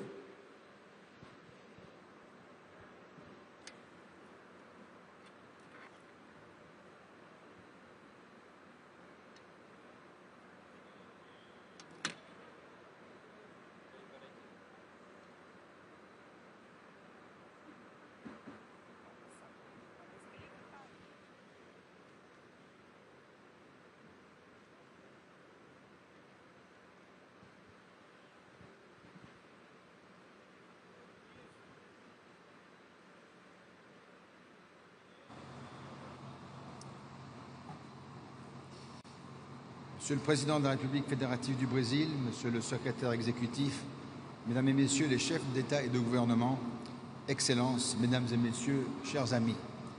Nous voici réunis pour la 30e conférence des parties à la Convention cadre des Nations Unies sur les changements climatiques. 30 ans que nous travaillons ensemble à évaluer et à répondre aux besoins de chacun, à faire le bilan du chemin parcouru et à rehausser notre ambition. Ceci avec l'objectif commun de relever le défi de notre temps, faire face au changement climatique et donc de réduire nos émissions de gaz à effet de serre. La science se trouve aujourd'hui confrontée au péril de l'idéologie et du relativisme, alors même qu'elle n'a jamais été aussi sûre, si accessible et surtout si claire. Alors qu'elle franchit année après année les limites planétaires, l'humanité n'a jamais été aussi menacée qu'aujourd'hui par les changements climatiques. Ne nous y trompons pas, ces bouleversements sont de notre fait. La Cour internationale de justice et le Tribunal international du droit de la mer ont récemment tous deux établi un lien clair entre nos activités anthropiques, les bouleversements que connaît le climat et la responsabilité qui pèse sur nos États. Une responsabilité historique, d'une part, découlant du développement économique longtemps indifférent aux atteintes infligées aux écosystèmes de notre planète. Mais surtout une responsabilité vis-à-vis de l'avenir. À cet égard, il nous incombe de redoubler d'efforts pour réduire nos émissions de gaz à effet de serre dans tous les secteurs. Pour ce faire, il me semble que nous disposons de l'un des outils les plus efficaces que le multilatéralisme a su produire, voilà 10 ans, dans un formidable élan de conscience collective et de coopération internationale. Pierre angulaire de notre action climatique, l'accord de Paris nous fixe l'objectif collectif d'ici à la fin du siècle, de façon juste et équitable, de limiter le réchauffement climatique tout en garantissant la capacité de chacun à s'y adapter. Nous constatons pourtant ces derniers temps qu'il fait l'objet d'un certain procès en manque d'ambition, voire d'une inefficacité, n'allant pas assez vite pour certains, trop vite pour d'autres. Je crois qu'il s'agit là d'une conception incorrecte du régime établi. Rappelons-nous en effet que l'accord de Paris fait bien et bien peser la charge de l'action climatique et de son ambition sur nous tous, États, partis.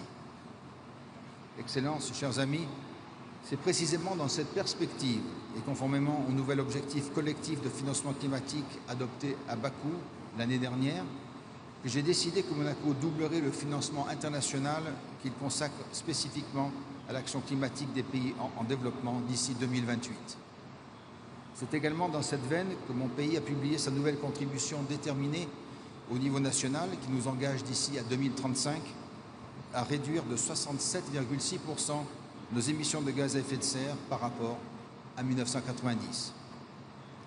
Pour atteindre cet objectif ambitieux aligné sur la trajectoire des 1,5 degrés Celsius d'augmentation fixée par le GIEC, le recours aux énergies fossiles sera bien évidemment fortement limité et les énergies renouvelables, notamment thalassothermiques, y seront substituées.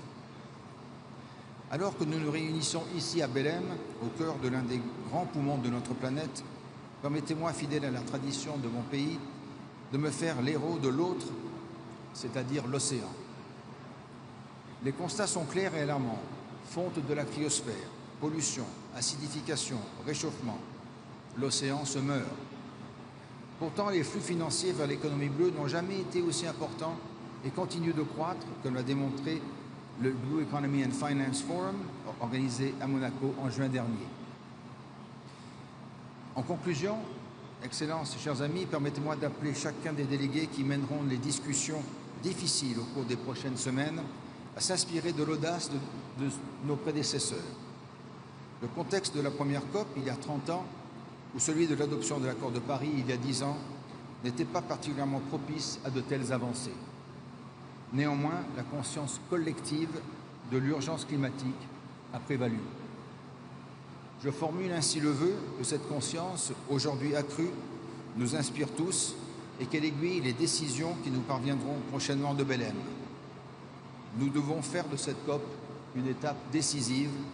Nous ne pouvons plus attendre. Je vous remercie.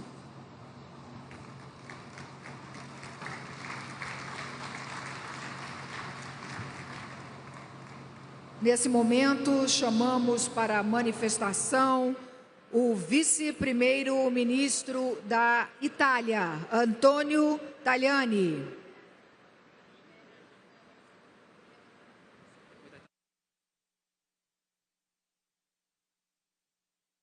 Chair, ladies and gentlemen, the climate change is a problem for all of us.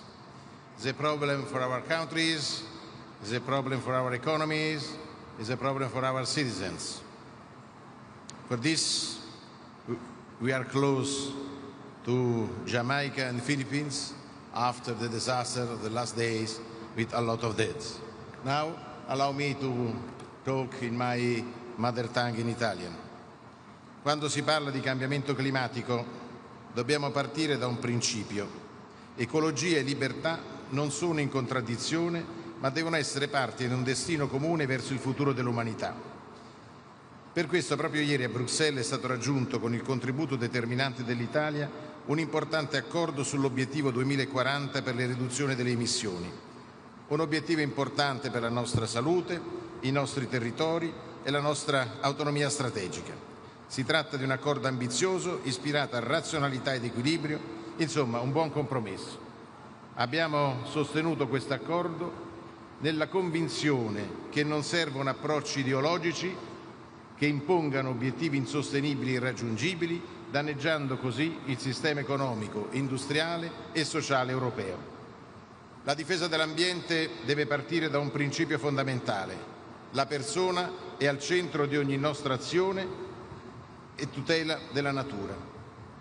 È questa la stella polare che ci deve guidare. Salute e prosperità sono le migliori difese contro il cambiamento climatico perché rendono le nostre comunità meno vulnerabili agli eventi estremi. Lo ha riconosciuto nei giorni scorsi lo stesso Bill Gates. La risposta al cambiamento climatico richiede dunque politiche per la crescita, lo sviluppo e la creazione di posti di lavoro. La green economy non deve essere un problema, ma deve rappresentare un'opportunità. Le politiche ambientali però non devono rappresentare un vincolo, ma come dicevo una grande opportunità di progresso e libertà, un volano per investimenti, per la crescita e l'innovazione tecnologica. E questo è l'impegno del governo italiano che portiamo in Europa, nel G7 e in ogni appuntamento internazionale. Non può esserci infatti lotta al cambiamento climatico senza tener conto della questione sociale. Ecco perché l'Italia punta a una transizione energetica neutrale.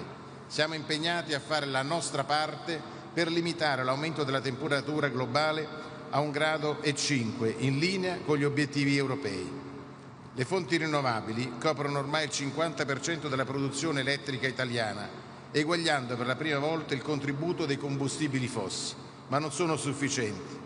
Per questo dobbiamo fare ricorso a tutte le tecnologie disponibili, incluso il nucleare di ultima generazione, l'idrogeno verde e i biocarburanti. E proprio a favore dei biocarburanti stiamo lanciando con Brasile e Giappone un'iniziativa per quadruplicare la produzione di carburanti sostenibili entro il 2035 e invitiamo tutti gli altri paesi ad aderirvi. Il nostro impegno a sostegno di questa strategia è concreto. Proprio ieri il governo italiano ha approvato 9 norme per promuovere l'economia circolare, per migliorare la gestione del ciclo di vita delle batterie e la gestione sostenibile dei rifiuti. Abbiamo dotato anche il nostro fondo clima di oltre 4 miliardi di euro che stiamo indirizzando in particolare a progetti a favore dell'Africa. Vogliamo mettere a disposizione il nostro miglior saper fare italiano in settori chiave come agricoltura e acqua, ma anche il farmaceutico, cruciale per la salute delle persone. L'Italia è infatti tra i paesi più avanzati nello sviluppo di nuove tecnologie spaziali per promuovere l'agricoltura sostenibile con un minor uso di acqua e pesticidi. Siamo in prima linea anche nell'uso innovativo della meteorologia attraverso il servizio meteorologico della nostra aeronautica militare, un'eccellenza italiana a disposizione di tutti i nostri partner. Penso anche all'applicazione in agricoltura delle tecnologie di evoluzione assistita. E mettiamo a disposizione anche il nostro saper fare per una gestione più efficiente delle risorse idriche, per la produzione agricola e lo sviluppo tecnologico del sistema agroalimentare. L'acqua è essenziale per il benessere delle persone. La sua gestione responsabile è cruciale per la sostenibilità del pianeta. Per questo saremo orgogliosi di ospitare a Roma ad ottobre del prossimo anno il primo forum euro-mediterraneo sull'acqua. E l'anno prossimo ospiteremo sempre a Roma anche la riunione dei ministri degli esteri e dell'ambiente dell'Unione Europea per il Mediterraneo, dell'Unione per il Mediterraneo dedicata proprio all'acqua. In conclusione, signor Presidente, il forte impegno italiano che ho appena descritto trova a Belém la sua manifestazione concreta anche nel padiglione Italia Acqua Praça, una piazza italiana galleggiante che richiama Venezia, dove è stata presentata nei mesi scorsi. Rimarrà qui in Amazzonia come spazio a disposizione dei cittadini e segno della profonda amicizia tra i nostri paesi e dei valori della collaborazione internazionale in cui l'Italia crede. Non posso però, signori, concludere il mio intervento senza ricordare che l'Italia sta celebrando gli 800 anni dalla morte di San Francesco d'Assisi. La nostra azione contro il cambiamento climatico si ispira al suo pensiero di amante della natura, dell'umanità e di tutto il creato di cui ognuno di noi fa parte. Vi ringrazio.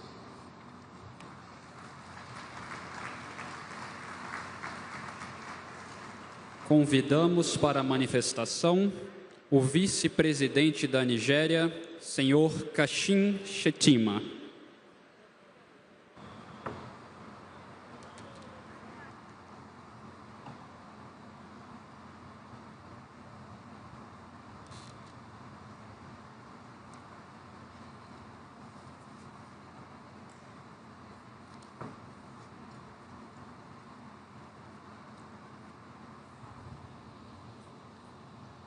Your Excellency President Lula of Brazil, the UN Secretary General, Your Excellencies, distinguished ladies and gentlemen.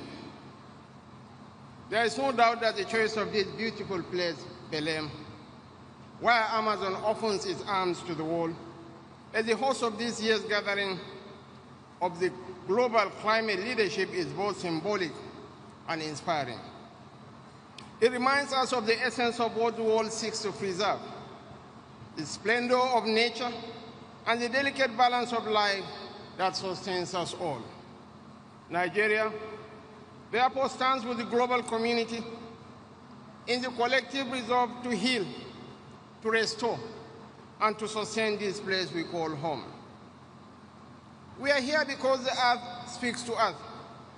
It speaks not in words, but through the devastations we witness every day, through the floods that wash away entire communities, through the droughts that parch our farmlands, through the hurricanes that batter coastal towns, through the wildfires that consume ancient forests, through the heat waves that choke our cities, and through the conflicts that happen because of all of this.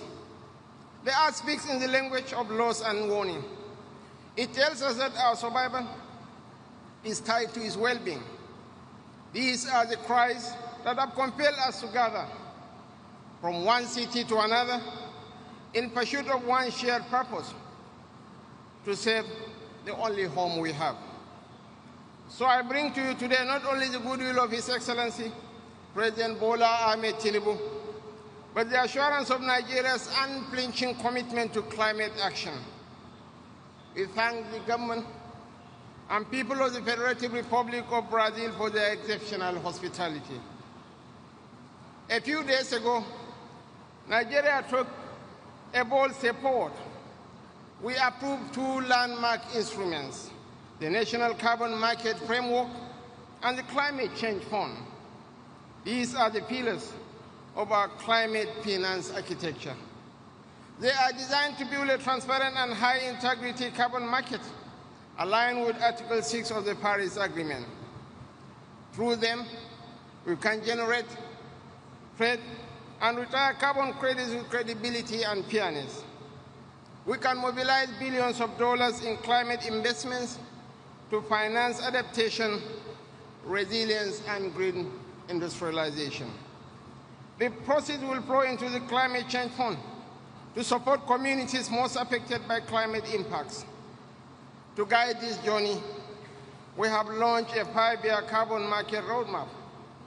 This will establish an emissions trading system and a carbon tax regime strengthened by fiscal incentives that reward clean innovation. Excellencies, distinguished ladies and gentlemen, Nigeria's third nationally determined contribution, validated and submitted in September 2025, marks an ambitious step in our climate journey. It commits us to an absolute emission reduction of 32% by 2035 and chart our way to net zero in the long run, supported by strategies across energy, agriculture, transport, waste, and industry. Our decade of gas strategy anchors this transition, using natural gas to stabilize power and drive industrial growth, while expanding solar and off-grid solutions for rural electrification. Through these efforts, we are powering small businesses, promoting clean energy, and transforming agricultural waste into opportunity. Nigeria's geography, from the Sahelian plains in the north to the mangroves of the Niger Delta, reflect nature's generosity and reminds us of our responsibility to preserve what sustains us. This is why we are investing in climate-smart agriculture, livestock transformation, and sustainable land use practices that reduce conflict over resources and enhance food security. Yet, no nation can finance climate ambition with goodwill alone. Climate finance remains the vehicle of effective implementation, and we therefore call for a reliable and equitable architecture that recognizes the unique realities of developing nations and empowers them to deliver on global commitments. Nigeria welcomes the operationalization of the Loss and Damage Fund and urges our partners to ensure its accessibility to the most climate vulnerable nations. Nigeria asserts that Africa's voice must not echo as a cry of vulnerability, but a chorus of innovation. Our continent is rich in renewable resources, biodiversity, and useful ingenuity. I hereby say with absolute certainty that we are not the problem. We are an integral part of the solution. This is why at COP30, we hope to demonstrate that Africa can lead in carbon capture through forests, in renewable energy expansion, in digital monitoring of emissions, and in regional cooperation that translates ambition into prosperity. Excellencies, let COP30 be remembered as the moment when the world moved from pledges to performance, from ambition to action, and from dialogue to delivery. For Nigeria stands ready to work with all nations to build a fairer, greener, and more resilient world, one where our children will inherit not the ruins of our indifference, but the fruits of our collective resolve. Thank you so much.